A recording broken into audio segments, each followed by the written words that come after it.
Good afternoon. We'll call this regular board meeting for Wednesday, March 22nd, 2023 to order at 4:02 p.m. We do have executive session today for roughly an hour and a half. Roll call, please, Marcella. Director Bankus.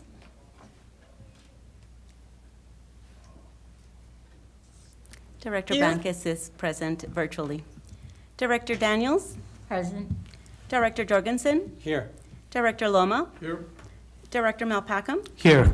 Director Nelson. Director Nelson is out of town and will not be joining us today. Director Ott. Here. So we have 6 board members in attendance, 5 of them in person, and Director Bankus is joining us remotely.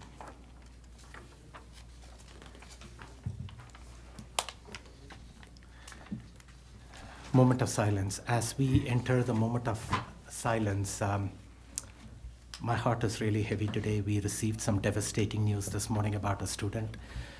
And as we enter this moment of silence, I want us to keep the student and the student's family in our thoughts and prayers. Please join me in a moment of silence.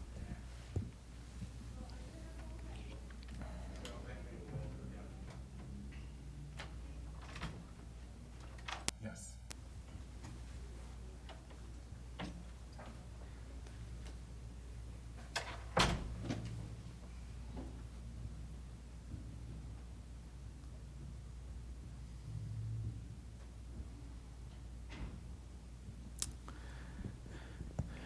Thank you. Director Daniels, can you please make the motion to adopt the agenda? Yes, thank you. I move that the Board of Education adopt the agenda as amended by removing item F4, budget transfers, appropriations, and FTE approvals, as there are no budget transfers, appropriations, or FTE approval. Second. Moved and seconded. Roll call, please. Marcella. Director Bankus. Aye. Director Daniels. Aye. Director Jorgensen. Aye. Director Loma. Aye. Director Malpacum. Aye. Director Ott. Aye. The ayes have it. The agenda has been adopted. Director Loma, can you please make the motion to enter into executive session? I move that the Board of Education convene into executive session to discuss negotiation per CRS 24-6-402 4E, particular matter, interest-based bargaining, and meet and confer. Second. Moved and seconded. Roll call, please. Director Bankus. Aye. Director Daniels. Aye. Director Jorgensen. Aye. Director Loma. Aye. Director Malpacum. Aye. Director Ott. Aye. The ayes have it. We will enter into executive session now and reconvene for the rest of our regular board meeting at approximately 5:30 p.m. in the boardroom. Thank you.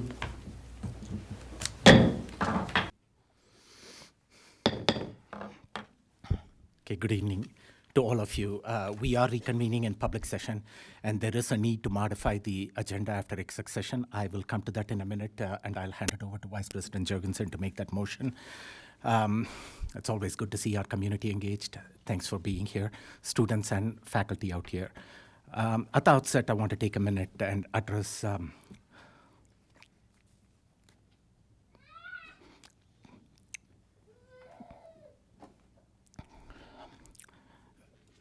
the devastating loss of a student's life earlier this morning. I apologize. I knew the student personally. The student is in extracurricular activities with my daughter.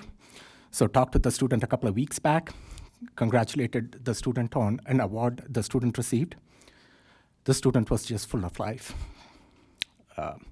The personal connection makes this hit much closer to home. So just absolutely senseless. I'm heartbroken today, lost for words. Just hug your kids a little tighter this evening, and we'll get through this. So, as a parent with a child at Doherty, I drive those roads several times in a week, dropping and picking off my child and her friends. I see our students walking the roads, crosswalks, sidewalks.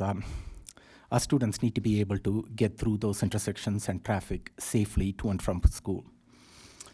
Unfortunately, a tragedy such as this is now the catalyst for action. So Superintendent Gall and board members, we have to partner with the city in making those roads safe for our students. That will be high on my list in the coming weeks and months, contacting City Council and seeing what can be done.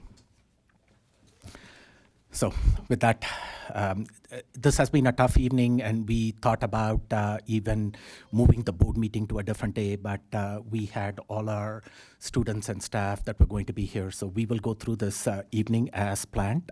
As we go through this evening's meeting, I ask for your grace and understanding. I know we as adults get caught up in public comments and get passionate about some of the topics being discussed. But as we go about the proceedings this evening, I want you to consider that there is a school community that is emotionally shattered, families that are dealing with life and death issues. So simple respect, please be respectful, civil, and courteous in all your interactions today. Please follow the expected norm and professional decorum. I also request that people in the audience do not approach the board dais without being recognized.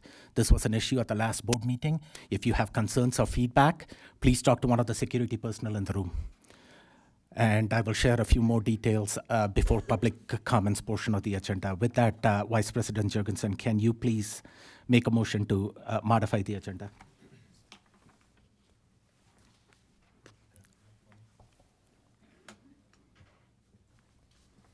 Yes, I move that the board move consent item E4, personnel recommendations, to an action item on tonight's agenda.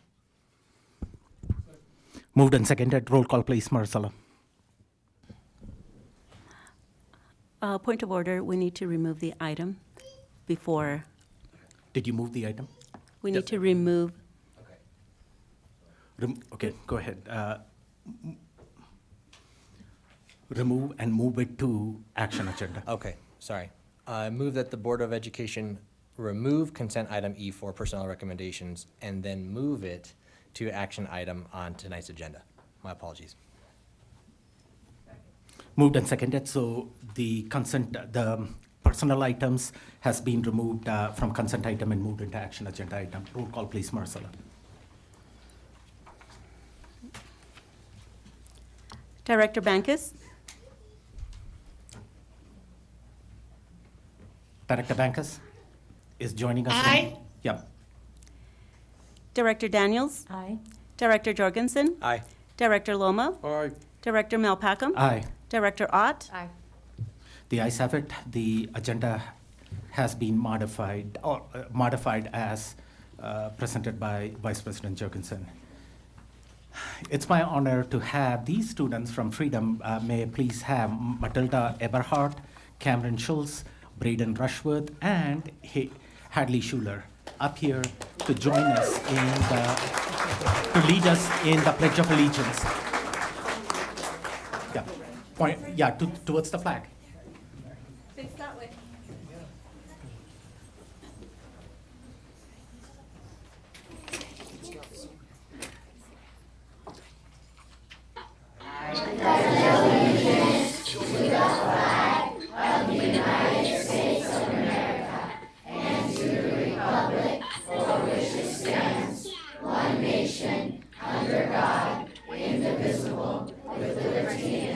You're saying yes to all the savings. Yes. That's the #1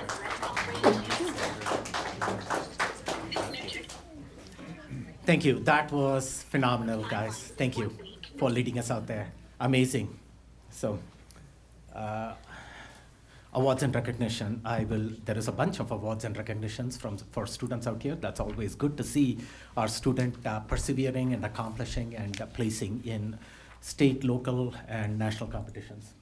Superintendent Gall. Great. Thank you, community and board, for being here this evening. As we get ready to do some of these awards and recognitions, please again pay notice to that several of these students are from Doherty High School. Some of them have elected to not be here tonight to be able to deal with the senseless tragedy that many of them actually saw happen in front of their school on Barnes Road today. And so as they are coming forward, if you do hear their names and they are not here, please don't think that they're choosing to not be celebrated for their accomplishments. They're just taking care of themselves. And you may see representatives of the Doherty team accepting awards on their behalf. Go ahead, Maricela, if we can get started. Doherty student qualifies for National Program Oral Interpretation, POI Meet. Senior Annika Barr earned second place at the Colorado National Speech and Debate Association, NSDA, Meet for her entry into the program Oral Interpretation. POI is a 10-minute memorized speech where students take selections from poetry, prose, and drama, and then put them together to create a unifying message. Annika's piece is about respect for women and is called If I Had a Daughter. She performed her piece first for several judges and then again for a 3-judge panel after making the finals. After placing at the NSDA qualifying meet, Annika is now qualified for the 2023 National Speech and Debate Tournament to be held in Phoenix this June. So thank you. That was not Annika that came up here. That was the assistant principal at Doherty accepting the award on behalf of Annika. Congratulate her from us. D11 students selected as part of the All-State Orchestra. From Coronado High School under Director Jennifer West, student Michael Kula, and from Doherty High School under Director Sabrina Ball, students Sam Rollins, Matthew Fox, and Daniel Kaminsky were part of the few selected from across the state to participate in the annual All-State Orchestra ensembles. These students were chosen after a rigorous audition process, and they represent the best of the best in their chosen instrument. After attending concerts, sectionals, and rehearsals with master teachers and clinicians in their field, they perform a final concert showcasing their hard work, talent, and skills on February 4th, 2023 at the CSU Griffin Concert Hall. All-State Orchestra is sponsored by the Colorado State University and is open to 10th through 12th grade students that are part of their school orchestra program and complete the required audition requirements.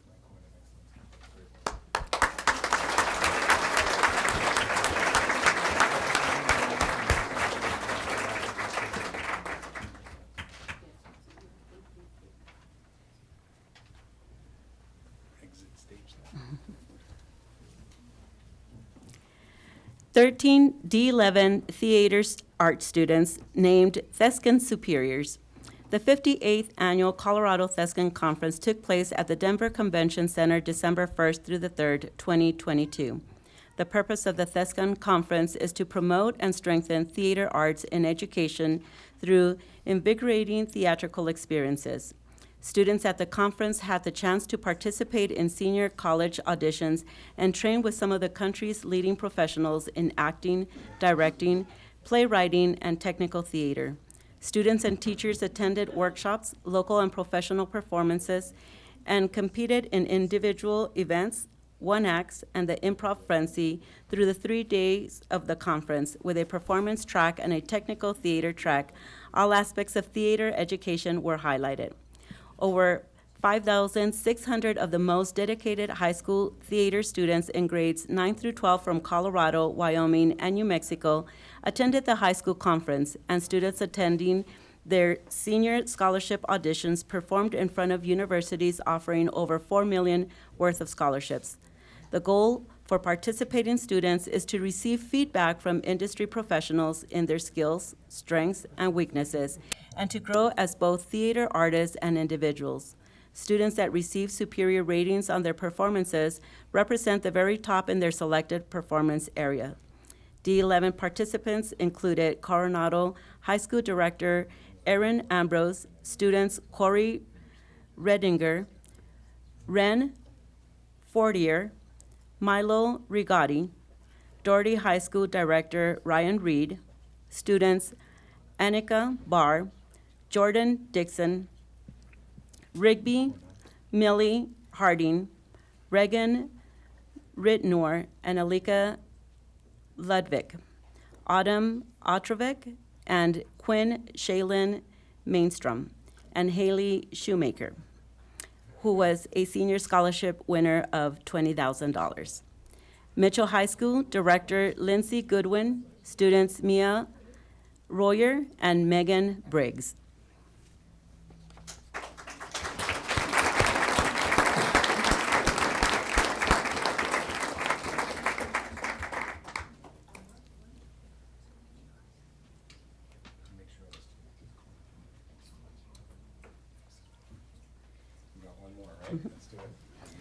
D11 student wins state DECA champion in financial consulting. Doherty student Richie Hauser, with guidance from advisor Bruce Cole, has earned the state DECA champion title in financial consulting. There were over 3,100 students at the state DECA in 2023. In addition to this much-deserved honor, Richie is invited to compete at the DECA International Career Development Conference, where over 20,000 high school students, teachers, advisors, and business professionals will gather in Orlando, Florida in late April. Founded in 1946, DECA, formerly Distributive Education Clubs of America, prepares emerging leaders and entrepreneurs in marketing, finance, hospitality, and management in high schools and colleges around the globe. They instill the values of competence, innovation, integrity, and teamwork in our students.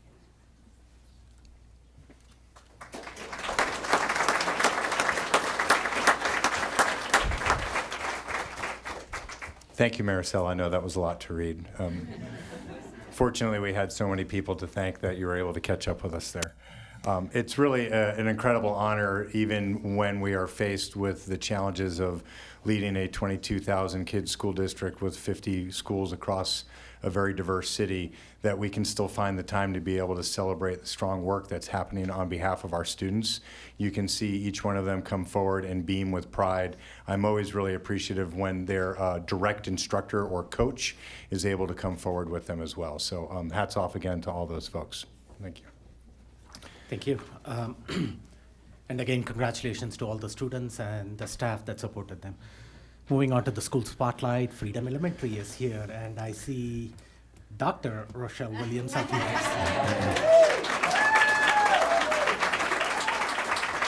But let me hand it to Superintendent Gall for the introduction. Superintendent Gall. No, you're great. Well, I just have nothing but incredible words to say about everything that's happening at Freedom. Freedom was smart. They realized that their mascot was the Falcons. They invited me real early, and they brought the Air Force Falcon out there. Of course, my alumni.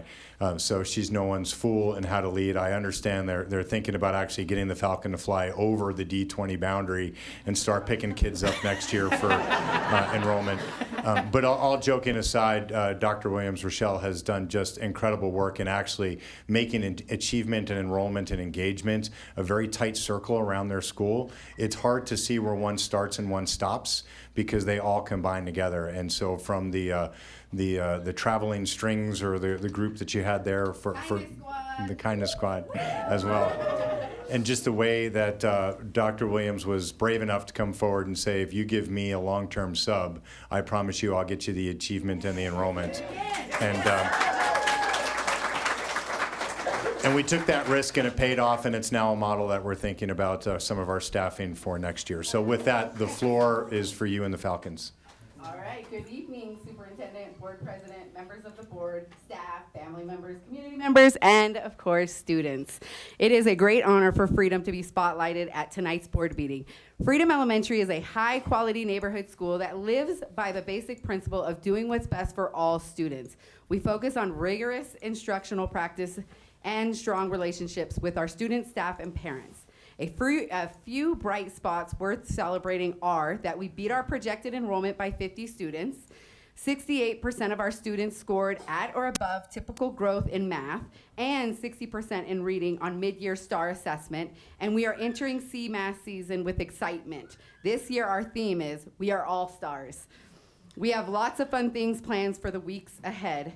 It is my pleasure and honor to introduce you to our exceptional students, staff, and parents that make Freedom Elementary magical.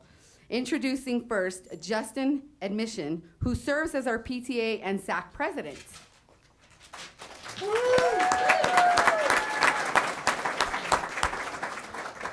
Thank you, Dr. Williams. So as Rochelle said, I am the chair of SAC and co-president of PTA. A lot of my role is just to build the community around the school, and it's something that we're proud of because of the people that are part of our community, because we are stronger together. Over the past year, we've done a lot in our community, from our first ever trunk or treat, which was a huge success, to all sorts of different activities in our upcoming art and STEM night. And it's just something that I, as a parent of the school and just in D11, can say I'm honestly proud of. It's a community that I love because it's students, families, teachers, staff, all can come together and just really not just excel academically, but enjoy it as well. And with that, I will turn it over to Mr. Heffler. And before you come up, I just want to say a quick word on Justin. I watched you so many times. I've been at several of your school events. You're always the first person there, and seems like the last person to leave that building, cleaning up everything, and just amazing engagement from a parent side. Thank you for what you do. Good evening, Superintendent Gall, or board members. We have some awesome students from Freedom who would like to share with you some things that they've been learning at school. They'd like you to come down and join them. We have a group that's going to be working from first grade on reading and learning and show you what they're doing in reading. We have a group from fourth grade who is working with our new math curriculum. Would like to show you some things they're learning in math. We have a student here from third grade who's going to show you some things she's been doing with coding. And we have two members from our school's our competition robotics team who would like to show you some of the things that they're practicing for their upcoming district robotics competition. So if you'd like to come down and join them, right here you can choose from whoever you'd like to come and look at. So this is going to be math, Eureka Math. I'm going to come to you. Okay. Oh, yeah.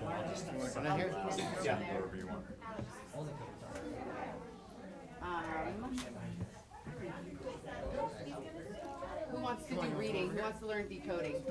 All right. Coding? Go.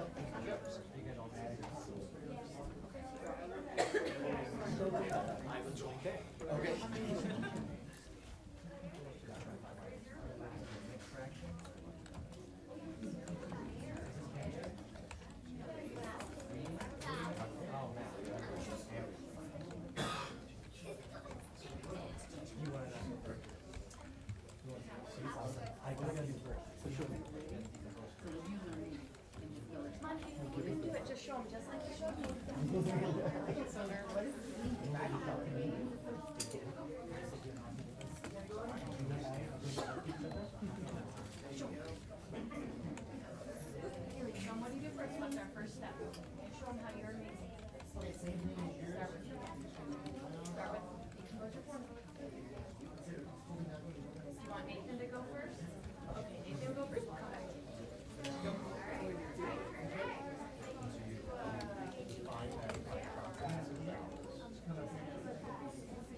Okay, but we have to make it turn right, yeah?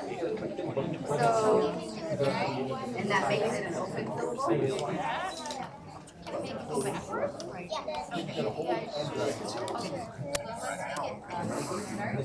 backwards?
Oh, he wants.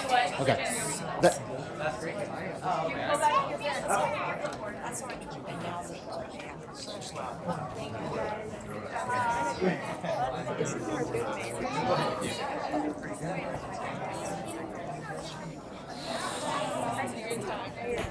All right, while they're finishing up, they're just playing with robotics. We have our student council, and they're going to explain how we are an amazing, high-quality neighborhood school. At our school, we have win time, which stands for what I need. Every student gets what they need in math and reading. Sometimes it's for teaching or enrichment.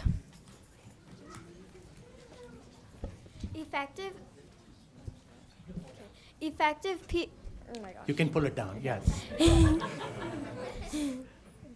Effective PLC practice is when on Tuesdays during specials, students go to the counselors or the library. While students are doing this, teachers and other staff members are in meetings discussing what wing groups would be best for their students.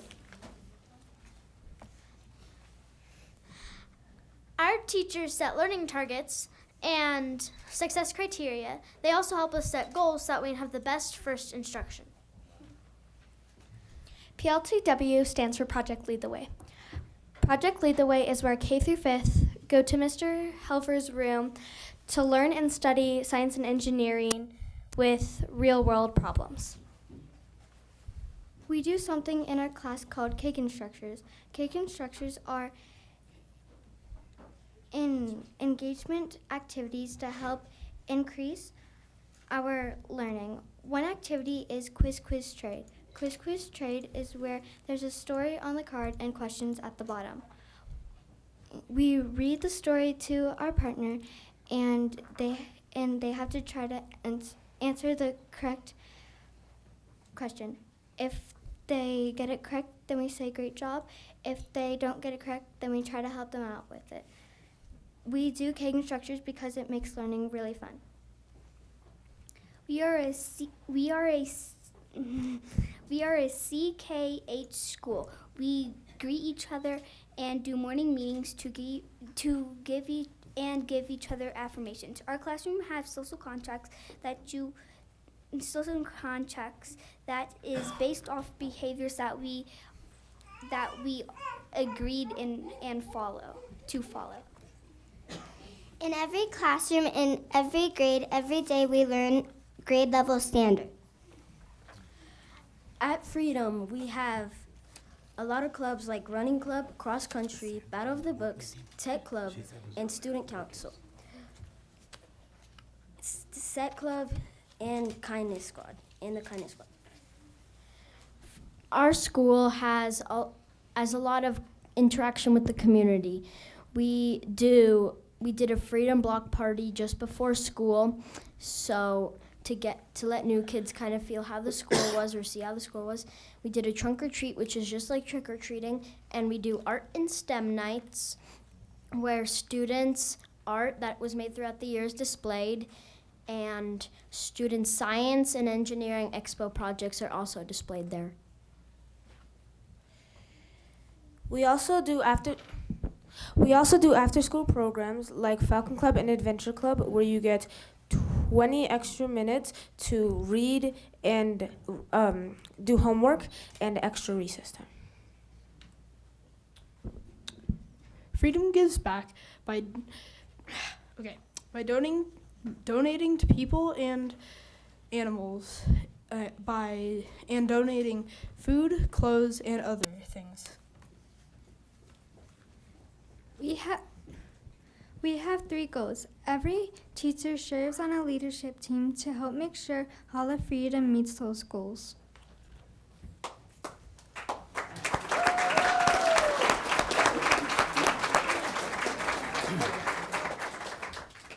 And that concludes our presentation. So thank you. Yeah. Thank you. Great. Right. Yes, I'll facilitate.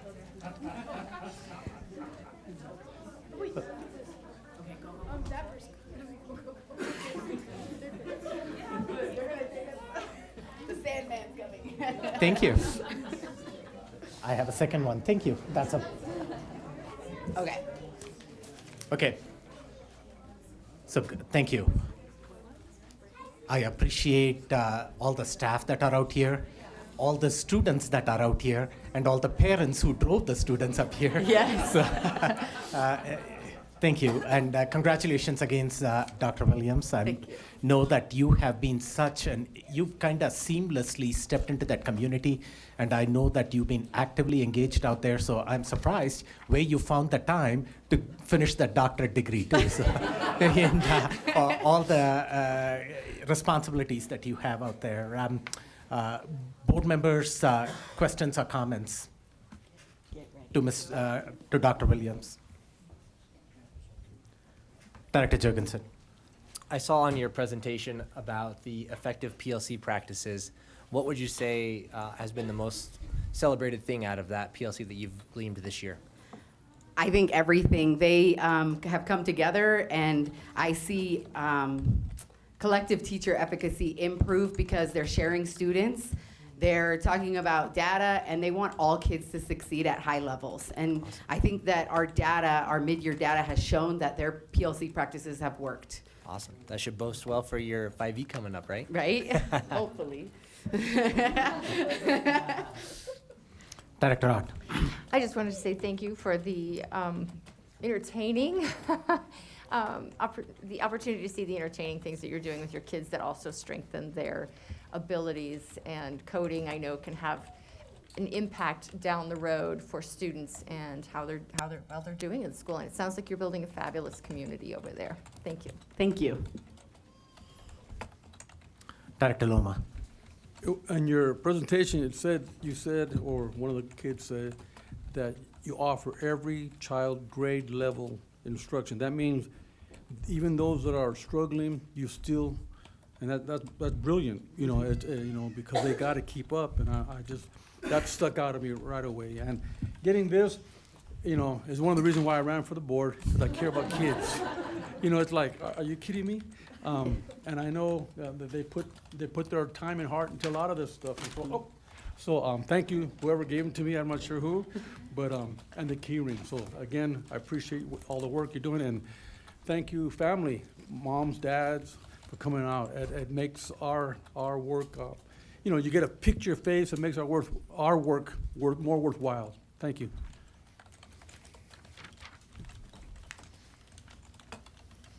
Director Daniels. Thank you. I'm just curious, what did you get your PhD in?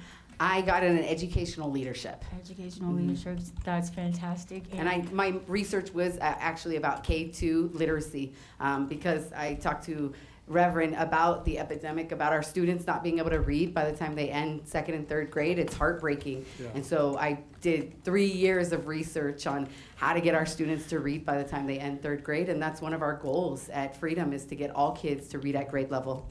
So. Thank you, I appreciate that. And can I just say hi to Ms. Wassler? Yeah. I really want a hug. Of course. Sorry.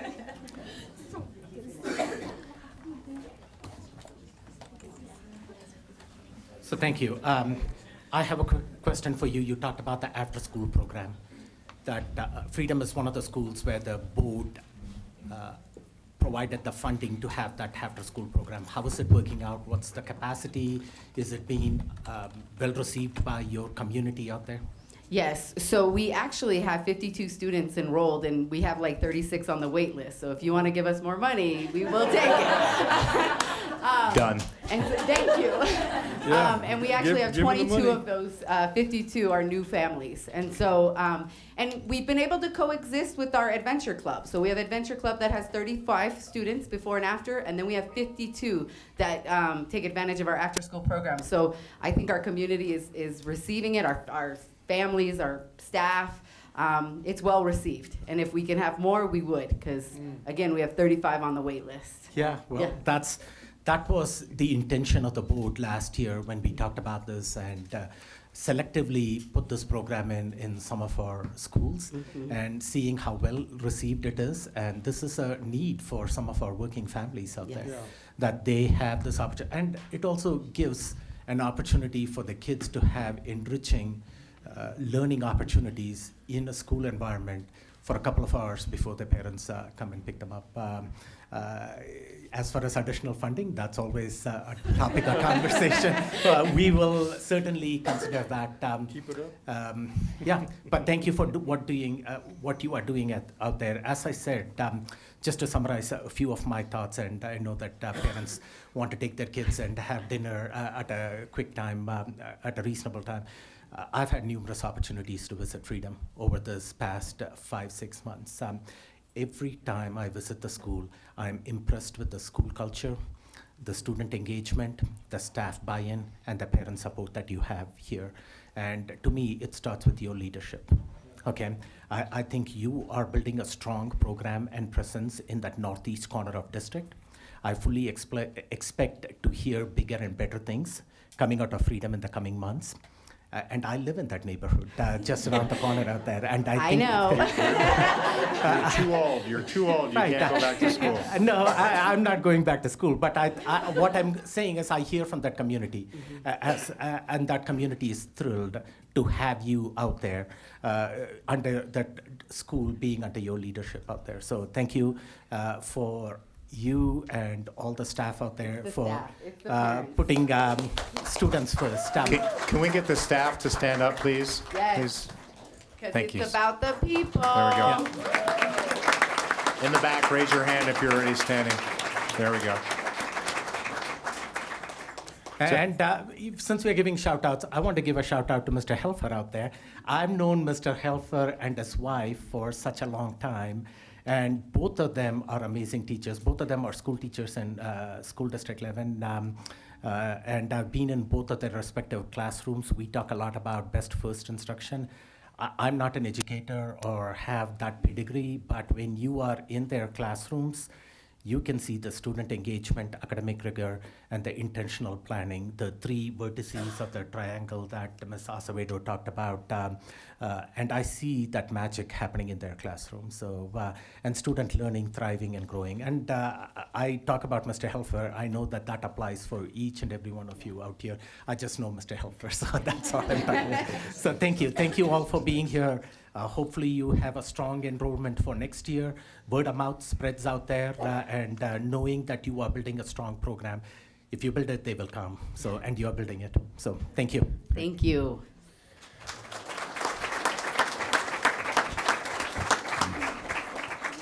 It might have gone unnoticed, but I heard Dr. Williams slip in the term quality neighborhood school. And so Freedom is setting the bar on what it means to deliver quality outside of obstacles and outside of previous perceptions. So in keeping with our superintendent's report, I will start with 3 student shout outs for teachers. So if I could get Josiah, Brinley, and Zoe to come forward.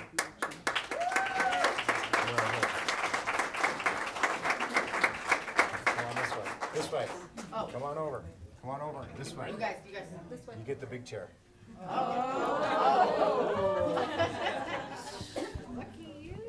You are. State your name and then go ahead and tell us. You want to come up here? Sit down. Sit right there. Yeah. And you talk into the microphone. Hi, my name is Zoe. I am a 3rd grader in Miss Summit's class. Miss Summit is very nice and funny. When I make mistakes, she always corrects me, which helps me learn and grow. I love Freedom because the people at Freedom are very nice and kind. Awesome. Thanks, buddy. Good job.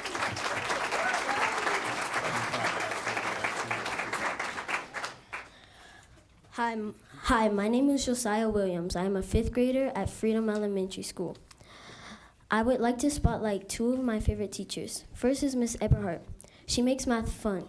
Before I met her, I struggled in math and I didn't even like math. She teaches math in a way that makes me learn it easier. Now I love math.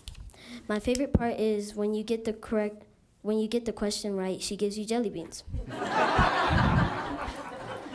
Next, I would like to spotlight my favorite teacher, Mr. McIntosh. He makes learning fun. He brings out the best in his students. I went from reading 99 words a minute to 165 words a minute. Because of our relationship, I know that he cares, and it makes me want to work harder in his class.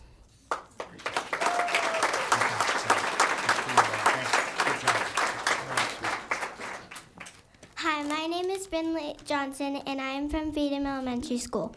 Today I would like to tell you all the reasons why I love my school. But before we get into that, I would like to give a big shout out to my amazing teacher, Miss Silverberg.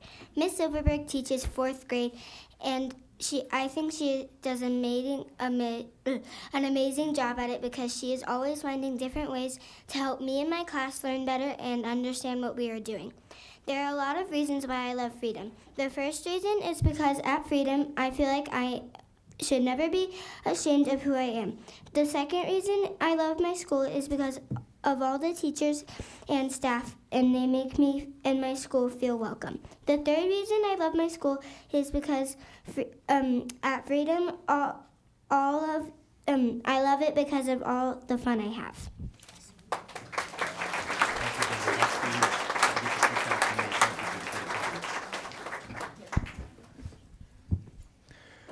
You know, it's been an emotional day here in the district, and I think let's all just take a moment and just be celebrating the joy of these children and yet the challenges that we still face as a district. And so I want to thank Dr. Williams and everyone from Freedom in the community.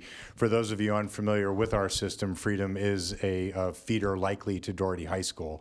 And so the staff at Freedom is also impacted by some of the challenges that happen at Doherty today. And so just in celebration of what it means to be in the heart of the city in District 11, I want to acknowledge how brave these students are to come forward, and for the staff and the families to bring them here today. Thank you. I got to. You gonna jump in? No, I'm just going to say, I want to acknowledge Coach Katie out there. She is the coach of the Doherty swim team, and I know she is impacted by this. The theme for our GSDs for this week is on tutoring. We have taken the charge from the board to use some of the extra funds that have existed through both Fund Balance Task Force and vacancy funds to find non-recurring ways that we can both extend the learning day and increase the quality of instruction. Go ahead if everybody's leaving. I'll pause for a second. There's a big group. Yes. Thank you.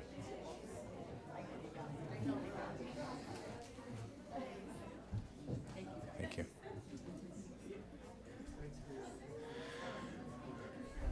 As we were reallocating budget dollars, the board asked very specifically that we address achievement, enrollment, and engagement, and we thought of no better way to do that through multiple strategies on the idea of high-impact tutoring.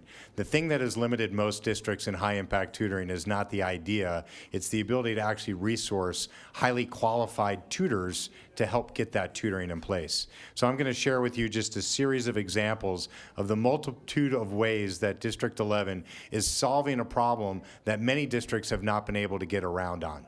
When I was in some of my previous districts, their post-COVID strategy was high-impact tutoring, and yet that strategy still sits on the shelf because they couldn't get past the fact of how do we find the resources and get them towards the staff that we know that can actually accomplish it. So starting up here is at Columbia, they use a program called SAGE Affordable Tutoring, which focuses on math, and they're able to actually do that and do some ongoing training for their in-staff as well. They meet 2 days a week for an hour. Here's our Queen Palmer team, and Queen Palmer's solution is more of a homegrown. And what I really like that I see happening at Queen Palmer is it's not just about what happens after school, it can be about what happens before school. They have an early birds tutoring program that runs from 8 to 8:30, 3 days a week. They also are a location where they have grand friends, so any of our senior citizens that are looking for an opportunity to be able to engage with our students at a more intimate level on literacy, Grand Friends is helpful to do that. And if you don't know Principal Butcher, you will actually find her delivering math Tier 2 interventions at least 5 days a week, probably in every grade that she walks in. And so hats off to the way Queen Palmer has chosen to solve some of the challenges. Here at Rudy Elementary School, these are two former teachers that are now on an intervention team. And what I really like that they're doing at Rudy is they're using the state's own mandate for the READ Act to drive their need for tutoring. We have found oftentimes that mandatory reporting becomes just that, it becomes reporting, but not with action. And so Rudy took the idea of the READ Act that says, we're not just going to report our numbers, we're going to improve our numbers. And then across the district as a whole, we've partnered with an organization called Air Tutors. You can see this is virtual tutoring, and we all understand that most learning happens based upon the strength of the relationship, and that relationship is always going to be strongest when it's face-to-face. But when you are limited with the resources to find the most qualified individuals, why not take the chance to see if somebody can deliver it in a virtual sense? We have this at 9 different sites in our district, and we're getting very positive feedback on the math tutoring that our students are getting through Air Tutors. And then here we have North Middle School. What I love what's happening at North is the adult you see pictured there, that's a UCCS education student. So that would be like a student teacher that is actually delivering high quality tutoring in 3 different classes. And North used their ESSER funding to be able to provide this. And we don't just stop at middle school. What you'll see here is this is Pikes Peak State College delivering math tutoring for our digital and achieve students. So the idea that you can get higher ed qualified, certified staff from local colleges to be delivering tutoring opportunities to your high school students. That happens here, it happens in District 11. So I just really wanted to thank, Tamara is not here this evening in an equal tragedy for those who follow the news. Her student is a student in Denver at Eastlake High School where there was a student that opened fire on a couple of administrators in the building. Fortunately for her and her family, her student is fine, but as you can imagine, as goes tragedy, as goes the need for families to be able to hunker down and take care of each other. So we'll be thinking about all those families, not just at Doherty and as well as those in Denver. And I would be remiss if I didn't call out, I think she's already left, but Principal Lana Flanagan and the work that her staff have done today at Doherty to ensure that they treat this tragedy in the way with respect and wrap their arms around their family to ensure that we continue to provide the best opportunities for our students. I also want to comment with great appreciation to President Malpackham's entry. We will not let this go unnoticed. We will partner, we will work with the city. I have been to Doherty now dozens of times over my first 8 months, and I just don't understand why we continue to accept that it is not a school zone, why it is a single entry and exit building, why it is that we don't have crossing guards, why there isn't a bridge or a tunnel or 1,000 other ways to solve a problem that could have avoided the senseless tragedy we had today. Switching back to a more positive note, I had the great fortune of joining several hundred students. I think we reached about 250 in total count over at the Wasson Academic Campus this week for our Introduction to CTE and Pathways. We had students from every one of our high schools that were there, and they were led around by student ambassadors, most of them from the Odyssey team, to introduce them to what a pathway experience could mean as a high school student. We've been toying with the phrase "finding your excellence through experience" as your high school, as our high school motto. And we have over 10 different CTE pathway opportunities available to students across our city. And the four most popular during this event on Monday was information technology, hospitality tourism, outdoor recreation leadership, and my favorite, Future Educators Pathway. Future Educator Pathway is a way that we can solve our own problems. We know that we are short teachers. We know that teachers that live in the communities that they teach are that much more connected to the students that they teach. And although it's a very slow solution, why can't we start forecasting that 10 teachers will graduate in 2 or 4 years from either both 2-year or 4-year degrees and immediately be employed in District 11 from where they graduated. That to us is smart thinking, it win-win for everyone. And I really want to thank all the high school leaders and all the high school counselors that got their team members there to be able to support, and particularly for all of the folks in CTE, Dr. Mendelsberg, Dwayne Roberson, and the countless number of folks who put an immense amount of time into this. This is the future for our children. Letting them be active in deciding their way to graduation is the secret to keeping them engaged and ensuring that they're excited about the rest of their life. We've seen the numbers. Our children are still suffering from COVID. They don't believe in their own future. If we put the future in their hands, I promise you they'll succeed. Wrapping up with our 2 for Tuesday teachers, that's 2 times 2, which is 4. I guess I should have been in the Eureka group there. I was in the decoding group. I was a struggling reader as a student myself, so I was actually totally impressed to see first graders decoding words and actually connecting them through vowel bridges. They were doing a wonderful job. But just hats off to the folks here that are celebrated, Miss Graham, Miss Green, Miss Garza, and Mr. Hansen for the work that they do every day. This is a never-ending project for us because we have 1,800 plus educators who should be celebrated every day. We're choosing to do 2 on Tuesdays, and we hope to be able to continue that and maybe make it 4, 2 on Tuesdays and 3 on Thursdays. Where's Deborah Ashby? I'll let her know we're going to try and increase that up because there's no reason to stop in these celebrations. I shift back over to President Malpackham, but again, just reminding anyone that's listening that we are here together as a family when tragedy strikes, and we seek to be able to learn from these lessons. We will stop at nothing short of ensuring that we do the right thing. Dr. Malpackham. I truly appreciate your thoughtful words out there. Moving on, thank you for sharing. Any thoughts or feedback to Superintendent Gall on his report? Okay, thank you. Public comments, and I have a stack of them here. So again, just reminding, going over the board protocol, board meetings are primarily business meetings for the orderly and efficient conduct of the business of the district. We are, as it's stated in the board priorities, we are interested in building trust and transparency by listening to the community feedback, as it helps us better do our work. The clear expectation is that this feedback is provided in a civil, professional, and courteous manner without resorting to personal attacks and disparaging remarks. So please be respectful of everyone, board members, staff, and audience, and maintain the expected professional decorum in the boardroom. It is preferred that you do not single out any one person in your comments, but if you choose to do so, the expectations are that you will address them respectfully. That is not too much to ask, and it sets a great example for our students. Each of you have 3 minutes for your comment. A clock will be displayed on the screen to help you through that. Please monitor the clock so you can get through your comments in the 3 minutes. If you want to show solidarity to your speaker, please stand as the speaker is talking or use a silent applause. Students come first, followed by action, non-action, and general comments. And I want to make it clear, there was some confusion last week. I don't pick and choose the order in which the names are called. It is the order in which people sign up, and the list is given to me in the order that Ms. Hidalgo provides me. So that's the order that I go in. I don't pick and choose out here. And if you signed up under action or non-action item, please stick to those items in your comments and not deviate from those agenda items. If you do so, if you deviate from it, I will remind you politely not to do so.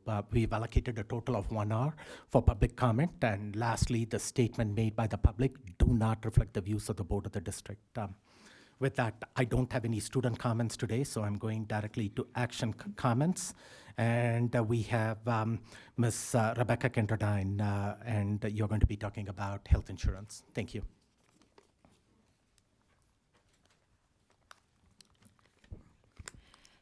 Good evening, President Malpacum, school board members, Superintendent Gall, and community. I'm here to provide support for the new employee health care contract. I am pleased to see firsthand how progress can be made to support all staff with health care costs.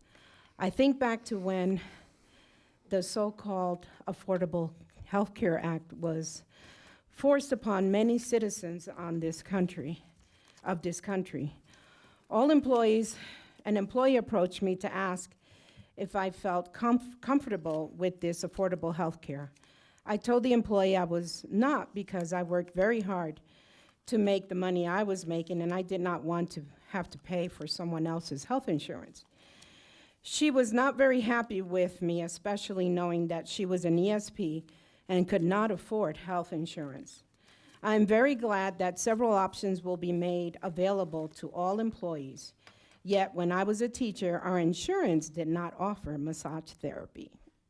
I am thrilled that our district will be able to afford to offer all employees whatever premium they will want to select and be able to afford. D11 has had the same health care insurance now for 15 years. Thank you for seeking competitive bids, giving the options for better insurance at a lower cost. Why did this become the first time that the district has researched for competitive insurance bids? Could it have anything to do with the previous board members who now sits on the current district healthcare insurance company's board? Thank you, board members and Superintendent Gall, for going the extra mile for D11 employees. I would also like to thank the BIC for all their hard work and the insurance consultants that took time to review and analyze the best possible options for all D11 employees. I would also like to impress upon the board, if possible, to be able to increase educational support professional salaries so they can afford the new healthcare costs. At this time, I would like to take a moment to give my condolences to the families affected by the incident that occurred this morning at Doherty High School. These are trying times for all of us. I pray that God can comfort everyone affected. Thank you. Thank you. Joseph Boyle, you're talking about policy LC. Thank you.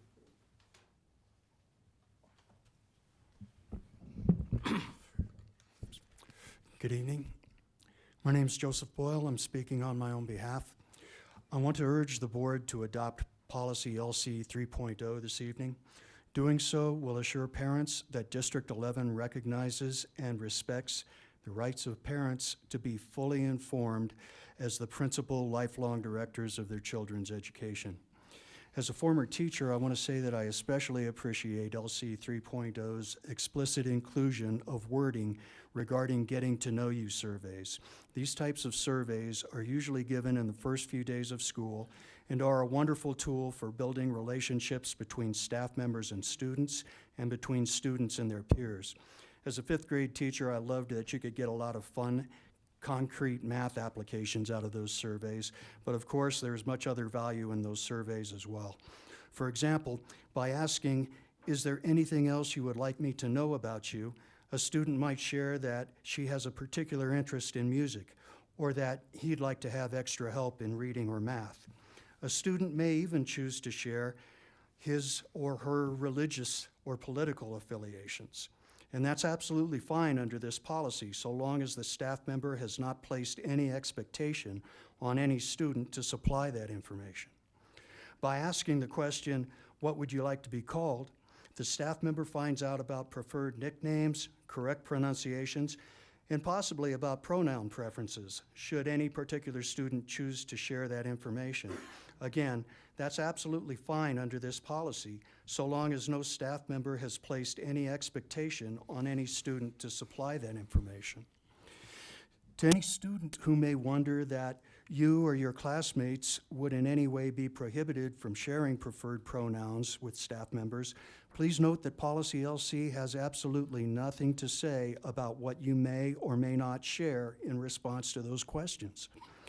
It only has to do with what information staff members may or may not place any sort of pressure upon you or your classmates to supply. Under this policy, you and each of your classmates have the choice of what to share or not share.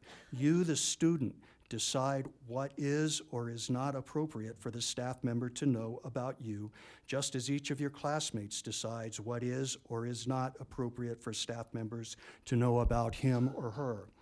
That respects your agency and privacy and the agency and privacy of each and every one of your classmates. Again, board members, out of respect for the right of parents to be informed and out of respect for students' rights to share or not share personal information, please vote to adopt Policy LC 3.0 this evening. Thank you. Thank you. Cheryl Saylor.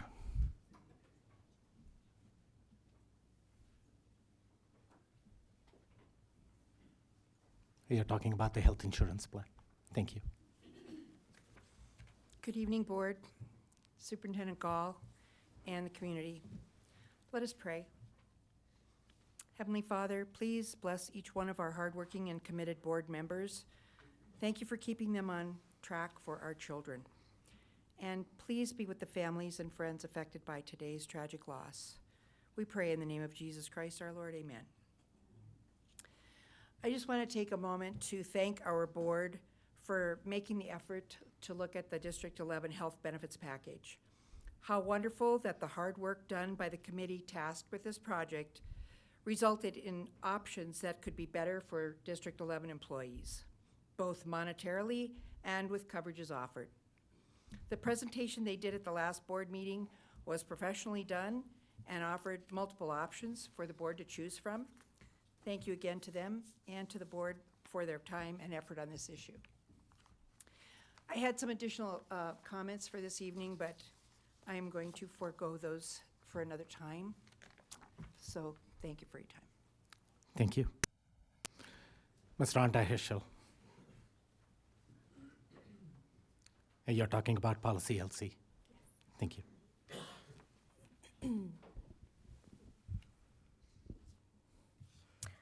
Good evening. My name is Rhonda Heschel, and I'm a Coronado parent. I'd like to extend my deepest sympathy to the family and friends of the student who died this morning at Doherty High School. There just are no words that can adequately express that kind of loss, but my heart is with that family tonight, as well as the families in Denver. I'm here as a D11 parent and a healthcare provider to again encourage you to reconsider your proposed policy changes to LC research projects, studies, and experiments. My specific concern is for the Healthy Kids Colorado survey. The last time that El Paso County schools had enough participation in the survey for the data to be valid was 2019, with data showing higher rates of suicidal ideation in our county versus the rest of the state. This is important for us to know. The survey results have consistently illuminated disparities in health outcomes for marginalized youth. This is important for us to know. No comprehensive data has been collected since the 2019 pandemic, measuring the effects of the pandemic on our kids. We need to understand how post-pandemic trends are impacting our youth. In May of 2021, Children's Hospital Colorado declared a state of emergency in youth mental health, citing that suicide is a leading cause of death for children in Colorado.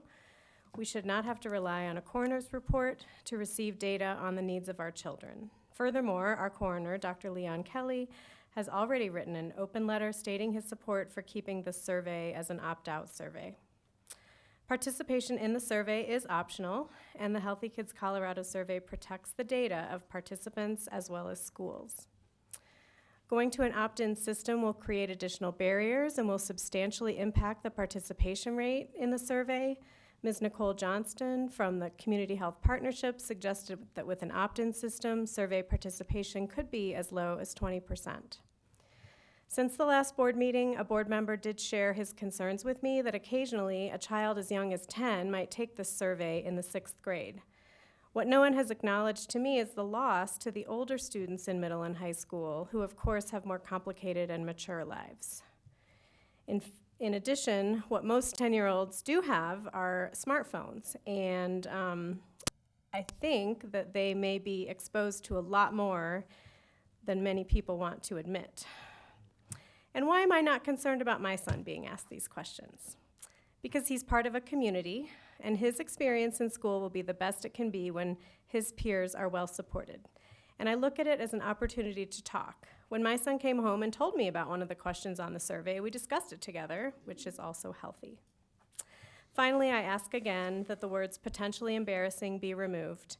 Mental health concerns have been stigmatized for far too long, and we have a responsibility to decrease that stigma in the policies we put forth as a district. Thank you. Thank you. Pamela Berg. Pamela Berg. You're talking about the policy LC again. Yep, thank you. Good evening, Board and President Malpacum and Superintendent Gall. To those grieving today for the loss of the Doherty student, this morning I speak this promise from Scripture, Psalm 34:18. The Lord is near the brokenhearted. He saves those who are crushed in spirit. My name is Pamela Berg, and I'd like to read this letter from the board into the record regarding the Healthy Kids Survey. It's been shortened in the interest of time. Colorado Springs School District 11 serves over 22,000 students from diverse families. Our stated commitment is to meet every student where they are in their educational journey and provide opportunities and supports to help them grow, thrive, and exceed in their full academic potential. Each of our schools now have at least one full-time school counselor to help students develop healthy goals, positive mindsets, and constructive behaviors which translate into academic success. Student safety is of paramount importance. A welcoming and inclusive learning environment where every student and staff member are valued and respected provides the fundamental foundation that makes District 11 a special place to work, learn, and thrive. The board also recognizes that partnership with our parents and guardians is critical in meeting the needs of the whole child and improving overall student academic outcomes. After all, parents are the child's first and lifelong teacher. We too are equally worried and deeply distressed by the youth deaths in our community resulting from suicide, violence, and substance abuse. Hence, we are collectively resolved in meeting the social and emotional needs of our students in a private and confidential setting through professional supports provided by our certified counselors, psychologists, interventionists, and therapists. The overwhelming concern of the survey is that there are several questions that blatantly intrude into the privacy of our students and parents. The survey includes several sexually explicit questions that ask students as young as 11 to label their sexual identity, as well as suggestive and invasive inquiries that explore the dynamics of the relationship between our parents and their kids. These questions, if asked of an adult, even anonymously, would violate and cross several legal and ethical boundaries. One of the board's adopted priorities is to build trust with our parents and guardians by being transparent in everything that we do. Were we to covertly administer the survey without active parent consent to minor students as young as 11, that would undermine our trust and credibility with the parents. Furthermore, it is offensive to many in our community to assume that parents and guardians are not capable of making decisions that are in the best interest of their own child.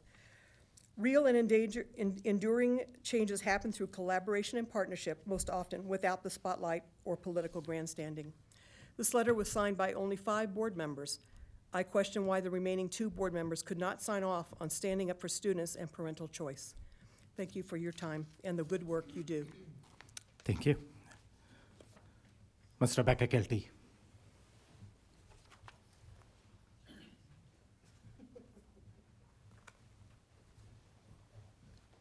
And you're talking about surveys again. Yep, thank you. Good evening, board members. How are you? My name is Rebecca Kelty. I live in D11. And we'll start off by saying this. We hire people to the board through our vote to listen to we the people. Parents within the community. We hire people to our school board to be pillars of strength and protection for our vulnerable children. We hire people to the board to stand on the side of decency, education, and justice when it comes to our children. Let me tell you this, and please listen. I want to thank Director Jason Jorgensen for being that pillar of protection for our children. As always, he has gone above and beyond speaking up for our kids. I also want to thank those board members who are against politicizing our children's mental well-being. Board members willing to be leaders in our schools to add strong walls against those attempting, to mess with our kids. I want to add my thanks to those on the board who fought against the intrusive survey being forced on our children. Options are key. You show how important protecting our children from unethical social agendas is important to you and the parents. We protect our kids as much as possible, but when they are inside the school, they can become vulnerable to radical ideologies and political social agendas. School should be about education and learning, not selfish political agendas. Please keep politics out of our schools. Having board members who protect them as well as listen to the parents is of utmost importance. I mean, they are our children anyway. As we say in the Navy, bravo Zulu board, bravo Zulu. After today's absolute heartbreaking tragedy and accident, as our community comes together in mourning, it shows how valuable and precious each of our kids are. And I give all my condolences to all the families and students involved. Thank you very much. Thank you. John Gustafson. And are you talking about the survey policy too? Okay, thank you.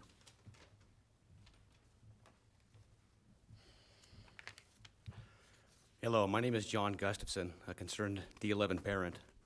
Before I begin, I also want to say that my heart goes out to the students, families, and staff at Doherty. Regarding the opt-in, opt-out policies for surveys, I'd like to pause and take a moment to thank this board. When they stood up against the subversive Healthy Kids Colorado survey, they stood up for parents' rights, for children's rights, and for human rights. Our board did something that our state and federal policymakers seem unwilling to do, so I thank them. And I leave them, and all of us, with a question. Has anyone else ever noticed how the nicest sounding words are always being used for the most nefarious attacks on our civil liberties? The Patriot Act eroded our Fourth Amendment right to privacy. The COVID Relief Act eroded our First Amendment right to protest the broken political system without fear of arrest or reprisal. And now the Healthy Kids Colorado survey, with all of its kind-sounding words, would erode our ability to raise families, our most sacred right, without heavy-handed state interference. Couple that with the new bill working its way through the state legislature, House Bill 23-1003, the one allowing for the mental health manipulation of children and criminalization of parents who simply want to protect their kids, and it becomes plainly evident that free and healthy families are the last thing our governmental policymakers want us to have. Honestly, I sometimes wonder if we're living through a time where the minds of our children are being subverted in order to get them to simply not care about their own sacred civil rights, to not care about their privacy or about their freedom. crazy as it sounds, I sometimes wonder if some kind of synthetic contagion is being introduced into our culture, into our collective cognitive space, in order to force the issue and impose a mental health surveillance state onto us and our children. I really don't know. But if it were true, it would definitely suck. So I thank this board for standing up against this suckiness. I thank them for standing up for parental rights, for standing firm against the subversive sexualization of our children, and so standing up for children's rights, for caring enough about their community to take flack on difficult issues, and so standing up for human rights. I'm sure that their parents, their grandparents, and everyone else they look up to would be proud. I know I am. Thank you very much. Thank you. So I have one more comment under action item by Mr. Brett Daybury. Are you here? But no, I'm not calling you right now. Your comment belongs under general items, so I will call you under general items. Moving on to non-action item, Ms. Stacy Adair. And you're going to be talking about the budget. Yes. Yes, thank you. Hello, board members and Superintendent Gall. I'm here to thank the board for looking to significantly raise our educational assistants' pay. Our EAs work so hard across the district. They love the kids. Our building manager runs lunch and teaches and models common sense to the students every day. He makes them laugh, and every student in the school knows his name. The SPED EAs that I know work tirelessly and sometimes in very tough circumstances. They are angels and so great with the kids. It's always bothered me how little they get paid. I'm genuinely excited to hear about this pay raise that the board is talking about. And I'm also excited that the district is adding assistant principals to schools that need them.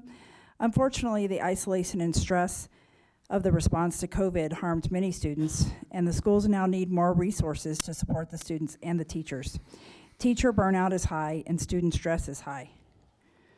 Adding assistant principals is one of the ways to help deal with what's happening in the schools since COVID.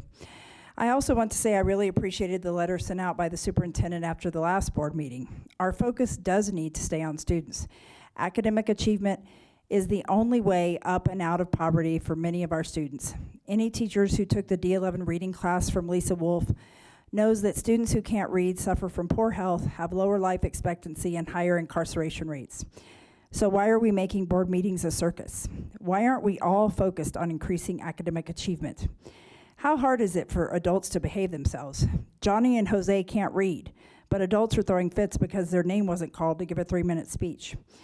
Teachers and citizen leaders won't stop speaking when their time is up. Yelling and pointing at board members, approaching the dais and throwing things at board members. One even had to be walked out by security. Come on, D11, do better. Be a good role model. Making board meetings a circus show is not fair to our students. It's time to come together and put the focus on student achievement. The kids' future depends on us and what we choose to do. Finally, as tonight is a somber time, I also want to send my thoughts and prayers to the Doherty teachers and the friends and families of the student who died this morning. We all grieve the loss of this young life. May God bring you peace in this devastating time. Thank you. Erin Sawyer, and you're talking about the Steele's IB application. Yes. Thank you. Whew, I'm grateful that time doesn't start when you walk up.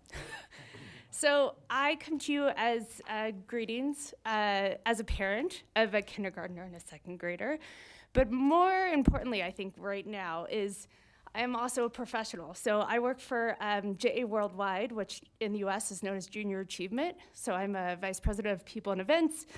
And honestly, we have 15 million kids a year across 120 countries, 3,500 board members. So literally, I will take my hat off to you if my hair was much better. About all the work you do. It is incredibly important and really challenging and a really difficult time that we're all in across the globe. So you may be asking, why is this important, Erin? It really doesn't matter what you do. But frankly, I have the honor of sitting on places like the World Economic Forum and sitting on places like the Global Shapers Council and sitting in front of ministries of education and state governments who are literally struggling with kids across the globe, figuring out how to create pathways that encourage inquiry, curious kids, there's a survey we just did in the US, and 60% of our teenagers are worried that their jobs are gonna be outsourced by AI. How do we create kids that literally are gonna stand the test of time for careers that aren't even developed yet? And I deeply believe, and I can stand here seeing so many schools across the world, that IB education is a pathway that we desperately need in D11. And being a part of the SEAL community, I will tell you it is ripe for that pathway. We desperately need to create more curious, inquisitive kids. And honestly, because we just did a rebranding, I was looking at your tagline, inspire every mind. That is what IB does, is truly creates kids that are active participants in their own learning. So I could not, as a parent, as a professional, really support this pathway for SEAL more. And I think, quite honestly, the real, hugest bonus in my mind is not just giving SEAL the IB pathway, but the commitment that Mr. Kapp has made and the parents and the PTA to really bring other schools along in this journey, that it is not just SEAL going along on an IB pathway, but there's a deep commitment to really take that learning and carry it forward to other schools who want to follow the same pathway. So from a parent, from a professional, thank you for your time and your consideration of this. I think it is desperately important for our students and quite frankly, the success of young global minds as we create a global economy. Thank you. Thank you. Ms. Elizabeth Harris. And you're talking about the same subject. Hello, good evening, everyone. It's a heavy day, I know, for all of you, so excuse my emotion when thinking about what happened at Doherty, but I'm happy to hear that y'all are working with the city to make some changes there. But that's not what I came to talk about. I am a D11 parent as well. I have, my oldest daughter is at North Middle School, and I've got two at Steele Elementary, a third grader and a first grader. And I understand that Steele Elementary is applying for the IB pathway, and I personally think it's a great idea. With my oldest at North, she is obviously immersed in the IB program there, and I feel like seeing her education and what she's talking about when we've met her teachers and the way in which her learning happens is really exciting for us at home. And to think that that could happen at the primary years and feed right up into North and then Palmer, where they'll all be eventually, is exciting for me. I think that that's important for them to be able to start at the primary level, and I think Steele is a great choice for that because it feeds up into North and Palmer, and then also just the community support that we have, like thinking of parents and people who are parents but not even at the school yet, like my neighbors with young kids who will hopefully eventually be choosing Steele. I think that having that IB option and knowing that the kids will be in the type of learning environment that Erin just described is really important. So I guess I'm just here to say, as a parent and member of the community there, I want to let you guys know that it's not just me. There's other parents that I've talked to, and we really support this happening, and we would love to see the board's support for it. So that's all I have to say. Thank you. Thank you. Thank you for being here. Moving on to general comments, Ms. Brenda Holmes-Tanshu.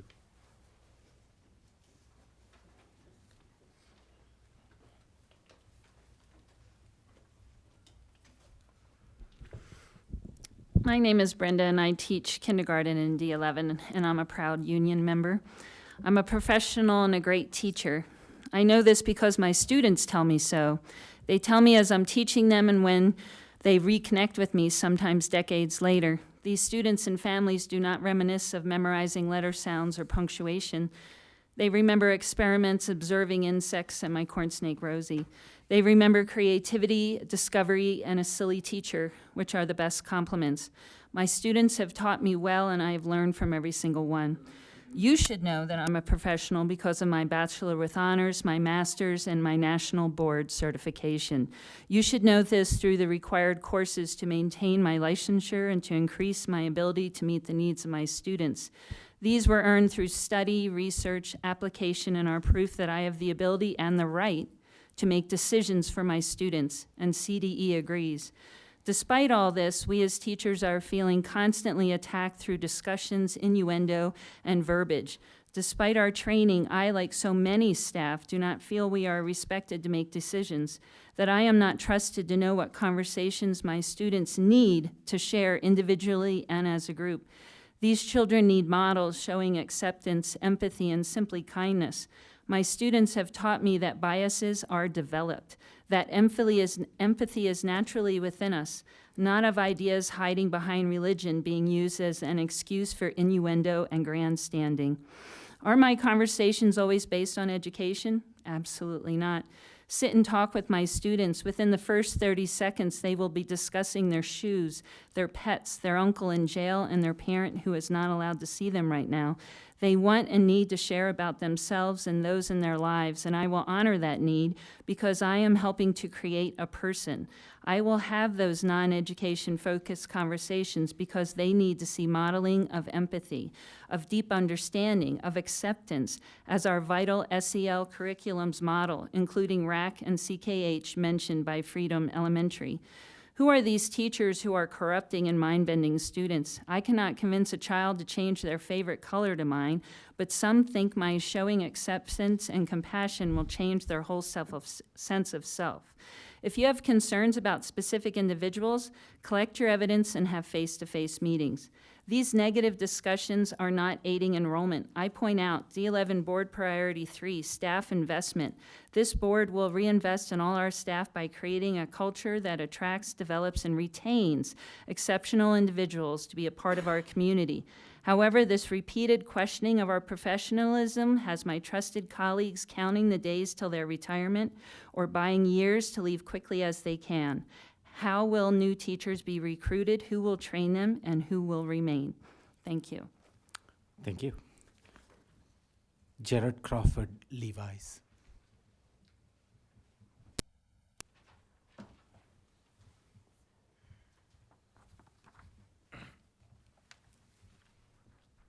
Good evening. I want to say first and foremost that my heart goes out to everyone affected by the tragedy this morning.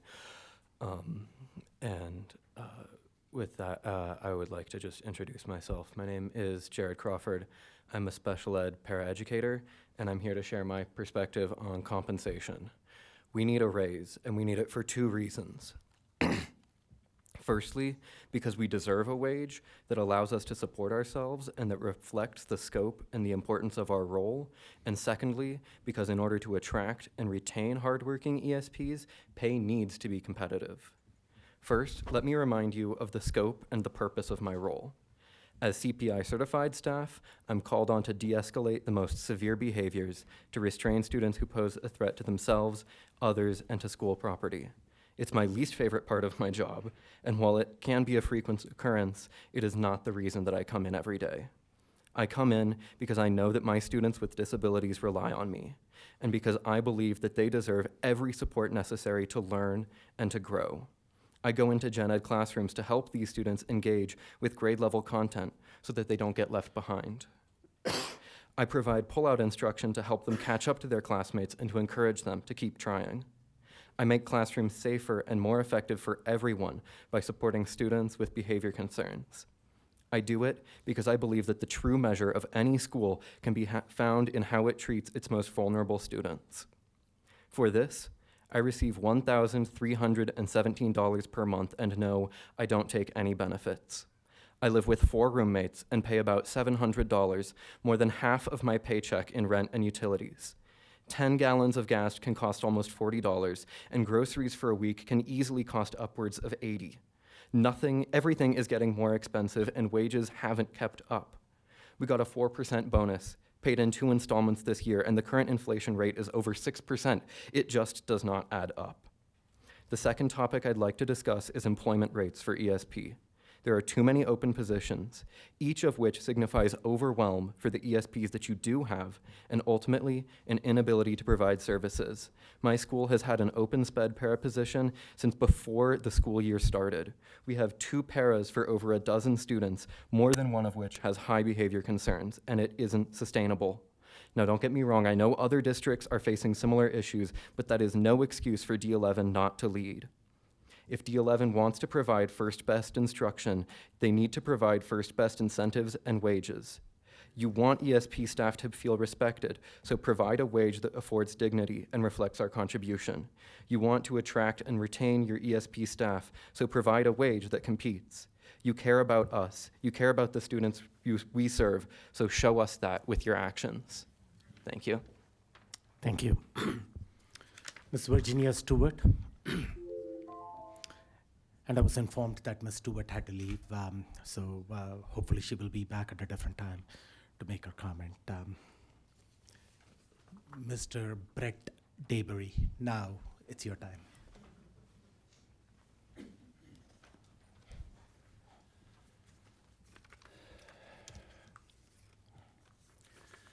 My name is Brett Daybury. First, I want to offer my prayers and condolences to the entire Doherty community. Secondly, I want to voice my support for the new pronoun policy proposed by this board. In times such as these, standing up for what's right takes courage, and you're to be commended. I want to forewarn people that I will use the terms God and science in my comments tonight.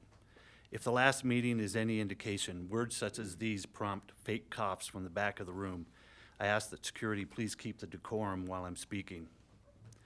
For those not familiar, this new policy would prevent teachers and staff from asking students for their preferred pronoun identities. I agree with Mr. Jorgensen when he said, I don't see it as appropriate for our staff to ask our students what their gender or pronouns or sexuality is. Lost in the commotion of this policy is the other part of the equation. The fact of this policy is, and I quote, welcome students who wish to express their gender pronouns to teachers, staff, and classmates to do so. This policy seems pretty straightforward to me. For those who wish to tell others their preferred pronouns, they're free to do so. For those who do not wish to be asked, they won't be asked. Without this policy, my question would be, what about the vast majority of the kids who don't want to be asked about their pronouns? Regarding the awkwardness of this situation would cause them, do their voices count? Regarding the confusion that this situation would cause them, do their voices count? Regarding the uneasiness and embarrassment that this situation would cause them, do their voices count? Why should the majority of kids be forced to align with a false reality from the minority? True reality is this: there are 2 genders, male and female. How do the vast majority of the students know this? It could be some are Christians who believe the Bible when it says God created man and woman. Or some could believe the science, which tells them females have XX chromosomes and males have XY chromosomes. Either way, one comes to the same conclusion. I believe there are some students who refuse to bow down to the false narrative of the minority. More importantly, though, there are many, many students who feel pressured into abiding by the rules of false narrative. For those who claim to want policies for all students, this new policy gets us there.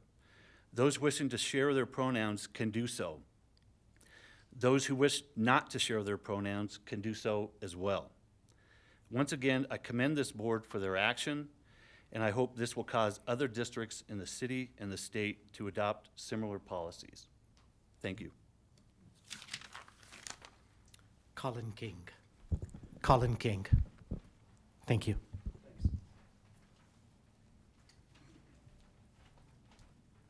Good evening. I wish to further the discussion concerning compensation as a paraprofessional working in the SPED department. I've been with my elementary school for 3 years, and within those 3 years, I've had 3 staff leave because they said they couldn't afford to keep the job. That's tough to see 3 staff leave who care about the job, who care about the kids, but they're forced to leave because they're not paid enough to survive. We had one of my staff have a mental breakdown because they went through all their savings within a few months. So they had to leave. And for that discussion, it hinders our kids. When we're sick, since we've had 2 staff, one of us sick, we lose out teaching our kids. They miss us. And the kids that have behaviors act out, and then they get in trouble, and now they miss more school because of it and affect their peers. We need the extra support, and we need to have the competition to be competitive. I now have to leave the school because I can't afford to keep the job either. I have to look at something, flipping burgers honestly might be something I have to do this summer because it pays more. So that's where I'm at, and I just want to further that discussion and keep it on your minds. Thanks. Thank you. Mr. Robert Abeta.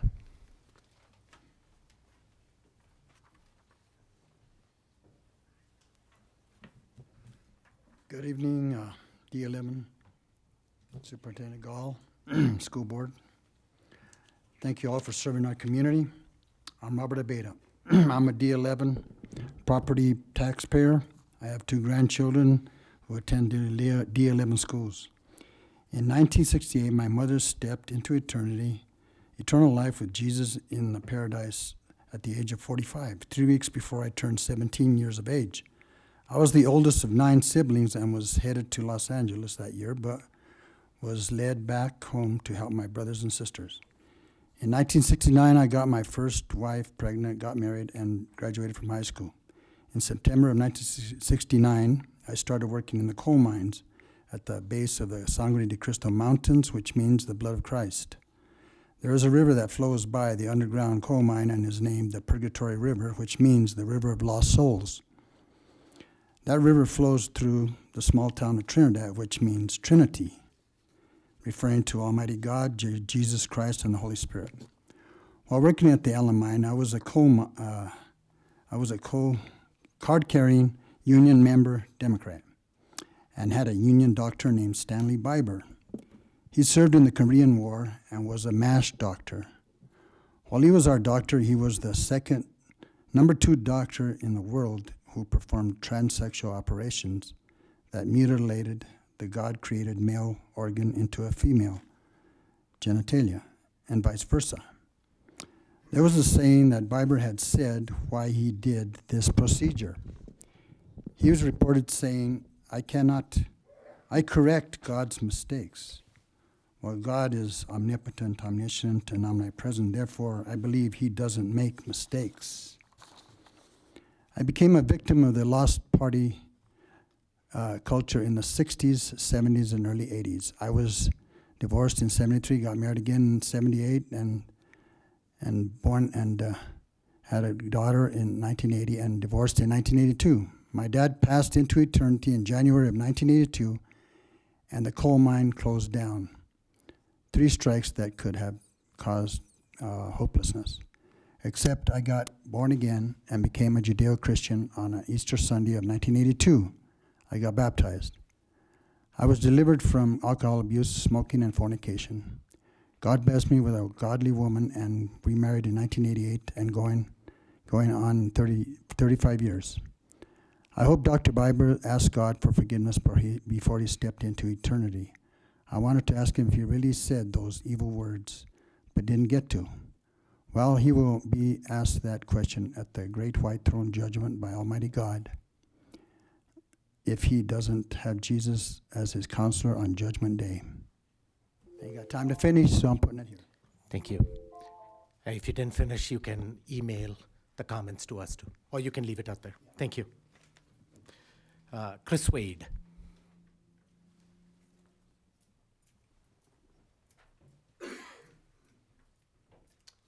Good evening. Stick this right here. So my name's Chris, and my pronouns are they, them. I am a licensed mental health provider here in the state of Colorado. My partner is an educator of 7 years, and together we are raising 3 children here in District 11. So I would first like to extend my congratulations to those students honored today, as well as my sincerest condolences to the youth and families at Doherty High School. I'm here to speak to you today on my own behalf in response to the proposed staff conduct policy that would limit teachers' ability to ask what pronouns students use. I understand students would still be able to assert their pronouns, and teachers would be expected to respect those things, to use those things. However, they would not be allowed to begin the conversation. In my capacity as a mental health provider, I have the privilege and the honor of working really closely with my community, trans, non-binary, queer youth in this community. I have the unique opportunity to see the toll that gender minority stress plays in a young, developing person's mental health. I don't have to tell you how serious our suicide risk is, how high our rate is here in Colorado, especially in Colorado Springs. I've seen the toll that othering takes on a student, right? So here's what I'm here to say. As professionals, we have the privilege and we have the power to use language in a way that includes everyone, that others no one, that allows us to start the conversation that says, I see you and you're welcome here, right? Because it may not feel safe in a classroom to say, oh, these are my pronouns, without knowing where your teacher stands, without knowing it's a safe place to do so, right? Having that teacher start the conversation says, this is a table for everyone, not for just a limited number of children. As a father myself, this is really important to me. As a queer person, a non-binary person myself, I exist. We do exist. And it's important that you know that and that you respect that, because we're here and we're not going away. Thank you so much for your time. Thank you. And the last comment, I'm going to forego this. John Gustafson, you had signed up already, so I'm not going to call your name again. Thank you. It is the same thing with the policy. He's talking about the same issue regarding the policy, and I looked at John, and he's good with that. Okay? So, yeah, thank you.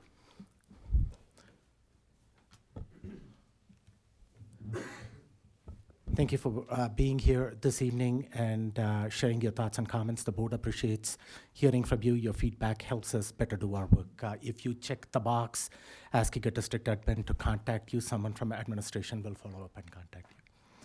So that's all for public comments. Moving on, Ms. Odom, is Mr. Pepper ready? Okay, so we are going to move in a different order. We are going to put the board member reports after Mr. Dylan Pepper. Mr. Dylan Pepper is our legislative liaison out there, and so he's joining us from the state legislature as he is navigating all the various bills and providing us updates. So I will turn it over to Mr. Dylan for an update and then open it up for the board for questions. Thank you. Wonderful. Thank you, Mr. Pepper. Welcome. Thank you very much. Thank you for having me. So Art sent over a list of bills that we wanted to cover tonight. I'll just start with, we are going to finish on day 75 of 120 this week of the legislative session. So we got about 45 days left. And given the short time frame tonight, I'll jump right in. So the first bill I was asked to cover is House Bill 23-10003, which is school mental health assessments. This bill continues the I Matter Youth Mental Health Services Program and requires the Department of Education, as well as the Colorado Department of Public Health and Environment, to make health screenings available to public schools that serve any grades 6 through 12. This bill passed on a 43-19 vote out of the State House and is still awaiting a committee hearing in the State Senate. I will say, I think one of the bigger issues not issues necessarily, but bigger stumbling blocks that this bill will have is the significant fiscal note that is accompanying this legislation. For the current year, 22-23, it is $511,000. But next year in 23-24, that fiscal note goes up to $17 million. Given the limited funding resources for new ongoing legislation this year, I think it's unlikely that this bill at this time will continue with that fiscal note being as high as it is. Next bill I wanted to get into, and this is a bill we spent quite a bit of time talking about a couple weeks ago, is House Bill 1109, which is school policies and student conduct. Before, when I talked to you previously, there was significant concern around the language related to substantial nexus before a student could be suspended or expelled for activities that happen off school grounds. The following day, the House Education Committee took about 7 hours of testimony from both proponents and opponents of this legislation. The only school district that testified in support of this legislation was Denver Public Schools. Ultimately, the committee did not take action on this bill and no amendments were offered. Over the last 3 weeks behind the scenes, legislators, proponents, as well as the Education Committee have been negotiating a path forward. As of right now, the proponents do not have the votes to move this bill forward in its current form. And if it is to move forward, it'll likely be in a reduced fashion, something like a task force to study school discipline and expulsion procedures, and kind of look at it that way. Now we're going to get into some bills, new bills that we haven't talked about yet. This bill is House Bill 1231, which is in math and pre-K through 12th grade. This is a governor's priority bill, and the Joint Budget Committee has set aside $25 million to get this program off the ground. This bill makes changes related to math education, including establishing educator trainings, technical assistance, strategies for improvement, and a grant program to support math education. Additionally, this bill requires the Department of Education to make available free optional trainings for K-12 educators in math, and it also requires that local education providers identify strategies to assist students who are below grade level in math and set targets for student achievement as part of the LEP's annual improvement plan. The last thing this bill does is it creates an annual Colorado Accelerator Grant Program, and this is where the $25 million in funding will be used to create community learning centers that provide free academic enrichment and support activities to help students in science, technology, engineering, and math. That $25 million must be expended by fiscal year 26-27. I will say with this bill, I originally worried that there would be a large unfunded mandate associated with it, like we saw with the READ Act. This bill is largely permissive and does not really require school districts to do anything different than they already are, but encourages them to look at how they train at math and take more data-based, evidence-based approaches to teaching math. In the future, if this legislation is changed to become mandatory, I do worry about the potential unfunded mandate associated with it, since this is a one-time $25 million grant program, and that after year 25-26, it likely won't have the funding to be sustained. The next new bill we wanted to touch on tonight is House Bill 1239, Local Innovation Assessments. Just wanted to give you a little backstory on where this bill is coming from. This bill is being championed by Representative Eliza Hamrick, who was a 30-year teacher in Cherry Creek Public Schools. And particularly what this bill is looking to address is to encourage and support the development of implementation of local assessments and accountability systems. And her thought is particularly in schools that are either on the priority improvement or turnaround plans. This will allow them to design and control and develop proven local innovation assessments and accountability systems, giving those local school districts the control to design systems that work within their geographic regions rather than a top-down state approach on what must be tested and what sort of data and other metrics are being measured.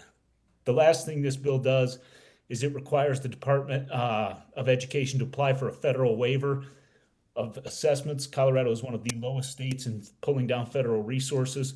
So this would allow the CDE to apply and receive additional federal money to help create these local innovation assessments. And then we'll finish with the House bills, and then we can stop for questions on those and kind of move into the Senate bills. The last House bill we wanted to touch on is House Bill 1241, which is on school accountability. So 2 years ago, during the 2021 legislative session, the General Assembly passed legislation to audit the accountability system in the state of Colorado. That audit came back in December of 2022 and was largely inconclusive about what gaps are in our current system or what the current system is lacking. As a result of that, you see the legislation before you, and this bill creates the Accountability and Accreditation Task Force. And the task force goal is to study academic opportunities, inequities, promising practices in schools, and improvements in the accountability and accreditation system. This will be in a somewhat large task force consisting of 25 members, including members who represent education organizations, the Department of Education, the State Board of Education, local school boards, boards of education, superintendents, principals, and teachers. This task force is scheduled to meet starting in the interim of 2023 and must submit an initial report by March 1st of 2024 and then a final report by November 15th of 2024. And both this bill and the last bill were introduced early in March, and neither one have been given a committee hearing date yet. I think I'll stop there and take questions on any of those bills, and then I'll move to the Senate bills and then to some budget and school finance stuff. So thank you for that update. So we are talking about the 5 House bills, and as Mr. Pepper talked about right at the very beginning, those are the 5 bills I asked him to talk about. Now, you may have other House bills that you are interested. So either questions on the 5 House bills that he addressed or any other House bills. Open it up for questions from the board. I don't see anything right now. So just quickly, the House Bill 1231, which you talked about, math in pre-K through 12th grade, what is the likelihood that that has legs and is going to pass? That 100%, I would say. That will pass. It came out of committee, I believe unanimously 10-0 out of the House Education Committee. The only stumbling block would have been if it did not receive funding. On Monday night, the Joint Budget Committee did allocate $25 million to fund that program. So that likely will pass and be signed by the governor. Okay. And so then I don't see Superintendent Gall right now, but a request to the district would be that if a grant program that's associated with that, if we qualify as a school district for that grant program, that's something, I think you mentioned something about a partnership with community learning centers. Is that school districts can participate in that partnership? That's correct. They would be able to participate and would be eligible for that grant funding. Okay. So future consideration if we can apply for this grant and see if we can tap into some of the money that we can bring into school district. And House Bill 1239, same question. Is it? It looks like you want to. They want to put the focus on local assessment in lieu of state assessments. That's correct. That is certainly their intention. I will say this one does face a harder path. And right now, I cannot say with any certainty that this bill will pass. Okay. I believe the governor has some concerns with it, but it certainly does not face the same road as House Bill 1231. Okay, thank you. Moving on to Senate bills. Okay, great. The first Senate bill we wanted to touch on is Senate Bill 2311, which are minors driver's education requirements. This bill we haven't talked about yet, but it requires anyone under the age of 21 to take a driver's education course before the individual can get an instructional permit or driver's license. Additionally, this bill creates a tax credit for individuals who pay a driver's education course. This bill went through the Senate committee and passed out of there and is currently sitting in the Senate Appropriations Committee. If this bill were to be enacted, the tax credit portion is about $30 million in reduced state revenue, is why it's waiting an appropriations hearing. I think that there has been generally the legislature hasn't supported tax credits over the last 4 years. So I think this bill may face some scrutiny because of the tax credit portion of the legislation. We will update you once the Senate Appropriations Committee kind of starts taking up legislation. Next Senate bill we wanted to talk about is Senate Bill 23029, which is disproportionate discipline. Last time I talked about this legislation, I kind of talked about it, in conjunction with 1109. And today, just this afternoon, about 4 o'clock, this bill was in the Senate Education Committee, and they completely rewrote the bill. And it has become a study bill to make recommendations regarding school district discipline, policies, practices, state and local discipline reporting requirements, and local engagement. So in its current form, this bill is significantly changed and will now become a study, and I no longer really see any major concerns or red flags with this legislation now that it will become a study. I will say, as we look to the future, this is likely to continue to be a hot area of discussion at the legislature. And while this year it becomes a study, over the next couple of years, I imagine they will enact legislation out of those study committees. The next bill we want to touch on just real quick is Senate Bill 23056, which is the direct distribution to para. So in 2020, when the state did not make their $225 million payment to para, they paid that back over 2 years. but they never paid back the lost interest earnings. So the outstanding balance is about $35 million to pay off for the state, and this bill would do that. I think given where we are with our budget this year, it's highly unlikely that the full funding amount will be received, but it will receive somewhere in the $4 to $6 million range for the state contribution. And that'll be on top of the $225 million annual payment that the state makes. So this year it'll be about $231 million. The next bill we had talked about briefly in January was Senate Bill 2370, which is mandatory SRO training. This bill received a significant rewrite as well in the Senate Education Committee, and now says that beginning on August 1st, 2024, the bill requires the department to annually convene a training meeting for school resource officers and school officials to discuss best practices in regarding safe-to-tell reports, including defining roles, communications about reports, outcome reporting, and training resource officers to improve the support to students and school staff. I believe in its current form, the fiscal note was dramatically reduced, and this bill likely will pass in its current form. I'm going to quickly touch on the dyslexia screenings in schools just because it asked for a status update. This bill was postponed indefinitely this week. That's Senate Bill 23-181. Advocates as well as sponsors are working with Senate leadership to get a late bill and attempt to pass this legislation this session. Any late bill will likely be pretty significantly different than the introduced version we saw of Senate Bill 181. So I just wanted to update that that bill is no longer under consideration, but that discussions are going on to kind of do some sort of dyslexia screening. I do worry about the potential unfunded mandate related to that legislation and the cost to schools. I don't want to necessarily make a guess on what that would look like until we see what they come back with. And then the final bill, which we have not discussed this year, is Senate Bill 23-105, which is equal pay for equal work. And this bill requires the Department of Labor and Employment to investigate and take enforcement action regarding alleged violations of state pay equity laws. It also updates job postings and employee notification requirements for employers when hiring staff and promotions. I will say, as introduced, that part there, the requirement of employers when hiring and promoting staff does concern me about a potential unfunded mandate and what that means for district HR and hiring practices.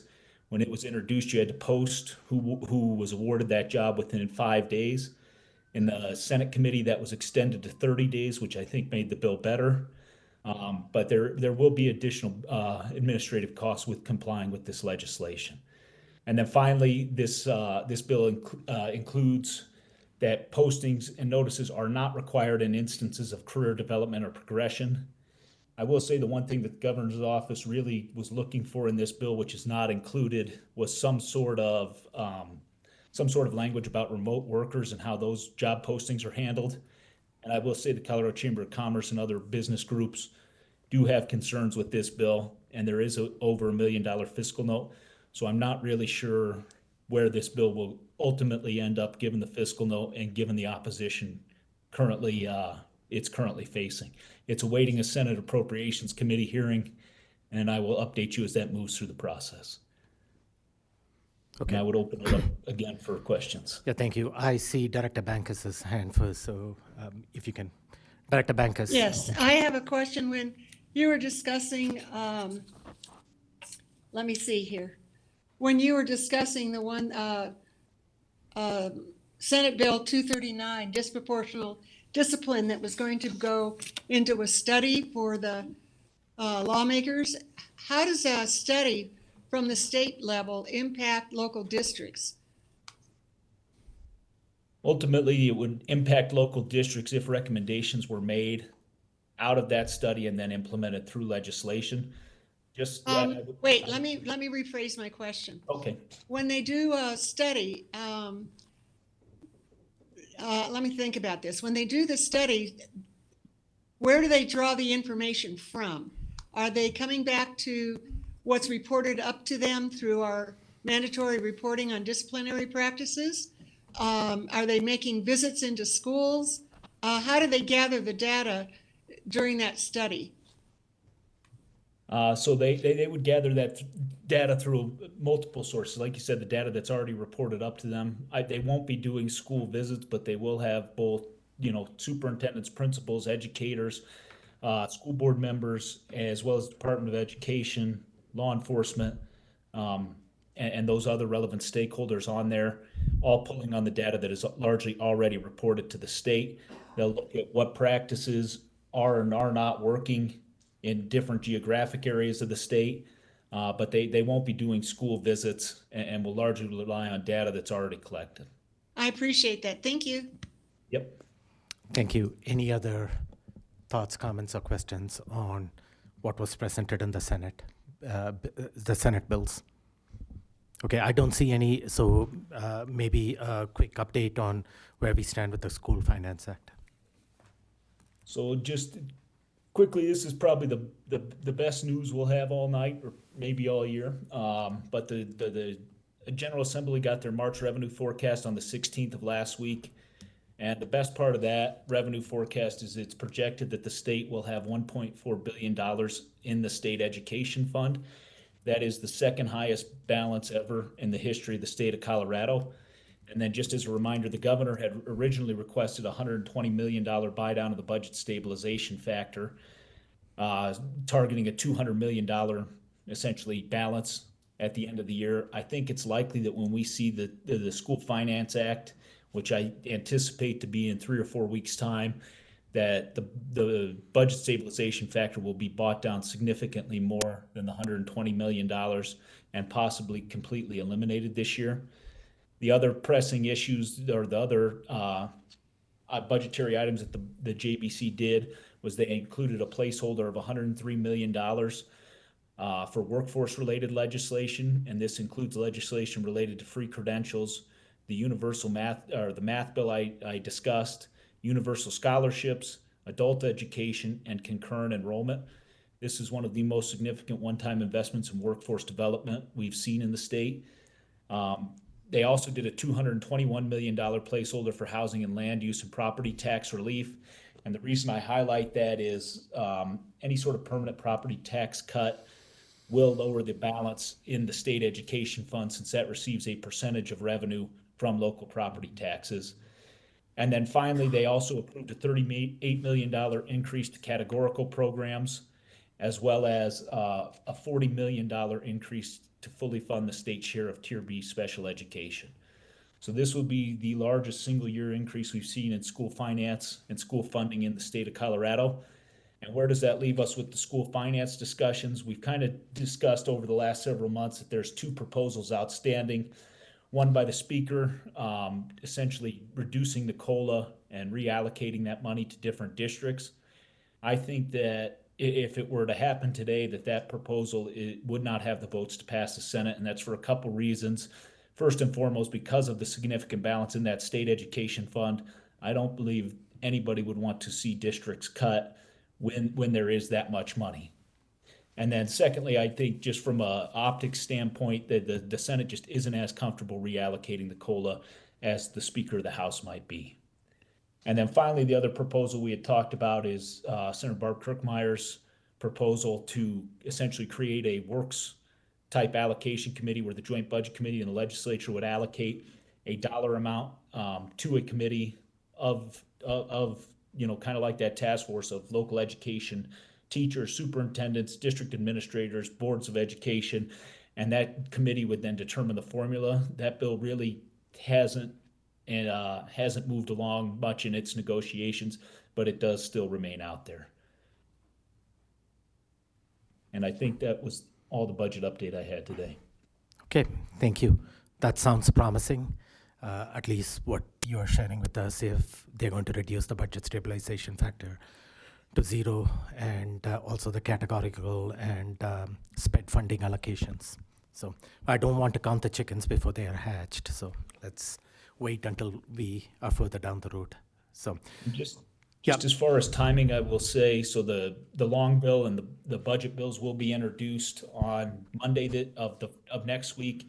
They will be introduced in the Senate, and then over the next 2 weeks, they will work their way through the Senate and the House. At that time, after that, we will see the School Finance Act. So my guess is the middle of April is when we'll see it, around the April 14th time.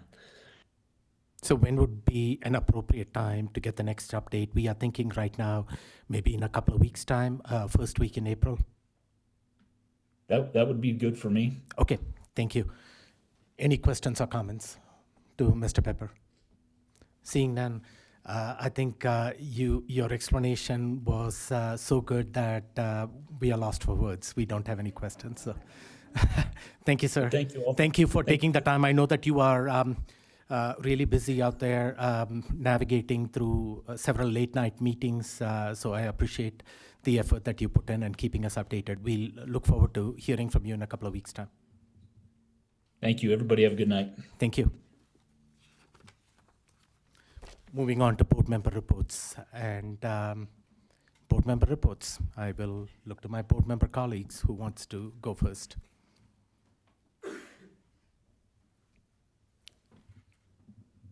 Director Ott. Thank you. I just want to thank the SEAC group, the Special Education Advisory Committee. Folks who have an interest in special education should keep an eye on this group. They continue to do excellent presentations on students who have IEPs and special needs. And their most recent one was on Mitchell High School students who presented their own IEPs. And it was encouraging and heartwarming to see the family support there, and the students supporting one another as well in presenting, which is uncomfortable for many people, but those students just got right up and did that. Also, I know that Coronado has a play coming up. I know I keep bragging on our students and the fabulous plays they do. Director Daniels and I were just happened to go attend the same Doherty play, and it was nice also to see parents that we knew, especially from DAC, Velvet Stepanek, our DAC chair, and Marion Clausen, who's chair of the accreditation committee. So that was just real neat to run into familiar faces there. And let's see, also North Middle School did a play, Justice for Pluto, and you've just got to catch these when you can because, of course, they only last a couple of days. So keep an eye out for Coronado coming up in the mid-month in April. And also just thanks to Monroe and McAuliffe for the invitations to come and visit and do some reading at one and judge at the science fair for the other. So thank you. Thank you for sharing that report, and I encourage all our community members go and support our school students by watching these plays. The board earlier this year approved $5,000 budget for each middle school play performance so they can more actively introduce exciting plays out there in our student performance. I know that there is one tomorrow by Russell Middle School at the Wasson Academic Campus. So. Yep, and there is one by Stratton Elementary to James and the Giant Peach on April 6th at the Mann Middle School Theater. So there are a lot of exciting events going on, so check out these plays and support our students. And you will see a lot more of these coming up in the near future because of the funding allocation from the board. Director Daniels. Thank you. I, too, would like to acknowledge Ms. Laura Andlar, who is at McAuliffe, who invited us to do the science fair judging. Got a chance to support the students there and talk to them about their science submissions. Very innovative, very creative. And also, when it comes to the SEAC, Special Education Advisory Council, they've been doing this for a number of years, and I'm always impressed with the topics they had. And prior to the Mitchell students sharing their IEP plans, because they have presented at the Pikes Peak Parent Inclusion Conference that they have every year, I absolutely love the deaf student we had who shared her story of what it's like to be a part of a hearing community and still not having all of the parameters that surround her for her education and growth and, of course, her future choices. So I highly encourage that as well. Thank you very much for that acknowledgement, Director Ott. And that's all I have. Okay. And I see Director Bankus up there, so I'll come to you, Director Jorgensen. Director Bankus. Thank you. I would also like to add my condolences to the family and the community at Doherty on this tragic accident that happened. And I also want to follow that up with my thanks, my heartfelt thanks, for the outpouring of care, concern, and visitation and flowers and cards that I have received after I have experienced a traffic accident. Some of you may know that as a result of that traffic accident, my neck is broken and it's going to take some time to heal. So I will be participating through Zoom from my room, and I want you to know that all of the care that we share within our community only makes our community stronger. And my heartfelt thanks to all of you. Thank you, Director Bankus, and we wish you a healthy and speedy recovery. I know that your heart is with our students in District 11, and even though I strongly encouraged you to take some time off, you wanted to participate remotely, and that shows your passion. So thank you for your passion and dedication and commitment. Director Jorgensen. Yeah, I just wanted to give a quick kudos to Tanya Nash and her department. They are really doing some heavy work with Senate Bill 22070, which is a crucial bill coming up for next school year on teacher evaluations. And so I got to sit with Mr. Schott back there and a few other teachers from around the district and really start putting some foundational work in on what evaluations will look like to align with what state law has, but also to make it effective as a tool for our staff to be easily understood and to be a conducive and collaborative process. So I wanted to extend a thank you to Ms. Nash for the invitation, and I know that Ms. Bankus also has the invitation, but she's going to be recovering. So just our past experience as teachers and being able to work with teachers in the district on how we evaluate and move forward with this bill and making it good for our teachers and effective is exciting. So thank you very much, Ms. Nash, and I look forward to the next one. Director Loma. Well, we've been, let me get my chair right. We've been well, let me say for me, I've been receiving a bunch of emails from everybody, both sides of the decision-making canyon.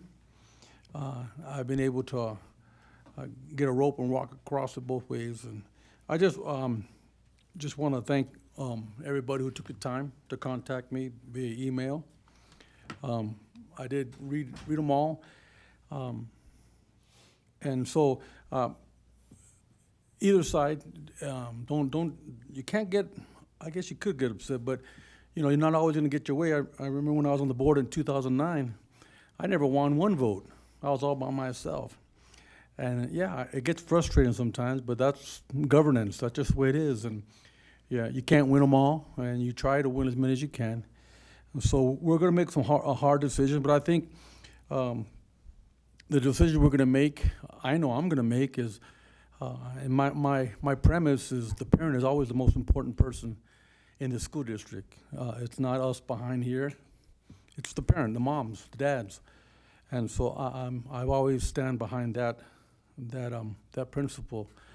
So my job is just to try to help the parent educate their child.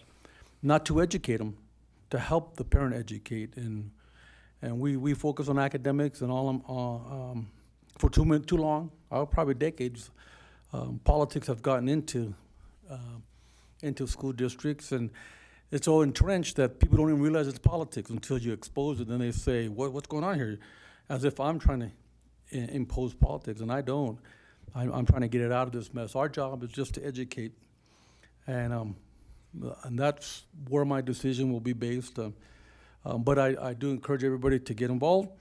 And the way our system works, if more people vote for me to get me back, then I made the right choice and the community likes me. If they don't reelect me, well then the community can put whoever they want here. So that's the way our system works, and it's a great system. And you know, it's like eating an elephant with a spoon. Just keep chumping away. And then I heard the ESP and the gentleman and several came up, and I just want to let them know that we've heard this. I've been 2010. I used the wrong term one time, and I had some ESP janitors want to choose me out, took me out behind the school. It's kind of funny, but I said we have to do something about the ESP because. And they're the bottom feeders, and that got twisted around. Like I called the ESP bottom feeder. I go, no, that's not what I said. But you know how things can get twisted. I was emphasizing their lack of pay, and and believe me, I've been saying this since 2009. I'm going to tell you right now, this board is listening, and not just to them, but to the teachers and the exec pros. We believe in you. And last year we gave 10% raise. Coming up shortly, we're going to be talking about benefits, and that was a board proposal. It wasn't anything else because we know you guys deserve the best. And when that time comes to make those choices, we are considering the employees. And so just believe, like, again, the gentleman from the ESP, they're not here. He looked kind of cool, had the long hair with the mask. That's pretty cool. Anyway, that's another thing. But we heard you. I heard you. And I appreciate you coming up and sharing your thoughts. Thanks. Thank you. And as Mr. Dahl goes, I'm going to complete the board report. I don't see any other board members. So this was already shared. This morning I was, when Superintendent Gall called me and I was dealing with the emotions of finding out about this Doherty student and then finding out who the student was and the personal connection I had with that student.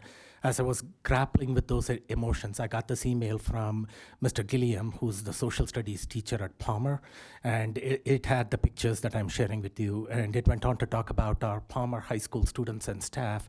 They donated their hair for this wonderful cause, fighting childhood cancer. Considering what I was going through at that time of the morning with the tragic loss of life, and juxtaposing that with our Palmer community, what they are doing to fight childhood cancer, it just brought a smile to my face, I guess. What a wonderful role model these students are. We can only hope to be as thoughtful and giving as these students were. So in the midst of tragedy, when you feel despondent, an email like the one I received this morning brings a ray of hope. I just wanted to give a shout out to those students, and some of them have luscious locks of hair, unlike me and Superintendent Gall, and they were willing to donate that. This is a state of choice. I just want to, this is an act of choice. An act of God choice. So, as we are heading into the break, I want to take a minute and talk about some of the board work and accomplishment that has transpired here in the boardroom over the past several weeks. Sometimes in all the noise and distractions, the real board work that is taking place every week, that message is lost. Our staff and students, their achievements also don't get the spotlight and recognition that they richly deserve, and that is truly unfortunate. So I want to take a few minutes to reflect on the work that has happened over the past 3 months. And I will start by saying this is a work in progress. Our shared journey is just beginning. At the beginning of this academic year in August, I shared that we are collaboratively embarking on a journey to excellence. We have never wavered or lost sight of that ultimate goal. I firmly believe we are headed in that right direction, rooted in the board priorities behind me. And with each step we collectively take, together, we are ensuring true educational equity, meeting every student where they are in their K-12 educational journey, providing them the supports and resources to thrive and achieve their personal best in a safe and inclusive school environment. And to get that destination where magic and growth happens, most often we have to step outside that comfort zone. And stepping outside that comfort zone is challenging, it's demanding, it's uncomfortable. But when we step outside that comfort zone and collectively change the course and trajectory of District 11, that work, that journey is rewarding, satisfying, fulfilling, filled with magical possibilities. And we can look back and say that we left District 11 better than we found it. When the board hired Superintendent Gall last year, it was with the idea that we needed change. We can stay in the comfort zone and continue the declining enrollment trend of the past 20 years. You know where that road leads. Closing schools, layoffs, losing 4,200 students in the past 4 years, and gradual irrelevancy in Colorado Springs landscape. Just 5 short years back, we were the largest school district in Colorado Springs. I would rather choose the alternative and win now. That requires setting a bold vision and embracing change, and lead with conviction that we are the premier school district of choice in Colorado Springs. And it all starts with being student-centered. And I'm sharing some of the pictures from this journey over the past 3 months. For the people that were here in the boardroom, you saw students take over this boardroom. That's what we are, student-centered. Students coming and taking over the superintendent's chair and giving shout-outs to their teacher. How cool is that? It all starts with students. The culture shift that we are working through, students come first. Our board priorities start with student success. And in the past 3 months, we have recognized students from several schools, and I don't want to go over all the schools because there is a plenty and I will miss out on some of them. So we never want to lose sight of the fact that we are in the business to serve students and their families first. Without students, none of us have a job. And students have a remarkable job of sharing and communicating what they want. We just have to listen. And when they were here in the boardroom speaking, performing, and demonstrating their learning, we all lean in. You can see the board members leaning in, and we cannot help but smile in pride and joy at the accomplishments. We all have our differences on the dais and in this room, but we can all agree that students are the center of everything we do. And if students come, if we are student-centered, we are equally focused on our staff. We cannot be student-centered without taking care of our staff. We have featured, spotlighted, and given shout-outs to our teachers in multiple ways at our board meetings over the past 3 months, starting with the superintendent's report. And we have Teacher Tuesdays. We talked about that, 2 for Tuesdays. And we've had opportunities to recognize 9 high-performing schools with banners. And when we recognize the schools, we are recognizing the staff that is doing the work out there, because without the staff, they are not going to be accredited with a distinction banner. And we also got to recognize Chipeta and Roosevelt Charter a couple of weeks back with the Governor's Bright Spot Award for Growth and Achievement in Math. And we even got to recognize therapy dogs. And how cool was that? The last picture out there is about the therapy dogs. The major work that the board took was renewing Superintendent Gall's contract. That's the big lift that we took. This is the 4th year that I'm serving on the board, and for the first time, this board collectively performed an informal mid-year evaluation of the superintendent and shared our feedback with Superintendent Gall. The board used the superintendent performance report to perform his evaluation, and again, for the first time in my time on the board, a clear and comprehensive roadmap targeting specific outcomes were shared with the community. I strongly encourage all of you to take a look at the report if you have not already done so. Accountability is at the core of everything we do. As an elected body, board members are accountable to the citizens and our community, and it is our elected responsibility to hold the D11 system accountable for educational outcomes, and we do that through the board's one employee superintendent, and we take that responsibility seriously. The record will show that this diverse board, with differing opinions, unanimously approved Superintendent Gall's contract extension, and we went about it methodically and, more importantly, in a fiscally prudent manner. His contract terms are proof of that, and with that unanimous board, this board also recognized we have the transformational visionary leader in Superintendent Gall to lead us in the journey to excellence. We talked about academic progress. We reviewed several school improvement plans, 11 of them. We reviewed the academic master plan. All components of the academic master plan: quality neighborhood school, graduate profile, graduate requirements. We have one of those schools right here in the audience today wanting to be an IB pathway school. We reviewed the mid-year academic data, and several schools showed significant median percentile growth in math. We have concerns, but we have a clear pathway how to get to the outcomes that we are looking for our students. We made a financial commitment. We are reviewing preliminary budget for 23-24 tonight. We gave contract awards to Schneider Electric, which is going to perform a comprehensive energy performance audit of the district. We provided instructional empowerment to 5 schools that are priority improvement or turnaround schools. We approved a contract for field turf at Doherty and Coronado track and field. So when Doherty and Coronado students come back in the fall of 23, they will have brand new track and field out there. We approved $3.5 million to address school needs and district priorities. Several of them are highlighted out there. I'm not going to go into each one of those, but you can take a look at what we approved, and this will be posted out on board docs. This is going to, we cannot, I emphasize this, we cannot cut our way through the declining enrollment crisis that we find ourselves in. We got to judiciously invest in our schools, and that is going to attract students back into our schools, and that's what we are doing through this plan. Staff investment, sometimes it was mentioned at the board meeting, a citizen public comment that the staff are not respected. This shows to us, what you have in front of you shows that staff, we take serious responsibility in making sure our staff is going to be better taken care of with the health investment. The current plan is on the left, and you can see all of it in the black. And the new plan shows the benefits that are going to be on the right. And every one of the item that is in green is going to be better than what our employees have right now.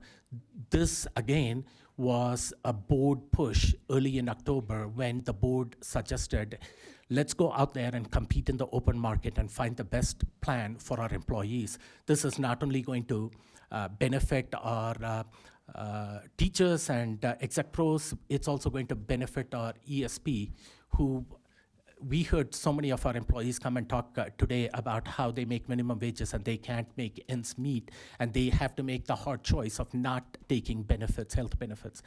The plan that we have right now is going to allow them to take health benefits. I don't see President-elect, ESP President-elect Kevin Cook at the back of the room today, but he mentioned last week that this was a win-win-win situation for all the district employees, and I strongly believe that. And circling back to my first statement, everything we ever wanted is one step outside that comfort zone. And are we willing as a school district to look at things differently, changing the status, challenging the status quo, and adapting to change and grow and lead and thrive? This was an example of stepping outside that comfort zone, and we got a better benefits package for our staff. And the last thing that I want to talk about was what Director Loma talked about, staff investment and compensation. This shows what the 3 different employee groups made over the last 5 years as far as compensation pay increase. None of this is all public information material, but when you go back and look over the last 5 years, starting in 18-19 to 22-23, last year this board provided the highest pay raise compensation for each of our employee groups. When you compare that with the last 4 years prior to that, it was historical raise. We set aside $22 million in pay compensation for our employees in recurring and non-recurring compensation. So when you hear this board sometimes doesn't care about the staff, those are the data and facts right in front of you. The health benefits package, staff investment and compensation. This is going to impact our staff at the kitchen table when they have to make the hard decisions with inflation being so high. As we go about negotiations this year, I don't know where we are going to land at, but history shows that this board will take care of our staff, and I look forward to sharing that later in the year when we get through those negotiations. The SPED paraprofessionals, I have strongly advocated from this board dais that we need to invest more in them. And I've always asked you to judge us by our actions and the end outcomes. Everything else is noise and distraction. This board's action shows that our priorities are students, staff, and family. So I'm going to finish with this. Are we as adults willing to put our differences aside and for the sake of our students, our kids, dare to step outside of that comfort zone and embrace growth and opportunity? And as we do that, we have to cross that fear zone, the zone of uncertainty. But when we get to that growth zone, I promise you that journey will be worth it. I'm all in. I hope each and everyone will join me to ensure our schools are safe, welcoming learning environments for all our students. Happy spring break for all of you.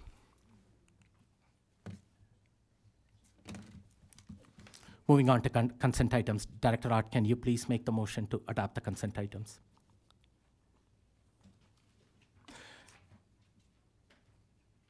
With the recommendation that was made. Yes, I've got it. I move that the Board of Education adopt all consent items as designated in the agenda. The consent items are E2, approval of March 8th, 2023 regular meeting minutes. E3, approval of March 15th, 2023 special meeting minutes. And E4, approval of policy GCFA, hiring of instructional staff portability.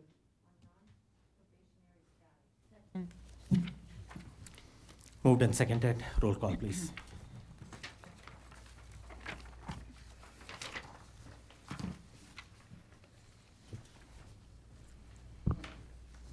Director Bankus?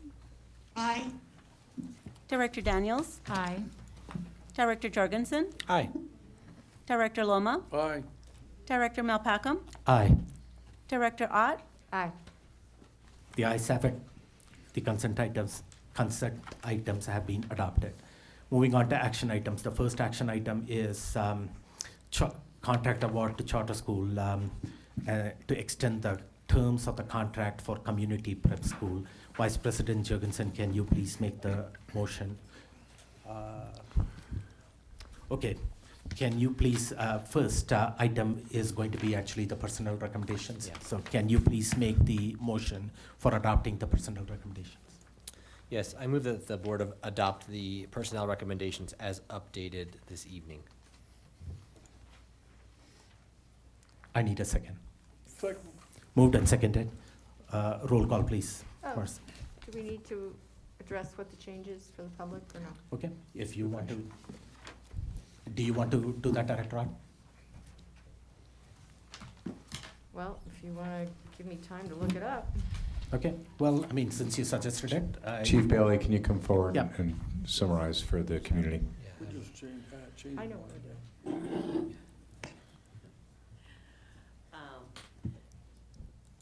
Thank you, President Malpacum, Mr. Gall, board members. There was an error on the posted personnel recommendation document. We had to remove number 7 because it was put on to the personnel recs in error. Thank you. Okay? Those things happen. Thank you. Uh-huh. So that's number 7 in personal recommendation has been removed. Yes, it has been removed. The one that you currently have has been corrected.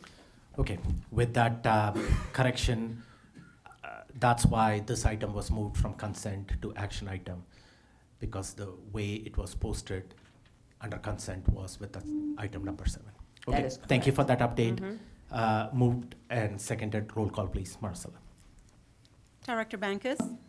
Aye. Director Daniels? Aye. Director Jorgensen? Aye. Director Loma? Aye. Director Malpacum? Aye. Director Ott? Aye. The ayes have it. The motion for adopting the personal recommendation has been adopted. Now we move on to the contract awards for Community Prep Charter School. This is an extension of their contract for 1 year. Vice President Jorgensen, can you please make the motion? Yes, I move that the Board of Education approve Resolution 2023-23, Community Prep School, to extend the terms of contract C2016-001 by 1 year to end June 30th, 2025. Second. Moved and seconded. Superintendent Gall, this is a new item. I'm turning it over to you. Yeah, if I get Dr. Scott Mendelsberg to come to the podium and welcome Raj Solanki and the community prep team.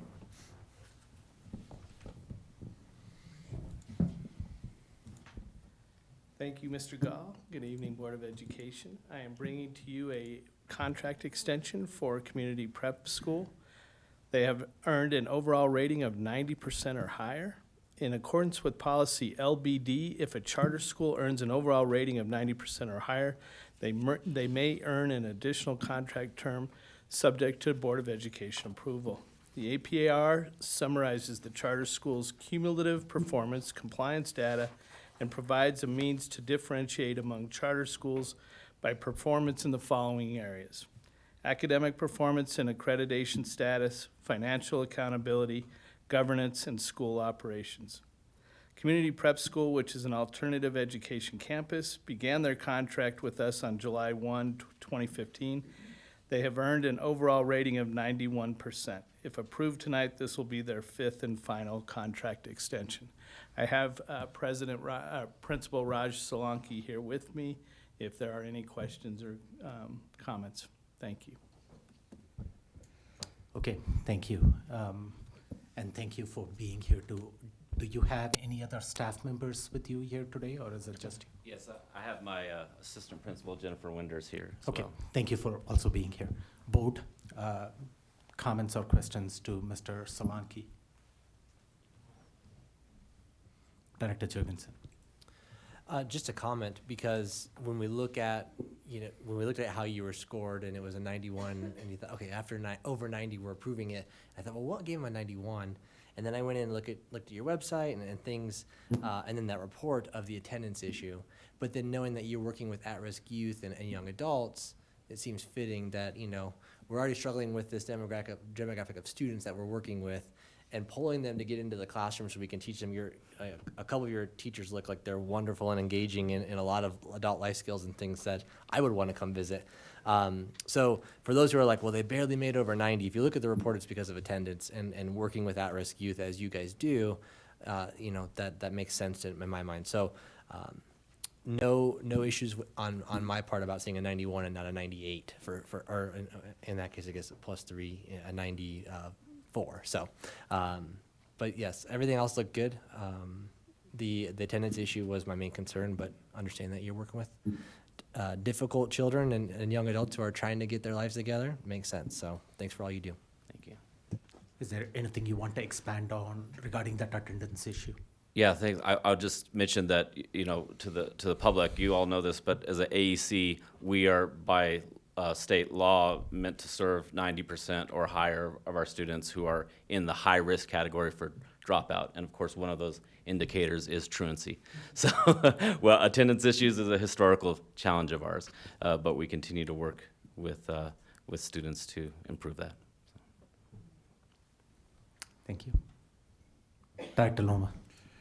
You said on the 5th and final, meaning, can you elaborate that? Yeah, by policy, they can go up to 5 extensions, and then after this, they have to apply as a new charter. Okay. It's policy, yeah. And I was looking at your core values, and what I like about your core values is the last one, joy. You don't see that in too many core values. You have, the normal, you have the normal trust and integrity, but you very seldom see joy on a core value. So that's what really stuck out to me. The first time I went to the school, this is years ago, a long time, before you, I think, I would have remembered you because you have a beard, I was a teacher at the time. Oh, okay, okay. So, but yeah, keep doing what you're doing. It is a tough gig, dealing with the student population that you deal with, but somebody has to do it, and you guys are doing a good job, so thank you. Thank you. One of the concerns, I don't see any other, is Director Bankus wanting to ask a question. Okay, one of the concerns that it goes back to the beginning of the year, there was a report that you significantly lost enrollment, and because of that, you had to make some staff layoffs. Where are you with the enrollment? Is there something that you want to comment regarding that? Sure. Yeah, our enrollment is quite significantly down. We were funded this year for 151 students. And that is down 70 from the last couple years before that. So that's a significant amount with that kind of that number of enrollment. We are one of the things community prep school has never really had to do is market, and we had so much enrollment from word of mouth. So now we are actually marketing, and we are seeing already improvements. We had 13 students start this last week, so we're hoping that we would be at that number again next year, and that there wouldn't be a need for further staff reduction. But that was a significant reduction. That was 1/3 of our staff. And any particular reason you attribute that to? the enrollment loss? I'm still trying to figure that out.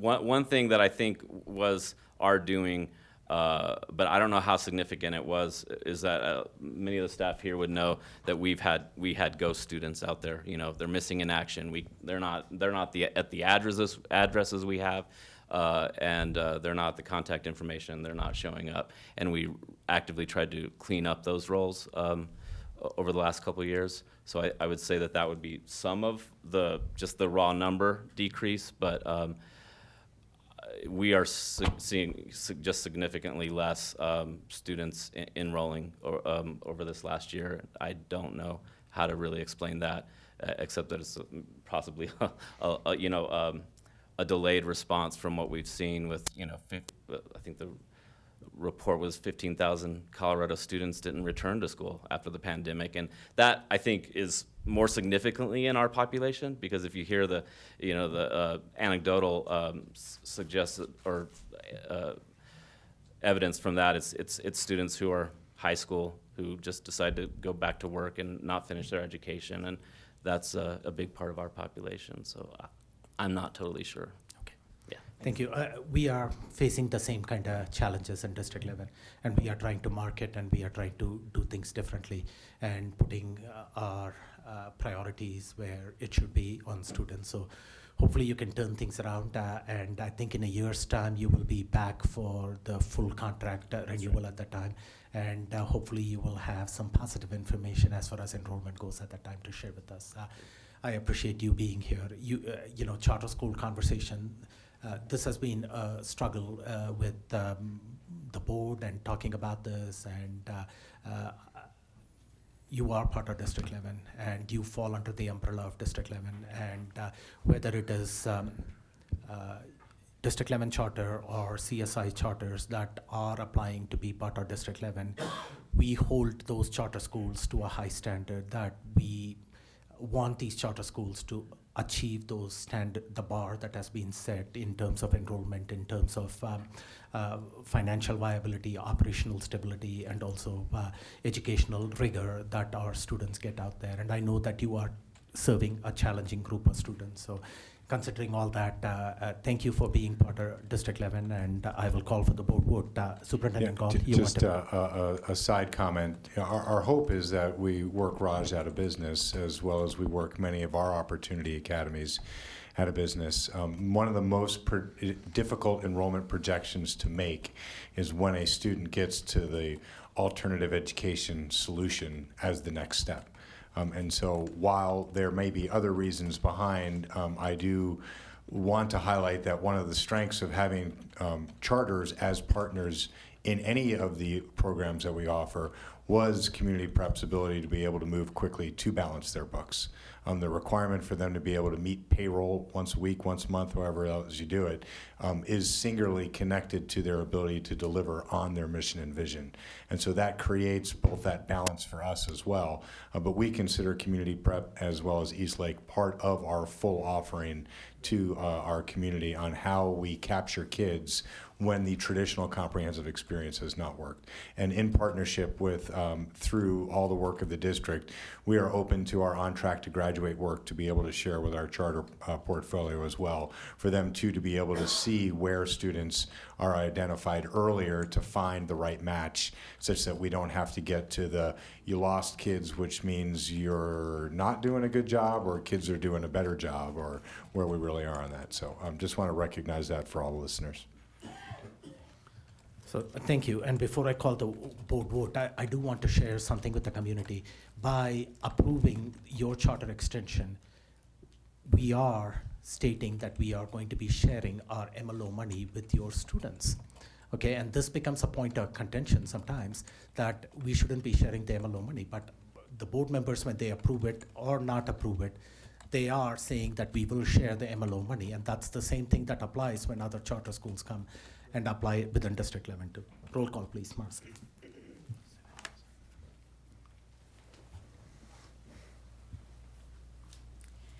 Director Bankus? Aye. Director Daniels? Aye. Director Jorgensen? Aye. Director Loma? Aye. Director Malpacum? Aye. Director Ott? Aye. The ayes have it. Congratulations, sir. Your contract has been extended for another year, and we look forward to seeing you here in another year. And for the record, that contract was approved unanimously by this board.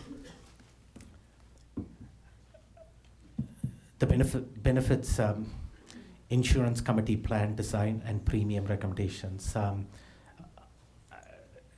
Director Jurgensen, would you like to make the comment? Because this says Secretary Bankus, and I'm not sure Sure. if she is,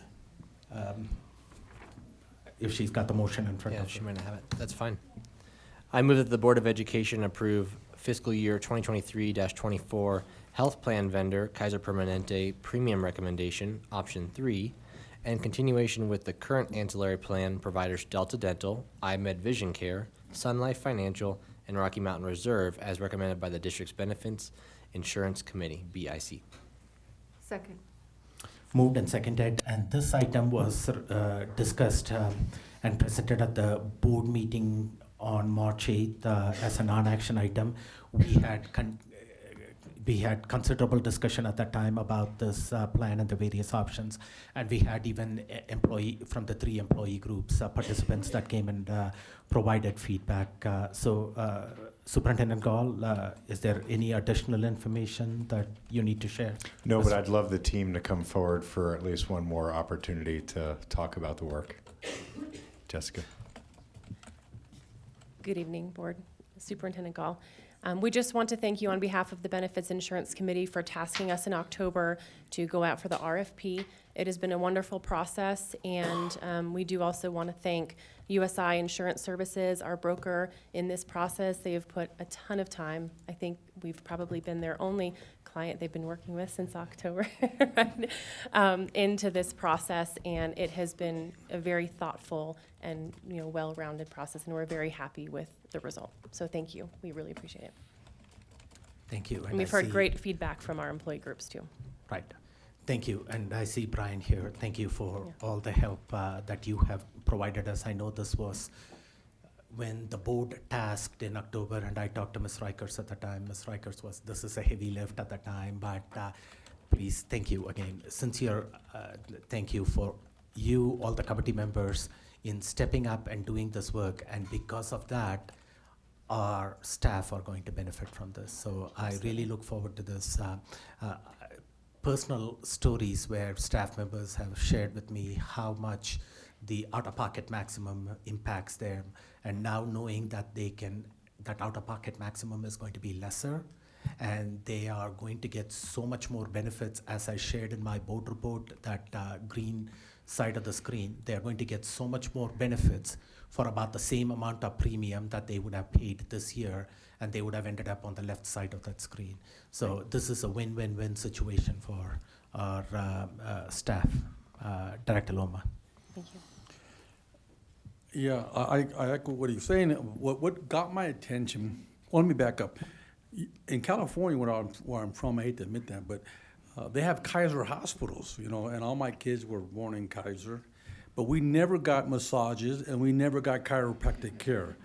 So I'm kind of upset on that one, but our employees will get all that at really great rates. So that really stuck out to me. Again, I compliment everybody. Thanks for all that you're doing for our district. Yeah, and thank you. And it's always good to look at that massage care and all those things. But when I look at the services that they can get for low-cost options with PeakMed, and the quickness of the service that they're going to get, and the other benefits that are going to directly impact some of our staff who have long-term diseases like diabetes or things of that nature, the out-of-pocket cost for the medicine is going to be so much more lesser. I think you gave an example where a cancer drug or something that would have cost, you can better explain it than I can. It would have cost the member their out-of-pocket maximum in month 2 or 3, and under our plan with Kaiser, it is $10 copay per month. Right. Yeah. And it would have cost them how much? Our plan maximum right now is $5,000. Right. Yeah. Okay, and those are all the benefits that we have. I'm really enthusiastic about this, and this is a new option that we are venturing into, and we hope that more of our employees sign up for this benefit plan. A lot of our employees that had to balance whether they needed to buy groceries at the store or pay the bill, and so they are risking health by not taking health insurance. Now they have an opportunity to take health insurance and not have to risk that. And hopefully more of our employees will sign up for our plans, these plans, especially our ESP employees. And then we will revisit this in a year's time. I'm looking forward to hearing that. If I'm on the board at that time, I'm looking forward to hearing that report in a year's time. And then seeing what we can do even better for our employees at that time. So thank you. I think, are you guys with Kaiser and? I'm going to introduce. Yeah, they're going to introduce with the next plan, so that's why I waited. Seeing no further comments, Ms. Hidalgo, roll call, please. Director Bankus? Aye. Director Daniels? Director Jorgensen? Director Loma? Director Malpacum? Aye. Director Ott? The ayes have it, and I'm looking forward to how this plan is going to benefit our staff. So this plan design and premium recommendations have been adopted by the board. Going on to the next one, okay. Director Daniels, do you want to make the motion for contract award employee healthcare contract with Kaiser Permanente? The contract C2024-0001 with Kaiser Permanente and Resolution 2023-24 to provide healthcare insurance beginning July 1st, 2023. Second. Moved and seconded, and this is where I'm going to turn it over to Superintendent Gall, and then he can introduce. Again, I'll introduce the team. Come forward, Chris, thanks. Good evening, Board of Education. Thank you, Superintendent Gall. I have a very brief presentation, but I would absolutely love to introduce the full team. So if I miss somebody, please stand up and identify who you are. You know, obviously our D11 team, Miss Jessica Reiger, she has been instrumental in leading this, and her cohort in crime, Andrea Palos, thank you so much. Rosa Garcia representing our contracting office. From our USI partners, Brian and Lacey, thank you for all that you've done. We couldn't have done it without you. So now I have to read my script because I don't remember all the names. I apologize. From Kaiser Permanente, Michelle Wolf. And do you have any other cohorts in crime from? Just me. You're perfect. You're perfect. From our Peak Med team, Dr. Mark Tomasulo, right? All right, and he has cohorts from Peak Med. Would you at least wave? Jennifer, Aaron. Thank you so much. We are so happy to have you here. And am I missing anybody? No, I don't think so. No? Perfect, perfect. So I'm not going to go do a presentation overview of the solicitation process, the Benefits Oversight Committee recommendation, or the plan design, since this was heavily discussed and presented at the March 8th board meeting.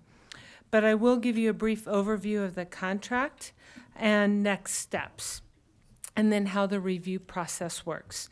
The contract provides for a fully insured healthcare model by providing insurance coverage for district employees and their families that have enrolled. Kaiser Permanente is offering a large network to include Centura and US Health and Peak Med, which will provide little disruption to our current members. This contract will be annually renewed in the same process which is currently done, which requires a recommendation from our Benefits Insurance Committee to our Board of Education for approval. This will include premiums and risk share amounts. This contract does not have a term limit, but the recommendation is to post the performance annually and recompete if needed in 3 to 5 years or longer. If you approve tonight, next steps will include an open enrollment process beginning April 24th through May 5th. It will occur online, and there will be multiple in-person information sessions at various district and provider locations during this time frame. This contract performance will begin July 1, 2023, and will end June 30th, 2024. At this time, this concludes my overview. I'll turn it back over to the board for any questions you may have, or if you'd like to have any guest speakers come up. Since they are here, since you are here, if you want to talk briefly, you're more than welcome from each one of your group. The PeakMed group, maybe one person can come and talk.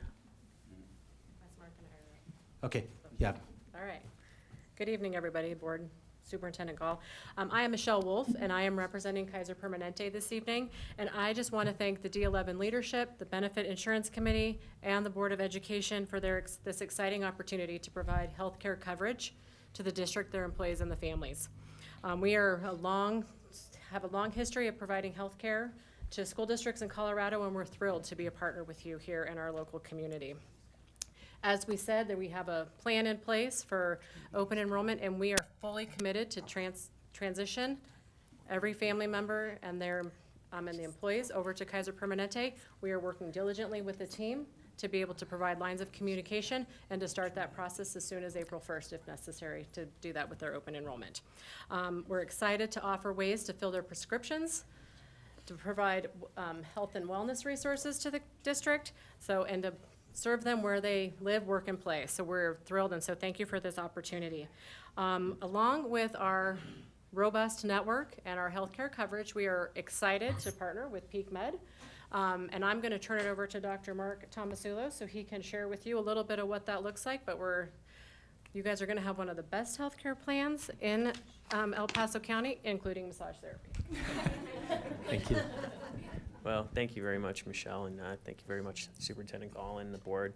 For having the faith and confidence in PeakMed as a company to try to take care of teachers and the student body, which changes the benefit plan in so many different ways. We take care of a lot of schools in this community as well as hundreds of companies as well. So the reason I started this company was to change how we deliver healthcare and how affordable healthcare can become. And with doing that, you change the benefit package for teachers and employees.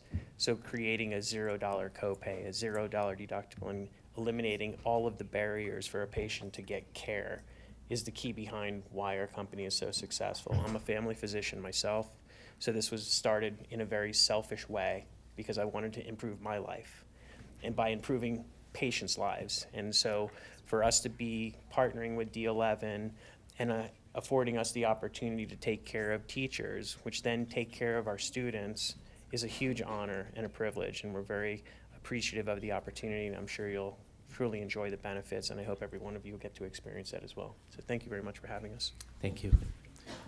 I appreciate you also saying that you have our staff is going to have one of the best healthcare services. And I want our staff to say that in 6 months or a year's time, and that will be the real way to prove our staff coming back and saying, thank you for having Kaiser and PeakMed as partners. Any comments or questions from the board? Seeing none, roll call, please. Director Bankus? Aye. Director Daniels? Aye. Director Jorgensen? Aye. Director Loma? Aye. Director Malpacum? Aye. Director Ott? Aye.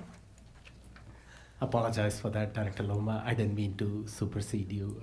Your name was called and I stepped in, so I apologize. Just my excitement in wanting this contract approved. So the ayes have it. And thank you for being here. And we look forward to this partnership. This is the beginning of a beautiful relationship. Thank you very much. I appreciate it. Moving on to the next item on the agenda, policy LC is the action item on the agenda. Director Daniels, can you please make the motion for item policy LC? I move that the Board of Education adopt policy LC 3.0 research projects, studies, and experiments as revised. I need a second. Second, sorry. Moved and seconded. So this item has been in front of the board several times, and some revisions were suggested. It's gone back to the policy committee, I think, and it's come back as an action item now. Dr. X, you are here. I know that when I looked at this policy on board docs, there are 5 different versions out there, so we are going with policy 3.0 now. Yeah, good evening, Board of The version Directors. 3.0. 3.0 would be the most recent version. We made the edits that were included in 2.0. We were running into, obviously, some struggles with the policy being inked up so much that it was getting very difficult to follow. So we did make the different cleaner versions, so we didn't share with you a really monstrous red line. Okay, so it's policy 3.0 that we are looking at. This had come under, it had been revised with considerable board input. So I will open it up for some comments or questions before calling for a vote.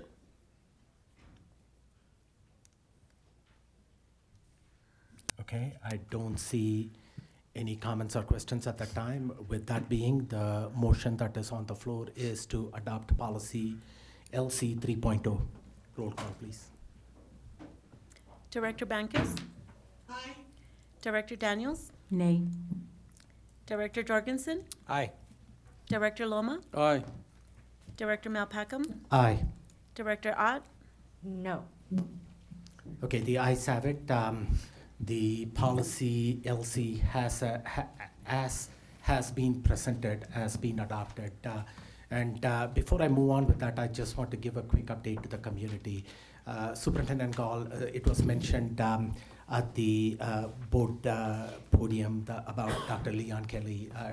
Superintendent Gall and I did meet with Dr. Leon Kelly, had a very productive conversation with him, and he and both of us agree that we all are on the same page that we need to address youth suicides and youth mental health. But we also shared our opinion about some of the questions being really intrusive and invading into students' privacy. And Dr. Kelly understood our point of view. And Dr. Kelly, after that collaborative conversation, said that he would work with the Department of Health to see if questions that pertain to the mental health and the bullying that takes place in our schools, or drugs or violence in our schools, if the questions could be limited to those as opposed to all the other questions that were in there. So, and he also talked about engaging other school districts throughout El Paso County. So at some point in time, we may collectively come together and engage in that conversation. As it was talked about before, even if District 11 participated in the survey, we didn't have enough people, enough students participating. So this has got to be a collective El Paso County lift, and I look forward to that conversation with Dr. Kelly in the future and collaborating with them, and hopefully we can find a survey that works for all of our students. In the meantime, as it is adopted, it is parent choice at this time. Parent has to opt in at this time to participate in that Healthy Kids Survey. Moving on to non-action items. We have policy FF, which is naming of district facilities, properties, and assets. This item was again discussed at February 8th regular meeting, and it came as non-action in the February 22nd regular meeting, but it was postponed at that time. Dr. X? Correct. Policy FF, naming of district facilities, is being revised and reintroduced this evening for adoption. You will find 2 versions of the policy in your packet. Version 1.0 introduces a 6-year waiting period for naming considerations, procedures for the application and naming committee process, a publicly announced community meeting, and additional levels of data research and review to ensure appropriate naming of district facilities. And version 2.0 includes clarification of the naming committee from a standing committee to an ad hoc committee, reallocating the community meeting to a district-level process, and general edits for clarification and applicability to style guide. District facilities for purposes of this policy includes all buildings and areas within a building, and final naming of a district facility will still remain with the Board of Education. Thank you. This also went through a lot of revisions, and Director Art suggested some revisions which are incorporated in this right now. So with that, thoughts or comments or questions from the board? I am unclear. Are there two up for non-action, or is there one with amendments? It's version 2.0 that is up for adoption. So when you look at FF 1.0, that was the initial suggestion that came, and then it was revised with some of the board input. And now we are looking at adopting FF 2.0, the clean version that's there on board docs. Okay. Hopefully that answered your question, Director Bankus. Yes, thank you. Okay. Any thoughts or comments on this? And I'm just going to look at you, Ms. Ashby. This puts the onus on you to have that, it says the communications department out there holding that public meeting. That's good with you okay. With that, no further questions. So is this ready to be moved to consent? Thumbs up. Okay, I see 3 thumbs up. Okay, I see. Okay, so this can move to consent.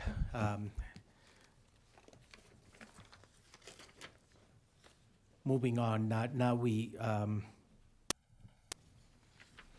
the preliminary budget development assumptions for 2023, 2024. Again, this is new information. It is also scheduled for the April 5th the work session, so we will do a deep dive into it at the April 5th work session.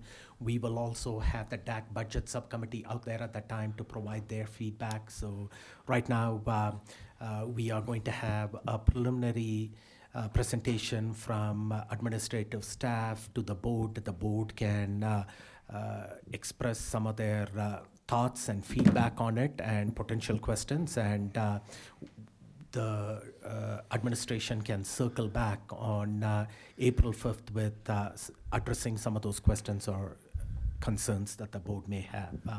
With that, I'm going to turn it over to you, Superintendent Gall. Thank you, President Malpacum. I'll ask Laura to come forward, but I'm going to read over a couple of opening statements.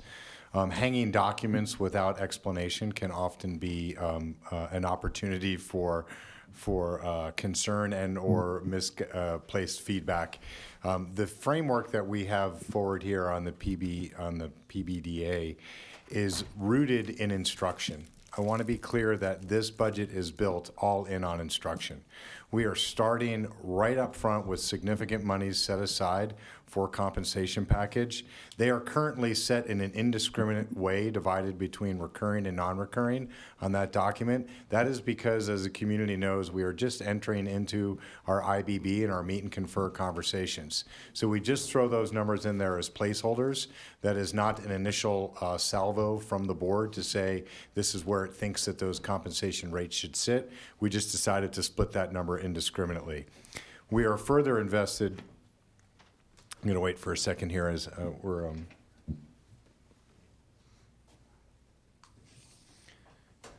our board secretary Marisol is not feeling well, and I appreciate the staff's response to be able to get her the supports that she needs to make sure that she feels better.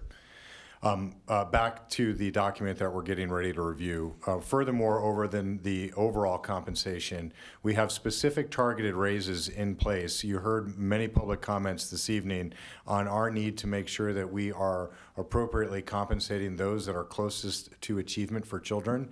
And so I've asked the staff to start thinking not just singularly in employee groups, but in concentric circles around academic achievement. Who is it that is closest to students? All our staff deserve a living wage, and all our staff deserve the requisite compensation that we have budgeted here, but we are going to make specific strategic investments to ensure that we're delivering on our #1 goal, which is academic achievement.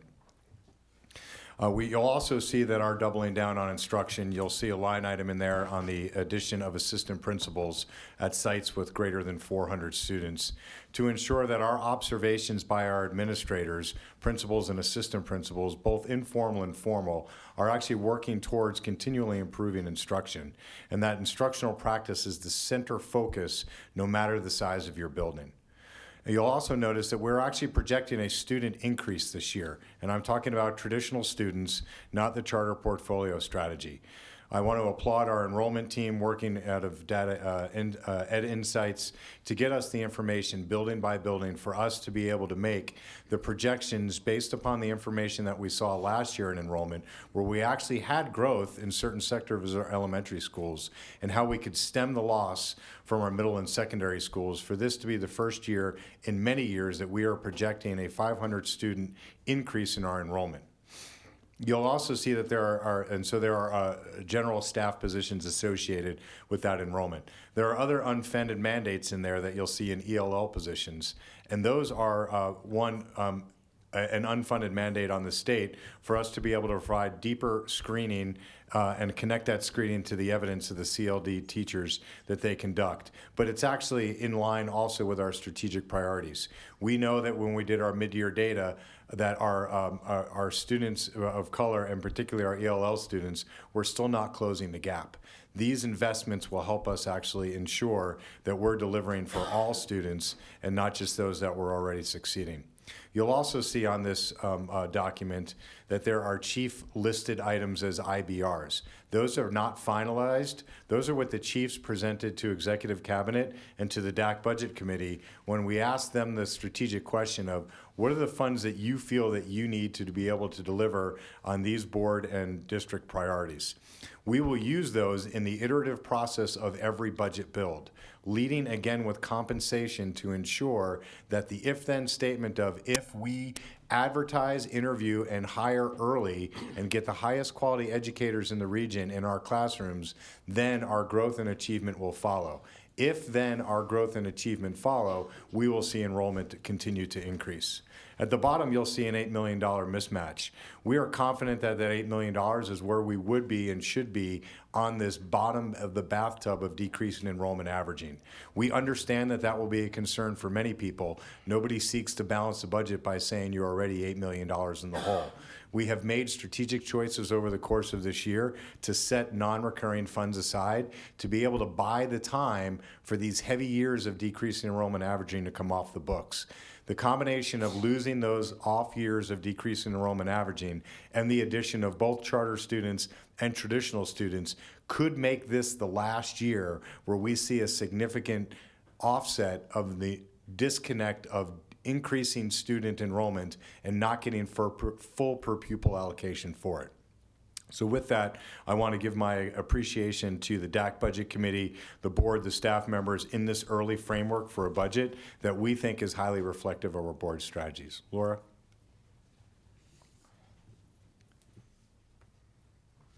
Good evening. Can you pull up my PBDA? We can try, so you might want to start talking. Okay, so one of the documents I hung is the standard preliminary budget development assumptions. Just as the superintendent said, this is a beginning framework. There's going to be many more discussions about it. We can add anything, we can adjust anything, but we need to start building the budget. So we're putting down some numbers on paper that we can play with. So at the top of that section, I made some assumptions about what we're going to get from the School Finance Act. At this point in time, I'm estimating we're going to get an increase to our per pupil revenues of around $750 per pupil. I've forecasted in the student growth that the superintendent just talked about, 500 in-district students and 600 additional charter school students. We will still be in declining enrollment averaging, and since we're losing a high year at that fifth year, we'll be funded for almost 1,100 kids less than last year. But with the $750 increase in per pupil revenue, we will get additional monies. So then if we could pull up the document, the second section talks about those additional monies, where they're coming from, and then how we're going to use them. At this point in time, I'm estimating that our total program, the money that we get in the per pupil revenue, will increase by almost $7 million. We will also get some universal preschool money at this point in time. I don't know what that is, but the state has indicated they will hold us harmless from the Colorado preschool program that we had previously. So I'm estimating that we'll get the same amount of revenue from that, from the universal preschool. We'll also get some minor increases in our state categorical funding due to inflation. We also have to pass through the per pupil revenue to those new charter school students. So line number 3 on the preliminary budget development assumption shows the amount we have to pass through in addition to the existing charters we have to pass through to the new charter school students. That's going to be a decrease in revenue of almost $7 million. Line 3A means we also have to flow through to charters a portion of our mill levy override. That's going to cost us an additional $2.2 million as a revenue out, a negative revenue there. I've adjusted some of the transfers to various other programs. These are still up for discussion. Some of these are offset down below, like for example, line 6, I'm showing a decrease in revenue to our capital reserve fund, but that's because we want to budget it in the general fund for repairs and maintenance, which is what we're spending it on anyway. It just fits better in the general fund because capital projects by definition are over $250,000. Thank you. Can you zoom in? We're on the second green section called uses. And as I said, these are just preliminary numbers at this point in time. The first line 8, all of the line 8s deal with compensation. The first line 8 that's highlighted in orange is simply a placeholder. We don't know what our compensation is going to be, but I wanted to plug in some numbers just to show we're intending to give some compensation here. The second line 8, district share of benefit increases. We believe additional people will join our insurance based on what you've just heard, and we believe that it's going to cost the district slightly more to maintain the 70% or the 75% match of the premium. So that's an increase of expenditures of $1.5 million. The third line 8, targeted market adjustments and restructures. These are what we were talking about giving specific people that are closest to the children or that have the highest vacancy rates increases. Those are not finalized yet either, but we're estimating at this point in time around $2.8 million for those. The calendar committee had proposed, and I believe the board approved, 2 additional days for teachers and school-based personnel. That will cost us around $2.1 million. Line 9 is increases in actual staff. So you'll see there in the middle, those bolded numbers, 10, 17, et cetera. That's the actual number of FTE that we're increasing. And then next to that, the negative expenditures, the expenditures are the actual cost of that staff. Lines 10 through 17 are what Superintendent Gall referred to as the incremental budget requests, the IBRs that were presented by the chiefs. Those are preliminary as well. We'll go over all of them in detail at the work session. We can add or decrease, but those are what the chiefs have indicated they would like to increase their budget by next year. That third green section, the expenditure reductions, these are areas that were targeted for cuts. You can see we've identified several positions that could be cut. Actually, in total, those red numbers are in the middle. We've identified 56.4 positions that will be cut. I believe all of these are vacant, actually, at this point in time.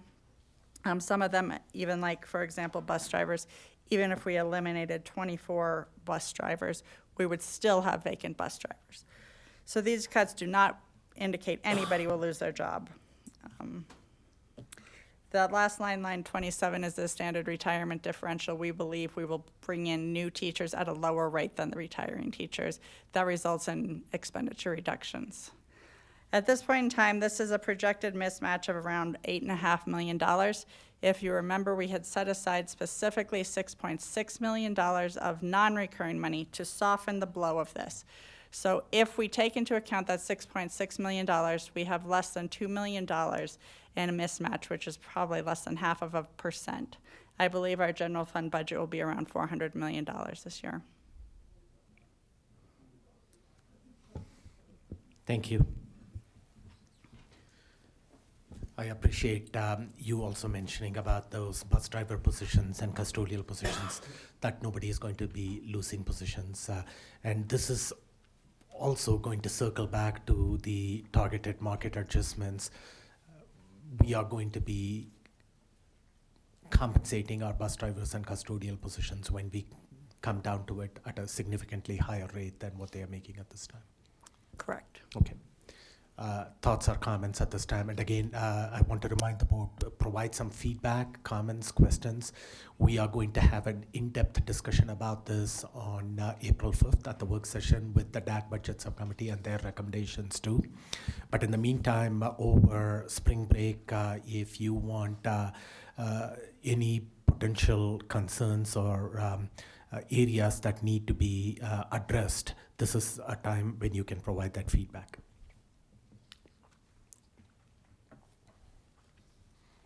Director Daniels. Thank you.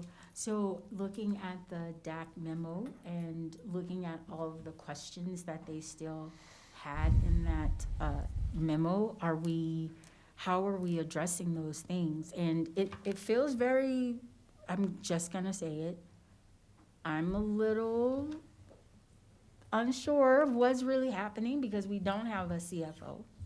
And I don't know where that conversation is. So when it comes to the numbers, I'm a little like, how is this gonna look and how is it gonna work? So when I look at the memo, I'm kind of having those questions as well and just wanting to have some clarity on how is this really going to work? Yeah, I know so we gotta. I don't want to put Laura on the spot Yeah, for right. the I don't CFO wanna- question. I'll go backwards. not- Amanda and the DAC Budget Committee submitted a memo that was mostly on the IBRs of which the chiefs had provided. So this document was just posted last week, and so a comment will then come next week or in 2 weeks when we get to the work session, which will be more inclusive. Amanda and I have had several conversations and have been working through any of the disconnects, and I believe we have already pre-answered most of the questions that the DAC Budget Committee has supplied. To the CFO question, prior to my arrival, the organization was built with a senior leader on the operational side who I believe the title was the Chief Business Officer, that also had underneath it all of the operations side to include FOTC. In the absence or in the time period since Glenn's departure, we have maintained a single senior leader on the operations side, which has been our interim COO, Chris Odom. We've promoted Laura up to be a senior executive director of finance, and right now, which currently sits as a COO with somebody leading on the facilities side and somebody leading on the finance side. It has been shared with me by yourself and other board members that they would like to see some options of a specific CFO position. We will bake that into this year's budget, but currently we've been operating on a very similar model of what we had before with a single leader on the operations side. It just happens to be our interim COO, Chris Odom, and it is no longer Mr. Glenn Gustafson.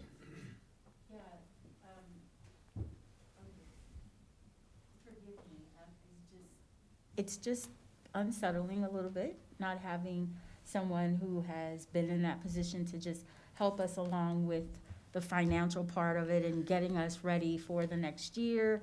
And then there's just a ton of questions in the memo. So when you say we went over it, We've not gone over it in a public manner yet. We will Right. do that at the No. work session. It is a Right. completely transparent conversation. Mr. Gustafson is still on contract and has been coaching both Ms. Odom as well as Ms. Hronik as well, so. That's good, thank you. I mean, because it's a big conversation. Absolutely. And we have so many things that are uncertain, And we compared this year's memo to last year's memo, and there were very similar questions that come from many of our subcommittees and our committees that we address. That is part of the checks and balances of the system. So thank you for that feedback, and thank you for the feedback to Director Daniels. So what I take away from you is your concerns are more about what DAC has put in their memo. Do you have any specific thoughts or questions that is not addressed in the DAC memo itself coming from you at this time? Well, he did speak to the first question, which is what's happening with the chief financial officer. So I'm saying there may be questions that have been addressed, but I just want to make sure that as we're transitioning to complete this year and moving into the next year, that we have a sense of how we're assisting the team and how we're supporting the team so that the district is moving forward with what we need and not just, I mean, I don't want it to just be a song and dance. I don't. I just want to make sure that whatever we're doing is supporting where we're going. Well, and we pride in being open and transparent, and that is what we will continue to do. So we will have this conversation Yeah. in an open and transparent manner at the work session. Yeah. At the work session on April 5th, and we will have DAC budget at the time, part of the conversation, so they can come and provide the feedback. And Superintendent Gall talked about how he's already engaging with Amanda, and I see Amanda at the back of the room. And and I know that Amanda reaches out to all of us and has that productive conversations too. You are the checks and balances that are in place, and I used to be part of the DAC budget subcommittee, and we respect the feedback that you bring out there. So we will continue to look for your feedback coming from you and Mr. Kaiser out there and Mr. Velvet Stepanek, and we will work through some of the questions that you have posed and come to a budget where it makes sense. We want to make sure that this is the right decision, that this is going to support our staff, and we are also going to set the district in the right manner. Director Jurgensen. Just a comment on the pay piece, line item number 8, the 2 additional PD days for teachers. It could have just been left right there for teachers, but the board and our superintendent and his team saw the need for the school-based ESP to be there as well. In my board meeting with ESP staff, they often, they do a lot of essential work, and they often do multiple jobs with other duties as assigned. And so for us to bring them into the school culture, to say, that they are equal in the culture and initiative of those schools, of having our school-based ESP in those trainings, is a move on this board and our administration to bring ESP into the discussion, into the culture, into the oneness of how we're all working to take care of kids. So I just wanted to point that out. That's a huge piece. Teaching, when I taught, we had school-based ESP, and they were hourly. And some came to staff meetings, some didn't, and our admin chose how they wanted to pay the ESP and the pairs and all that to be in these different meetings. But we find it valuable for them to be there for these and to build that culture within each of our building sites. So I just wanted to make that known there, and then we'll have future discussions about other items on this. But just a point to take away before spring break to marinate on the fact that we are bringing ESP and teachers into the same culture in their buildings with their leadership to help with that next year. So, Can I add one thing too? The DAC Budget Committee has not seen the full preliminary budget development assumptions at this point in time. Historically, we've done the incremental budget requests earlier, and then we provided the full preliminary budget development assumptions. We've been working through the increase or the student count and the staffing allocations right up until the past couple weeks. So based on the timing of the meetings, all that the DAC Budget Committee has seen were the chief presentations. And so again, I'll take full ownership of that failure in reaching out to understand what that timeline had been previously. My SWOT analysis when I arrived here is that chiefs didn't understand their budgets. That budget was run singularly by one office, and that for us to be able to deliver on these budget priorities, I needed each one of my chiefs to be able to articulate what they needed in order to be able to deliver. As an example, we have several year contracts for things that we actually don't fund. We know we have the money, but the chief has to ask for it in an IBR. If the contract is signed and we are satisfied with the service, it should come pre-baked into that chief's budget. Things like curriculum, you'll see a very large number for Ms. Acevedo. That is the cornerstone of what we do in instruction, is to be able to use our curriculum. Having to juxtapose or prioritize whether or not we will have the money available in the budget for curriculum that we're already contractually obligated for is not arming a chief to feel that they can deliver. And so much of this exercise is certainly all on me, that I have asked my chiefs, and they have performed admirably, to match their work to these strategic priorities. And we have done excellent work to do that, and I believe the feedback from the DAC Budget Committee is that they did like that process. As with all the changes that we have brought forth this year, they all come into a pinch because there's just not enough time to get the things done that we need to get done. Laura asked that we bring this forward at this point so we can continue on the budget build timeline, and the DAC Budget Committee had not seen this document yet. So there is a mismatch why many of those comments in the memo feel as if the DAC Budget Committee were being given information in the dark. There was no intent for it to be in the dark. It was actually an intent for them to see more of what it was we were asking for and why we were asking for it. So that's on me. We will make that course correction next year, but we will go through the same process again, where chiefs come forward to the executive cabinet and then to the DAC Budget Committee to say, these are the things that we need, not what are you going to give me. Now, none of those IBRs are finalized. And as a matter of fact, they could all disappear, and we would figure out how to do the best job that we can with the limited resources that we have. We just need to be in a place where chiefs are active in that conversation, because if they are active in that conversation, they're also active in the solution when the resources do get tight. Every one of us knows we eat steak on the first of the month and we eat ramen noodles on the last day of the month. We want to be a district that is budgeting and being closer to these priorities so we're not stuck in that space where we can't have that high quality meal at the end of the month. So thank you for that explanation, and that provides better context too. When is the next DAC budget subcommittee meeting? Is that coming before April 5th, when we circle back and have this conversation? Honestly, don't know right Okay, so hopefully that comes before. We could So- certainly schedule one for April 4th. I don't Yes. think we want one next week, and they typically meet on Tuesdays. Well, next week is spring break. I don't expect them to meet during spring break. So if we can meet on, the budget subcommittee can meet on April 4th before they come on April 5th. That way they have a conversation about what they have in front of them right now and bring that feedback to the board on April 5th. It doesn't need to be a written memo, but it can be Ms. Huber can be in person at that time and provide that feedback. Absolutely, we'll schedule that. Director Ott. Thank you. That question of context is where I'd like to see all of this framed, and know that the subcommittee has had time to put everything in context. So I appreciate the idea of the extra meeting,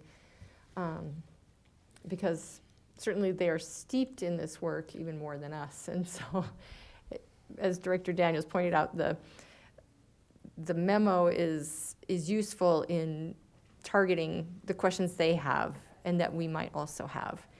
And so some of the questions that I've also been reflecting on are the CFO questions, so I appreciate some of that information. I don't remember if it was in the memo because it's a long memo, but the staffing formula, I'm wondering, Superintendent Gall, when we will see the staffing formula. I'm just going to make a list because that's what we were supposed to do here, it sounded Sure. like, not necessarily have all this discussion tonight.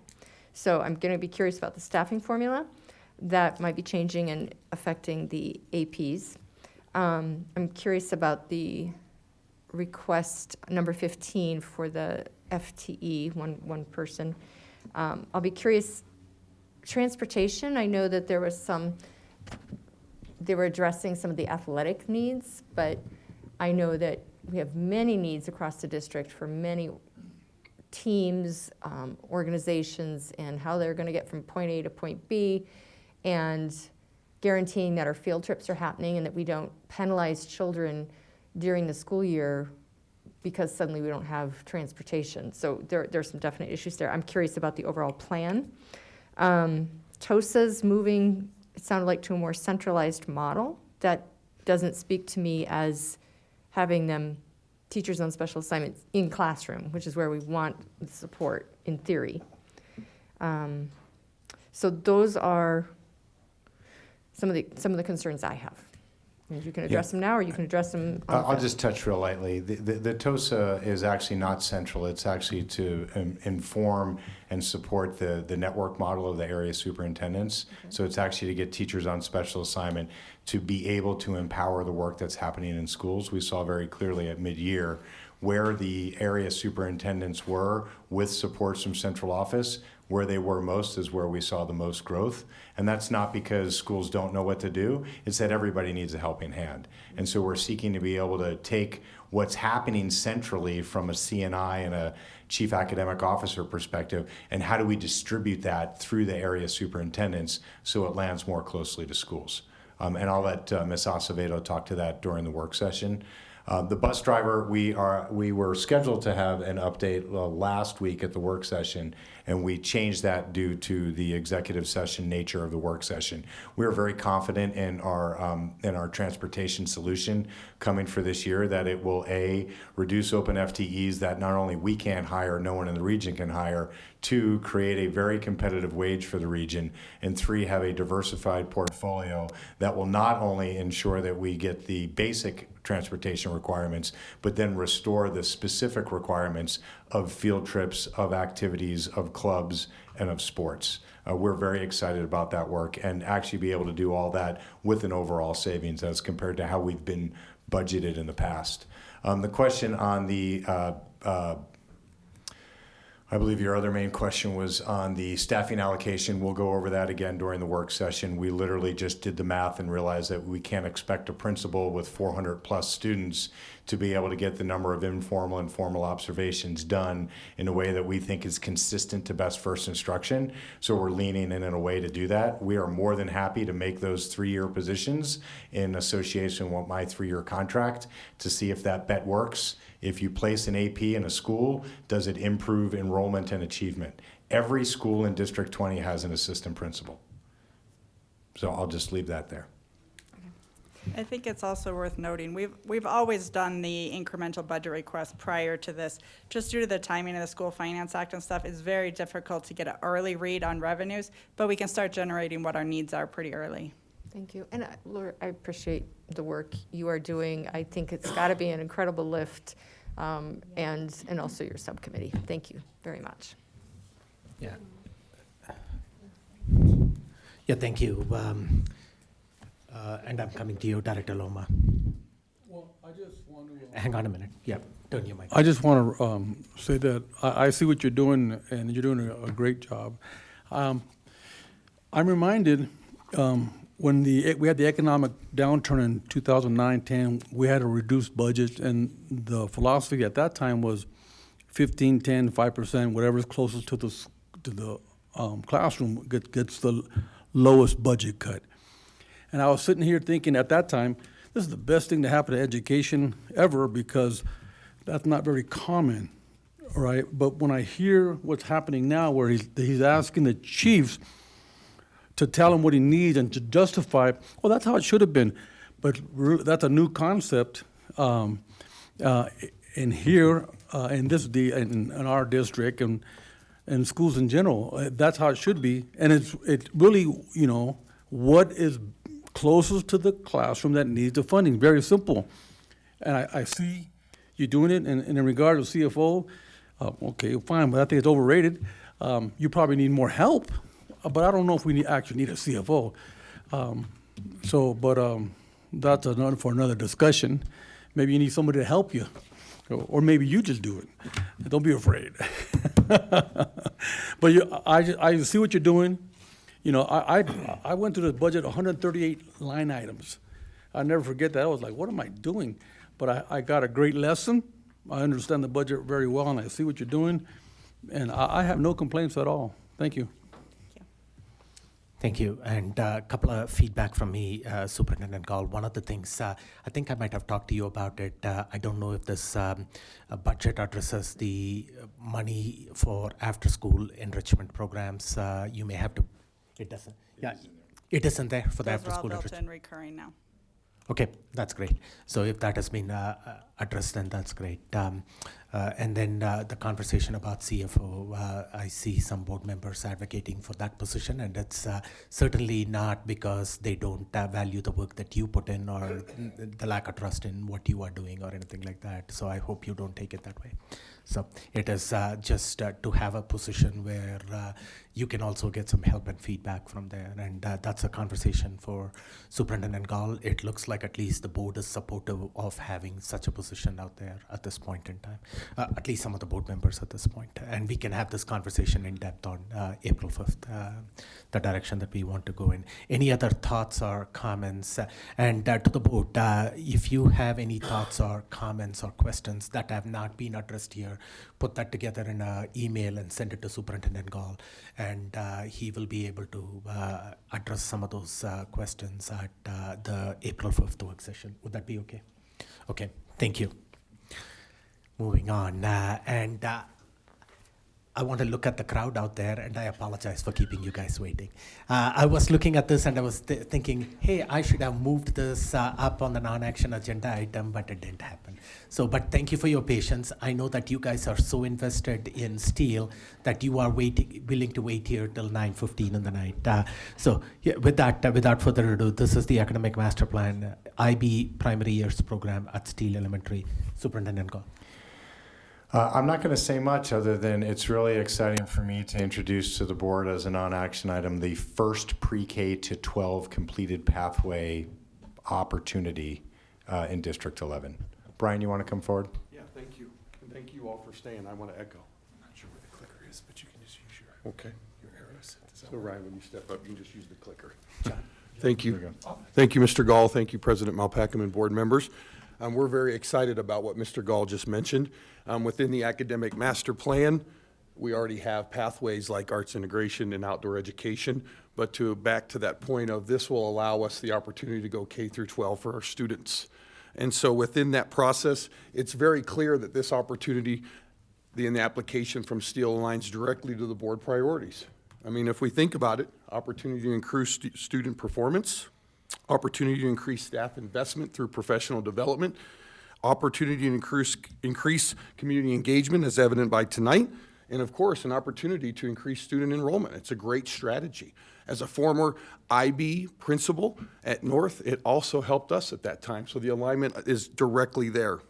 What you're about to hear tonight is what we looked at within the process and how that application will come forth from Steele, from direct alignment, from being a feeder to North, and then ultimately up to Palmer. And of course, again, the excitement of the staff and school community that's highly interested and invested in this opportunity. So with that being said, the next steps are pretty clear. We're going to invite up Principal Ryan Kapp from Steele, and he also has his SAC chair, Ms. Jessica Jem, here as well for part of the presentation. So thank you again. And as Ryan comes forward, I just have to share my own personal note. You've all heard me talk about my daughter. IB changed her life, and it wasn't because she got the diploma. It was because she was in a school that believed in IB for all, and it taught her how to be a critical thinker. It taught her how to be ready for college when she was in high school. And I just found out yesterday that she'll get her postdoc, for her first postdoc job in Miami, Florida, working for the University of Miami, actually studying hurricanes to make sure that the world's a safer place. And so from a parent's perspective, seeing what IB can do to motivate who had not been a motivated student and prepare her, and I'll speak critically of my own family.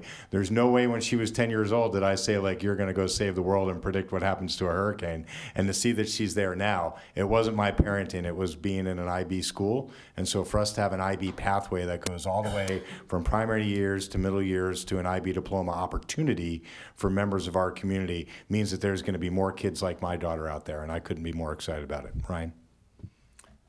Thank you, Superintendent Gall. I really appreciate that. Thank you, Director Malpacum and the Board of Directors for a little time this evening. This is about the time of night when my wife pokes me in the side and says, hey, you should just go to bed. Why are you still down here? So I appreciate your stamina. I first want to lead off by introducing and asking our SAC Chair, Jessica Jem, to speak briefly, and then I'll dive into the PowerPoint and talk about our plans. Thanks for having us tonight and sticking with us, and especially to the Steele parents who have stuck it out too. I just wanted to share briefly the support that our community has for the IB program at Steele, and a little about me. So I've been on the SAC for a number of years. I have a 3rd grader at Steele and a 6th grader at North. And so this year, talking about student achievement, I have a 6th grader who is immersed in the IB program and who is having the time of his life. He is, naturally curious, but he is, deepening his knowledge.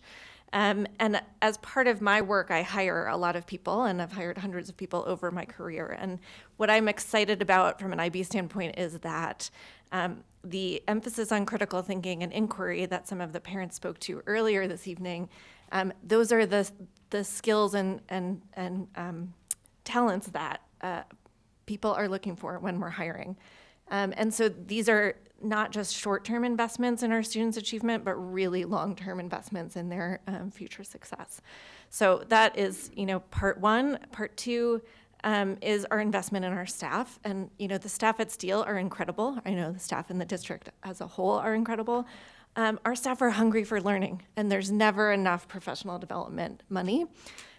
We just talked about the budget, right? And I just want to emphasize that between the staff investment and, talking about enrollment in the district as a whole, that an investment in Steele in this pathway represents a way of using assets that the district already has, right? We already have the assets of Palmer and of North, these really rich IB programs. We have already started making some connections with North, just as we've approached this application process. So the ability to build this complete pathway pretty quickly, and the Steele community, the Steele educators are fully ready to jump on board. And so I just am excited to present this to you for your support. Thanks. Thank you, Jessica. A quick tour through our slides. We'll do a little bit of geography.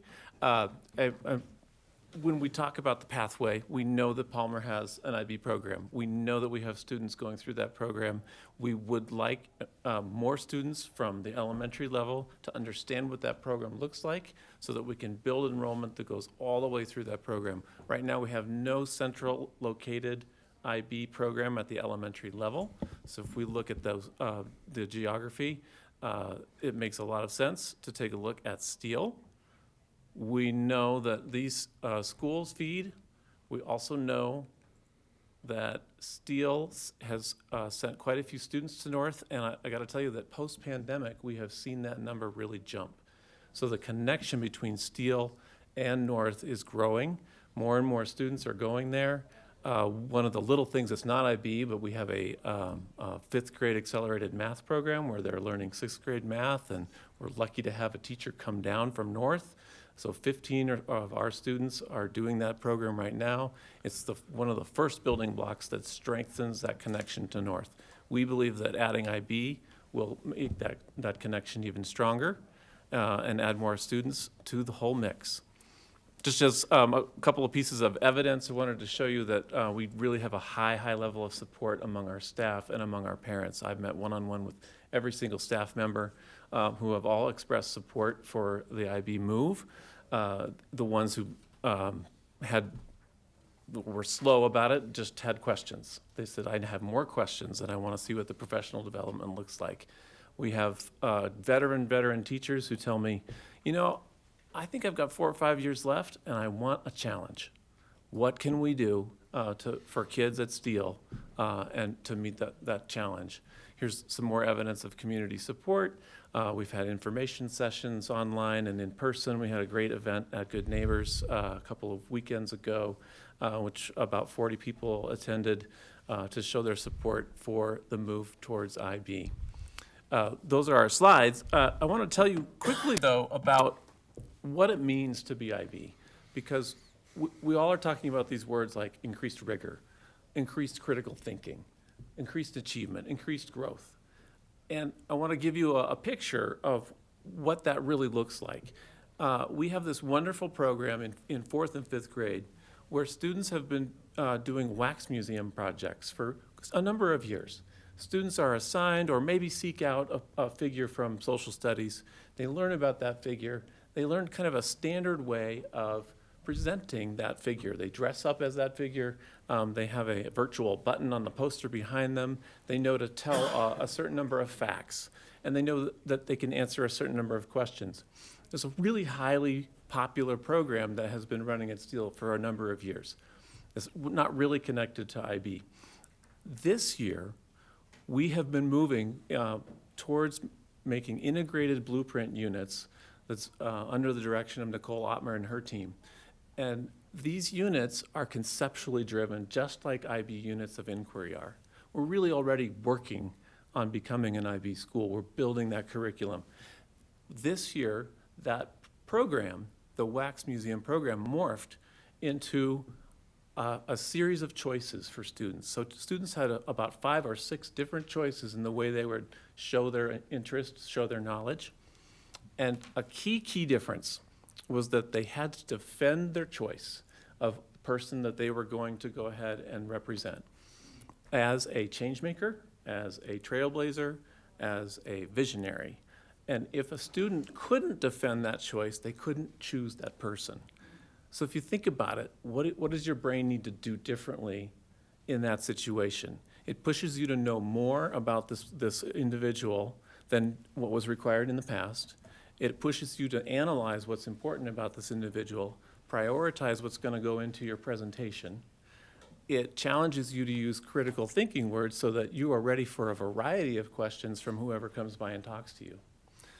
I can't tell you how excited it was to see the kids do this. I could ask a question I've never been able to ask before, which is simply, what did you not put into your presentation that you still think is important, but it didn't fit? And kids of every level could answer that question. Not just our kids who are identified as GT, not just kids who are kind of one bubble or another, but every level of kid could answer that question. And that to me showed what we're really about. I think that's what's that kind of experience where they're invested in their learning, they're gonna tell people, they're gonna tell their parents, we're gonna be able to boost enrollment that way. I expect achievement to go up, growth rates to go up. I also expect that we're gonna be able to boost enrollment from the other big piece of IB, which is that every IB school is a world language school. So we'll be able to offer a foreign language for all students. So we're super excited. The community's on board. It's what's getting talked about at the food trucks. And we will really appreciate the board's support in this measure. And I think it will be something that you can be proud of for years to come. Thank you. Thank you. Thank you for the presentation. And I especially want to give a shout out to Jessica Jem out there and Ali Klein and those two parents are so instrumental in bringing that Steele community together. And these 3 ladies up here too. But I was there at that March 5th meeting at Good Neighbors, and there were 40 plus families out there, and the questions that they asked. And the thing that I shared with that community is this is unique to District 11. We struggle sometimes at a school to get 5 parents involved out there. And thanks to Jessica and Ali, they've brought that community together in this post-pandemic world. And I strongly believe that after talking to the parents out there, that you do have the support for this program from your parents. So. Just a quick question. The staff support showed up at 85%. Is there any particular reason the other 15% were not supportive, or are they just waiting to jump in? Mr. Melpackham, I'll be honest, I think that I have more signatures than that, and when I needed to submit the data, that's where the data was and represented it at 85%. I think if we went back right now, it would more likely be 95 to 98% of support from our staff and parents. Then you still have 1 or 2 staff members to win over. That's correct. It's like the kind of question my daughter comes in. She gets frustrated with me. She comes and says, "Dad, I got a 95%." And I said, like, what happened to the other 5%? And she said, "Dad, I got a 95%. I'll leave it at this. Yeah, I'm glad that you have that staff support out there too, because this is critical. If we want to put a program in there, there's got to be staff buy-in. Okay, and without staff buy-in, complete staff buy-in, and I know that the way that some of the classes might be taught would be a little bit different. And from the district side, falls on Superintendent Gall to make sure that your staff are adequately prepared going into next year. And I think the timeline is for this to hit the ground in August of 2023. Okay, so we just need to make sure that your staff is adequately prepared with the required professional development. So if there are some concerns about it, I'm sure Superintendent Gall would alleviate those concerns by saying we will take care of those. So Thank you. okay, thank you. Any further, Director Loma? Well, I think he stole my thunder. I was going to ask you to defend why there's 15% that didn't support you, but we got the answer already. Okay. I know I'm so against parliamentary procedure, like we do it in board meetings, so apologies. I know I'm not supposed to come up, but I will tell you, we do this thing called the $1 Million School Prize. We partner with this huge foundation out of Dubai. Every year we partner together to get schools from across the world to really give $1 million. Last year it went to a school in Kenya who this teacher is doing phenomenal things, and P.S. it goes to a teacher. And my point is this is the kind of innovation that we look towards. Like, this will make District 11 an innovative community that then gets recognized as we go and do EdTech awards, and we go and do $1 Million School Prizes, and we go and talk about putting D11 on the map. This is the sexy stuff, even though I hate that word, that D20 has and other school districts have. Like, we gotta get a little more innovative, and you talked about going out of your comfort zone. This is out of the comfort zone, and quite honestly, like, I've been a part of STEEL pushing the community to kind of go forward, because honestly, a lot of parents were like, I don't know, is this gonna pathway my kid? And what this does is creates more kids who think contextually about the globe. So if I can offer just one other thing, this is also self-serving for the district, that we need another lighthouse to really push forward as we think about tech awards and we think about putting up student achievement. I will make my stand here. I will be with you in any way that I can to put this up, in any achievement that I have that can put you guys on the map. I will take that and, run with it. That is my commitment to you. But I am grateful for your guys' commitment to this district, to pushing innovation at the boundaries at which we can really do something really cool. So thank you for your time. Thanks, Mr. Kaiser. We'll take you up on that commitment. So, and The $1 million. yeah, the $1 million commitment. That's what I was trying. Yeah, if you want, we can have a brand new steel out there for that kind of money. So I know that. What's that? Right, exactly. Yeah, well, we want to invest in, I know that enrollment at Steel, your capacity is at 275 or 300 at the most. Hopefully with this, you will get to that 275 or 300. And then with the $1 million Ms. Sawyer is promising out, we can expand Steel to a bigger building. So Let's pop the top. yeah. Let's add 50 Well, but kids. I truly appreciate your feedback that this is at the cutting edge of innovation, and that's what we are looking for. It's crossing those comfort zones and going into an area of growth. It all comes down to our students. We got to creatively think how to attract students back into District 11, and this is an opportunity out there. And I don't know why it took so long, but we are here at this time. So, Director Art. Thank you. In your community information sessions, it mentions the, come help us choose what foreign language we should provide for your students. If you mentioned which one was favorable, I missed it, my apologies. So I was wondering if you could address that, and maybe your enrichment programs too that you were considering. We are actively having discussions about that very issue, about what foreign language to offer. There are two choices that are rather obvious. One is Chinese Mandarin and one is Spanish, because North already offers both of those in the pathway, and so does Palmer. Over and over again, Mandarin sometimes has some charm, because we know that it has probably a great push, a cognitive push, if we were to put that into our system. And over again, people come back in all these conversations and say, Spanish is the practical language. It still builds a new neural net. I think that's where we're going to head. It's not an official thing because I still have a couple of information meetings where I'm asking that direct question. I want to make sure I gather all that evidence. I'm not quite sure about your question about enrichment.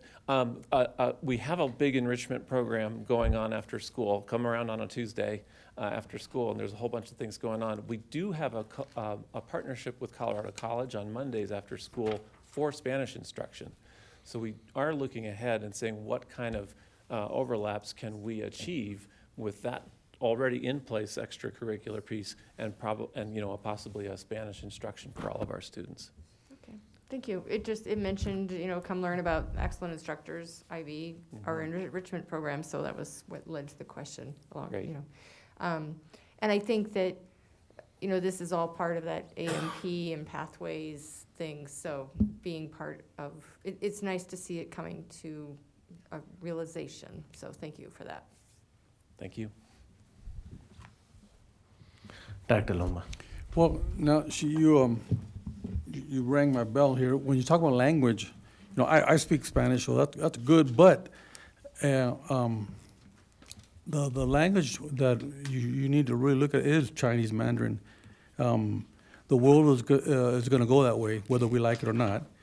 It's a high-value language where if you're a citizen where you can get a top-secret clearance, you're a citizen, just for speaking Chinese, you'll make $100K a year just for speaking the language in many places in the world. Although Spanish is like the norm, everybody's, Spanish, Chinese is a high-dollar language, and you really need to maybe rethink what you're looking at. The Chinese immersion school that's here in our charter school that we're looking at, I was involved in getting that school here. I went to Denver and visited two language immersion schools there, and it's very popular in Denver. It didn't hit as well in Colorado Springs for whatever reason, but I think its time has come. So I would really evaluate, although we're close to the border, and no offense to my peoples, but that's not where the money is going. That's not where the economy is going. It's going east. So that would be a better choice, in my opinion. Thank you for those thoughts. Appreciate that. Dr. Daniels. Thank you. I am happy to see us getting back to the conversation because we were looking at many schools and pathways that they were having prior to Superintendent Gall. So it's really good to see the conversation circling back. And what will it take for you all to be the IB school, the elementary school? Because I remember there were some schools that needed to apply for it and say, this is what we want to do. And so what's that process again, since it's been a while since we've been in this space? Does that make sense? Sure. Yeah, and I know that there were schools who applied to be the art school and schools who applied to be so I need a little refresher on that. Yeah, so this is the process. So when we started was the diagnostics of we did the backwards mapping of where are kids already going to north and completing the pathway. We then talked to a couple of the school leaders in Central, and if you go back a couple of slides, Ryan, are you capable of, there you go. I don't mean that you're not capable. I didn't know if you had the clicking. You can see that some of the other schools that fed in the north and or are in the Central already are pathway schools. So to have a conversation here of, well, maybe Columbia would be a better IB primary year school, that ship has already sailed as we are now past year 0 in our Arts Plus integration there. So I wouldn't say they were the last choice. I would say silently or out loud, I believe Steele is the first choice. And the fact that Ryan has come forward with both the SAC and parent and teacher support, the next step here is we go from non-action to action to make this recommendation to the board, and we begin the programming and the planning going forward. Yeah, thank you for bringing it back, because we were hot and heavy in this conversation prior, and so it's good to see that we are actually still in the consideration and that there are interest, right? Because I was looking at North for the IB program and all of that good stuff. So it's just really good to see the community, I would say, giving us a charge to get back to where we were. And we were in this conversation hot and heavy a number of years ago. So thank you. Thank you. I love IB. I mean, I don't have a problem with IB. I'm just, And if I'll reference back to the superintendent's performance review that we shared, I believe in December. We had built in some of the AMP deliverables, which was, let's complete one this year. I think we said next year we would be making recommendations for Pathway Middle Schools to take some of our Arts Plus integration in STEM elementary schools, families to that next level. So AMP is at the center of everything that we do, which if you go back another slide, one more. That should be a very familiar graphic to you all. That comes from the core AMP document that we built this year in showing where our pathways are and being able to reference back to these singular documents such that our decision-making doesn't seem like, well, it's 9:37, so it must be time to complete an AMP pathway. No, the idea here is we have deliverables, we have a schedule, and so I'd ask the board and the community to reference back to the superintendent's performance review to keep us on that schedule, to make sure that we continue to deliver on the strong work of being responsive to our community years ago, which says we want choice. We are active in choice. We have 25% of our families that currently intra-system are choosing schools outside of their boundary. The more choice we give our families, the more clear it is that we're invested in them wanting to stay in the system. And we certainly believe, as you've all heard me talk about the hiring of a new principal at Palmer and the future of Palmer High School, that this IB pathway will be a destination pathway, not just within District 11, but within the greater El Paso County, if not the Front Range of the Rockies. So thank you. I'm just happy that we're getting back to it. There was a time when we were in this conversation strong because we knew that the community was looking for how do we increase enrollment, how do we keep our students engaged, and how do we make sure that they are consistently moving from elementary, middle to high. So it got lost in the midst of everything, and I'm just happy that you're bringing it back to get to what's really important and what we are really trying to do for the community. So again, the conversation was there. I'm just happy that can sink our teeth into this and move forward with what we know not only the parents, but the students have been craving for a while. They all want something to put their hands to. And I know that we talk about choice, but really and truly, if we're doing the neighborhood schools, and what most parents love is walking to their school, they want to make sure it's in their proximity. You have to have something for those students to really grow into, because they are coming, it's like they're coming out of the womb ready. And we have to learn how to step up and meet that command, right? So I'm just grateful that it's actually like, yes, this is the work. Thank you so much for that. It is good work. Thank you. Yeah, and thank you, Director Daniels, to recognize that good work is happening right now in District 11. And we've had AMP conversations several times over the past 3 or 4 months, several updates from Ms. Acevedo, Chief Acevedo out there on pathway schools, on CTE pathways and graduate profiles and our graduate requirements. So it is happening, and it's good that we are adding one more pathway school up here. So thank you. And this will circle back as an action agenda item for the board to approve on April 12th.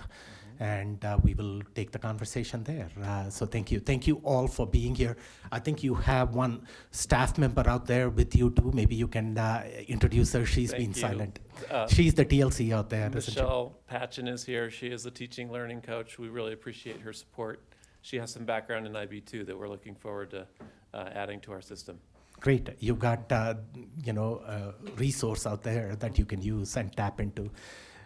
All the families that you stayed so long out here advocating for this, that shows your passion, dedication out there. We look forward to this conversation coming back as an action item when the board can formally vote on it on April 12th. So thank you, and we look forward to great things at Steele and increase the enrollment, Mr. Cap. So this is kind of giving you ammunition to go out there and recruit more. this. And maybe Superintendent Gall, like you brought the 5 or 6 pathway schools and you brought new logos too. Maybe we can add Steele to that logo. I think Steele is due for that. I see a big head nod there from Dr. Comfort. Yep. If the students already haven't designed one, I would not be surprised by the strength of the student voice that comes from Steele. Right. So I see the mom out there of the student who advocated for the dishwasher. The dishwasher, yeah. Which is now spreading across the system. She's Right.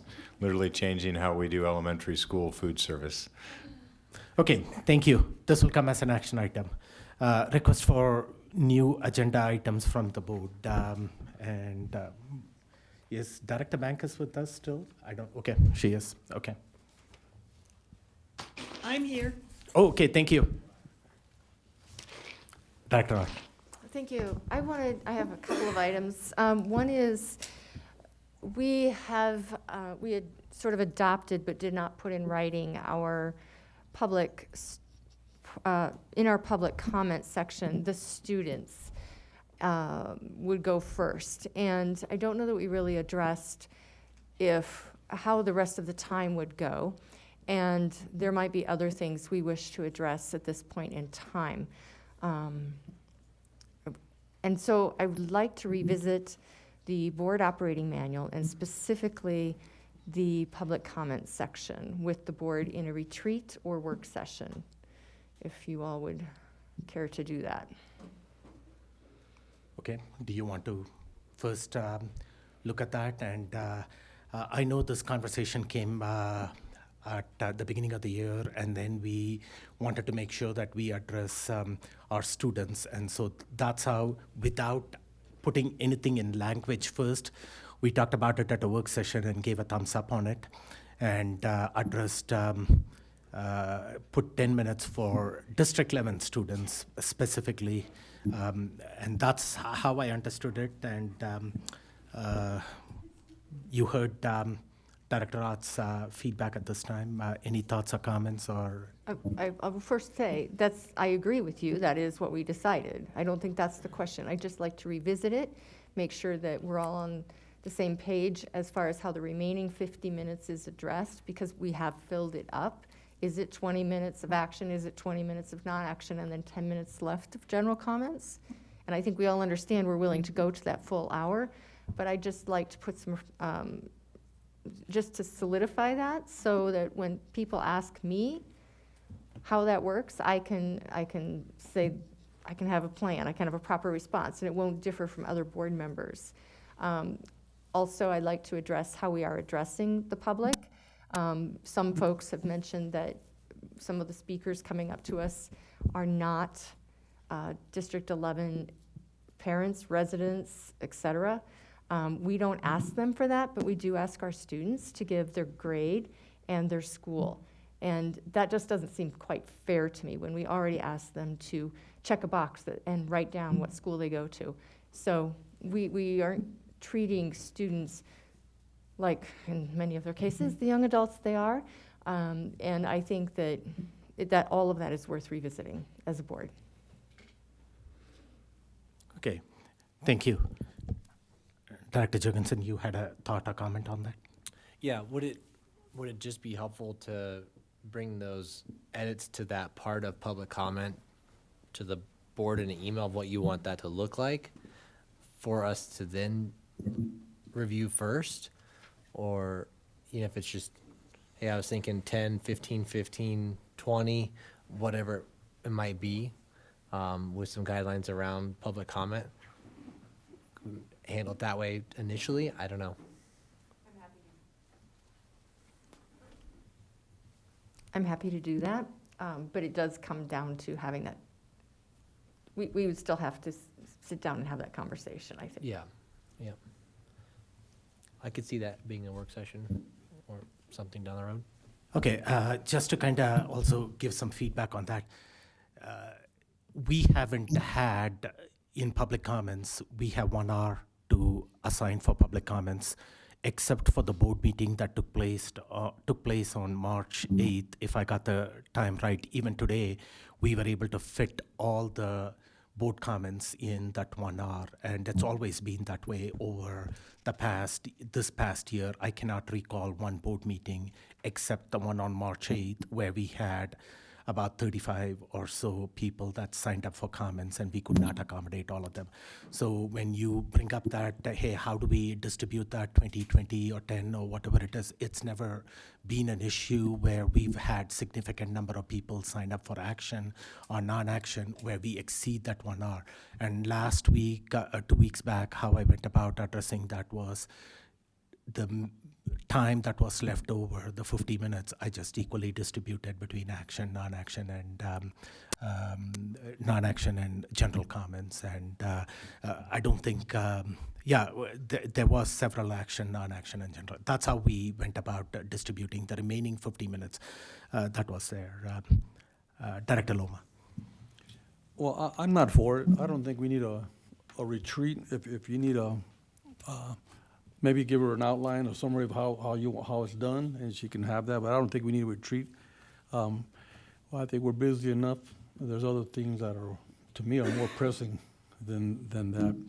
I think you do a good job the way it's handled, other than sometimes in the beginning, when we first got here, it was pretty contentious, especially I made a lot of friends. I felt like Charlie Brown. Everybody always picking on me. But I'm okay. I think the way it is fine.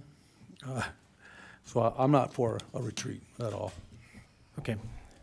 And we also revisit the board operating manual usually in August. So maybe that is an opportunity when we can go back and revisit once a year. I think we adopted the last one in August. So it may be we do it at the same time next year, coming up in August. Director Ott. I am not criticizing how it has been. I am suggesting that we could yet do better in the future. And just because we haven't had this as a regular occurrence, it doesn't mean it won't happen again in the near future. So I am all for being prepared, and I don't know that this would require an entire retreat. But that would lead me to my next item, which I think we need to revisit board member roles and responsibilities, and also revisit our superintendent board member agreement that we did back in the fall, and make sure that all of us are on track, we might say, with the requirements or the norms that we imposed upon ourselves. And so that is another item that I would ask my fellow board members to join me in a work session or retreat. And since we're on a roll, superintendent evaluation tool, I don't want us to wait too long before we discuss that, because if we are, depending on what we choose to do for evaluating our superintendent, we may wish to have a decent lead time for that. And last but not least, graduation assignments. I think we need to discuss those. I'm not sure where we're at with those. And people are starting to ask if, who will be at what graduation. So I have I would say four total things there for you. Okay, I will take it up backwards with the graduation assignments that you talked about.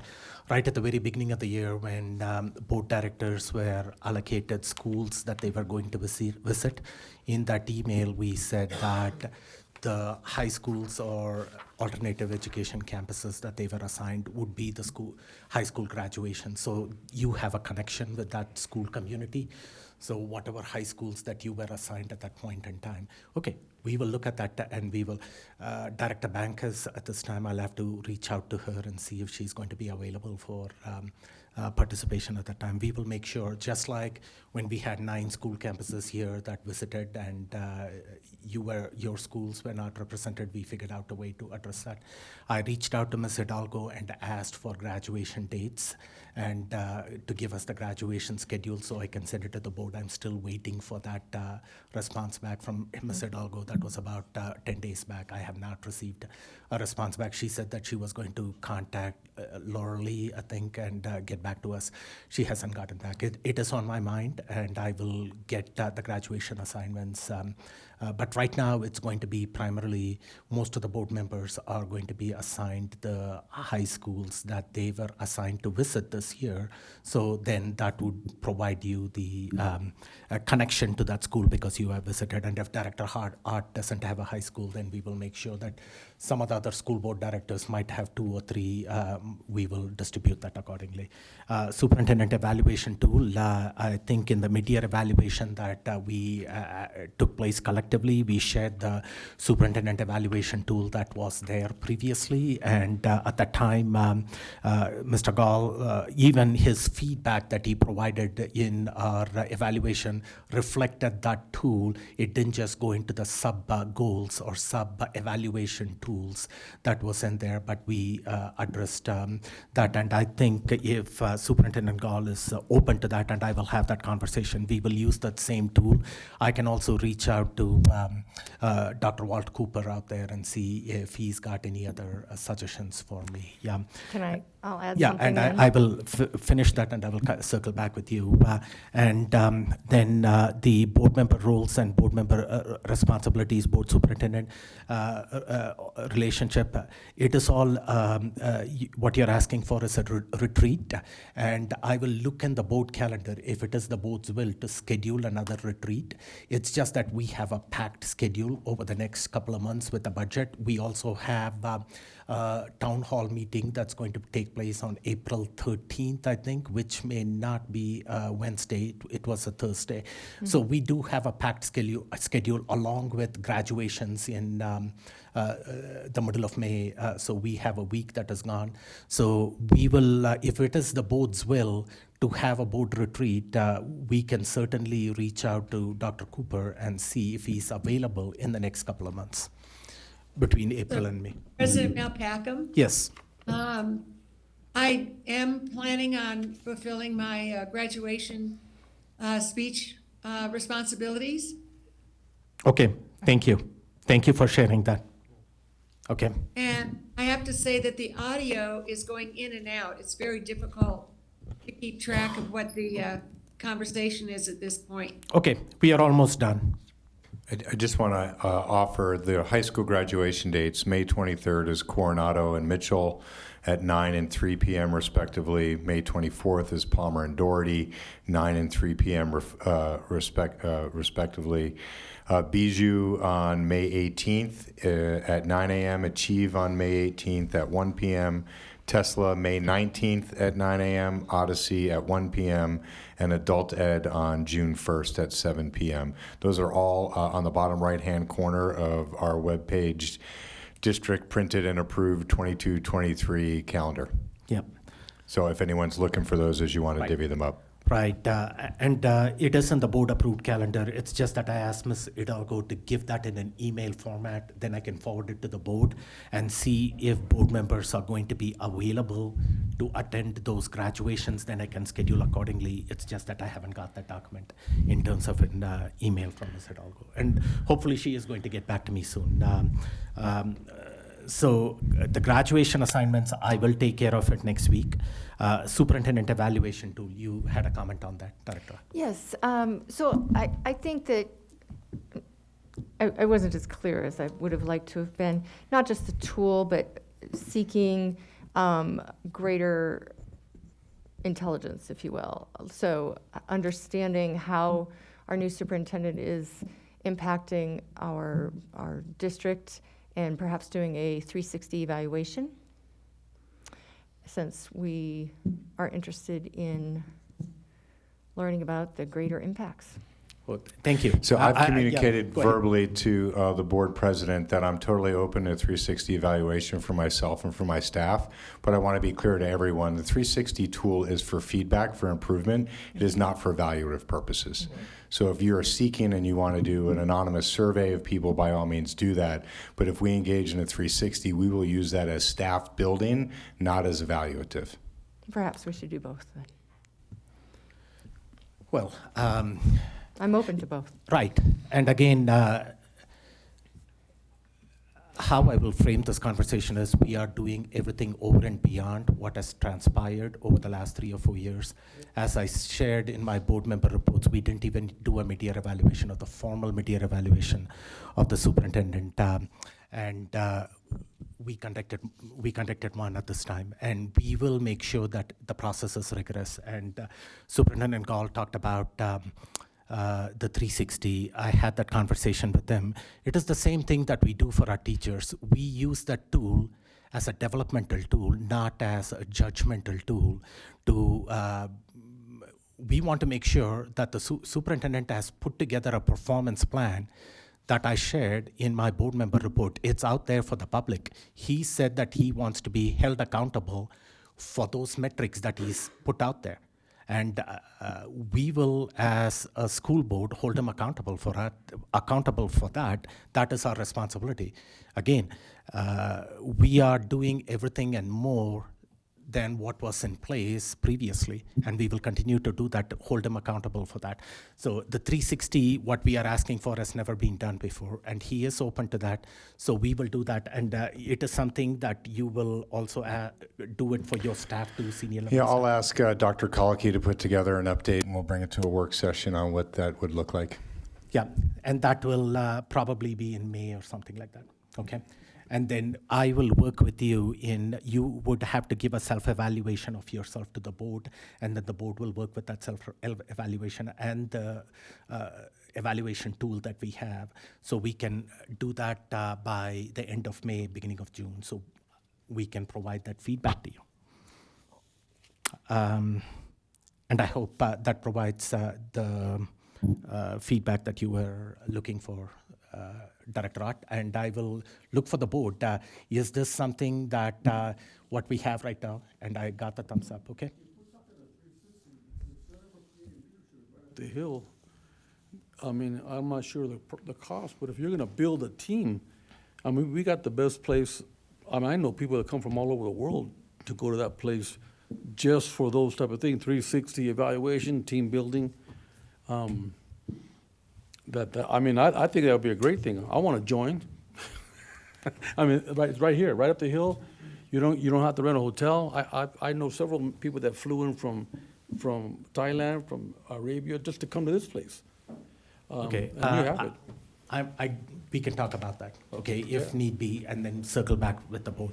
Right now, what I have is that Superintendent Gall is open for the 360 evaluation. It is going to provide that the more a developmental tool, and then we are going to hold him accountable to the performance goals that he has established himself in his plans, and then we will provide the comprehensive 7-member board evaluation too at the end of the year.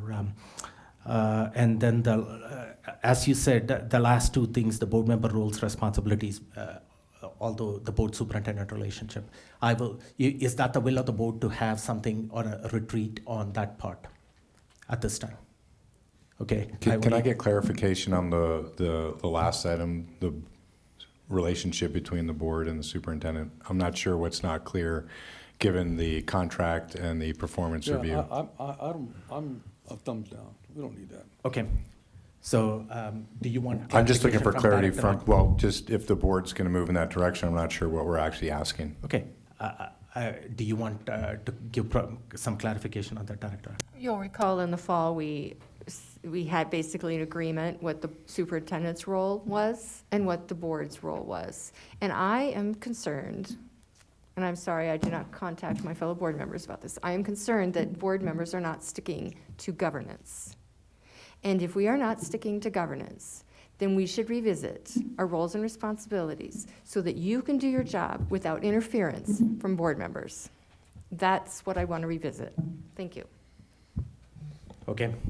You got some clarity on that? Is that a concern that we are not sticking to governance as Director Ott established at this time to require this? Not me. Okay. Director Bankus, do you have any comments on this? If you are still with us?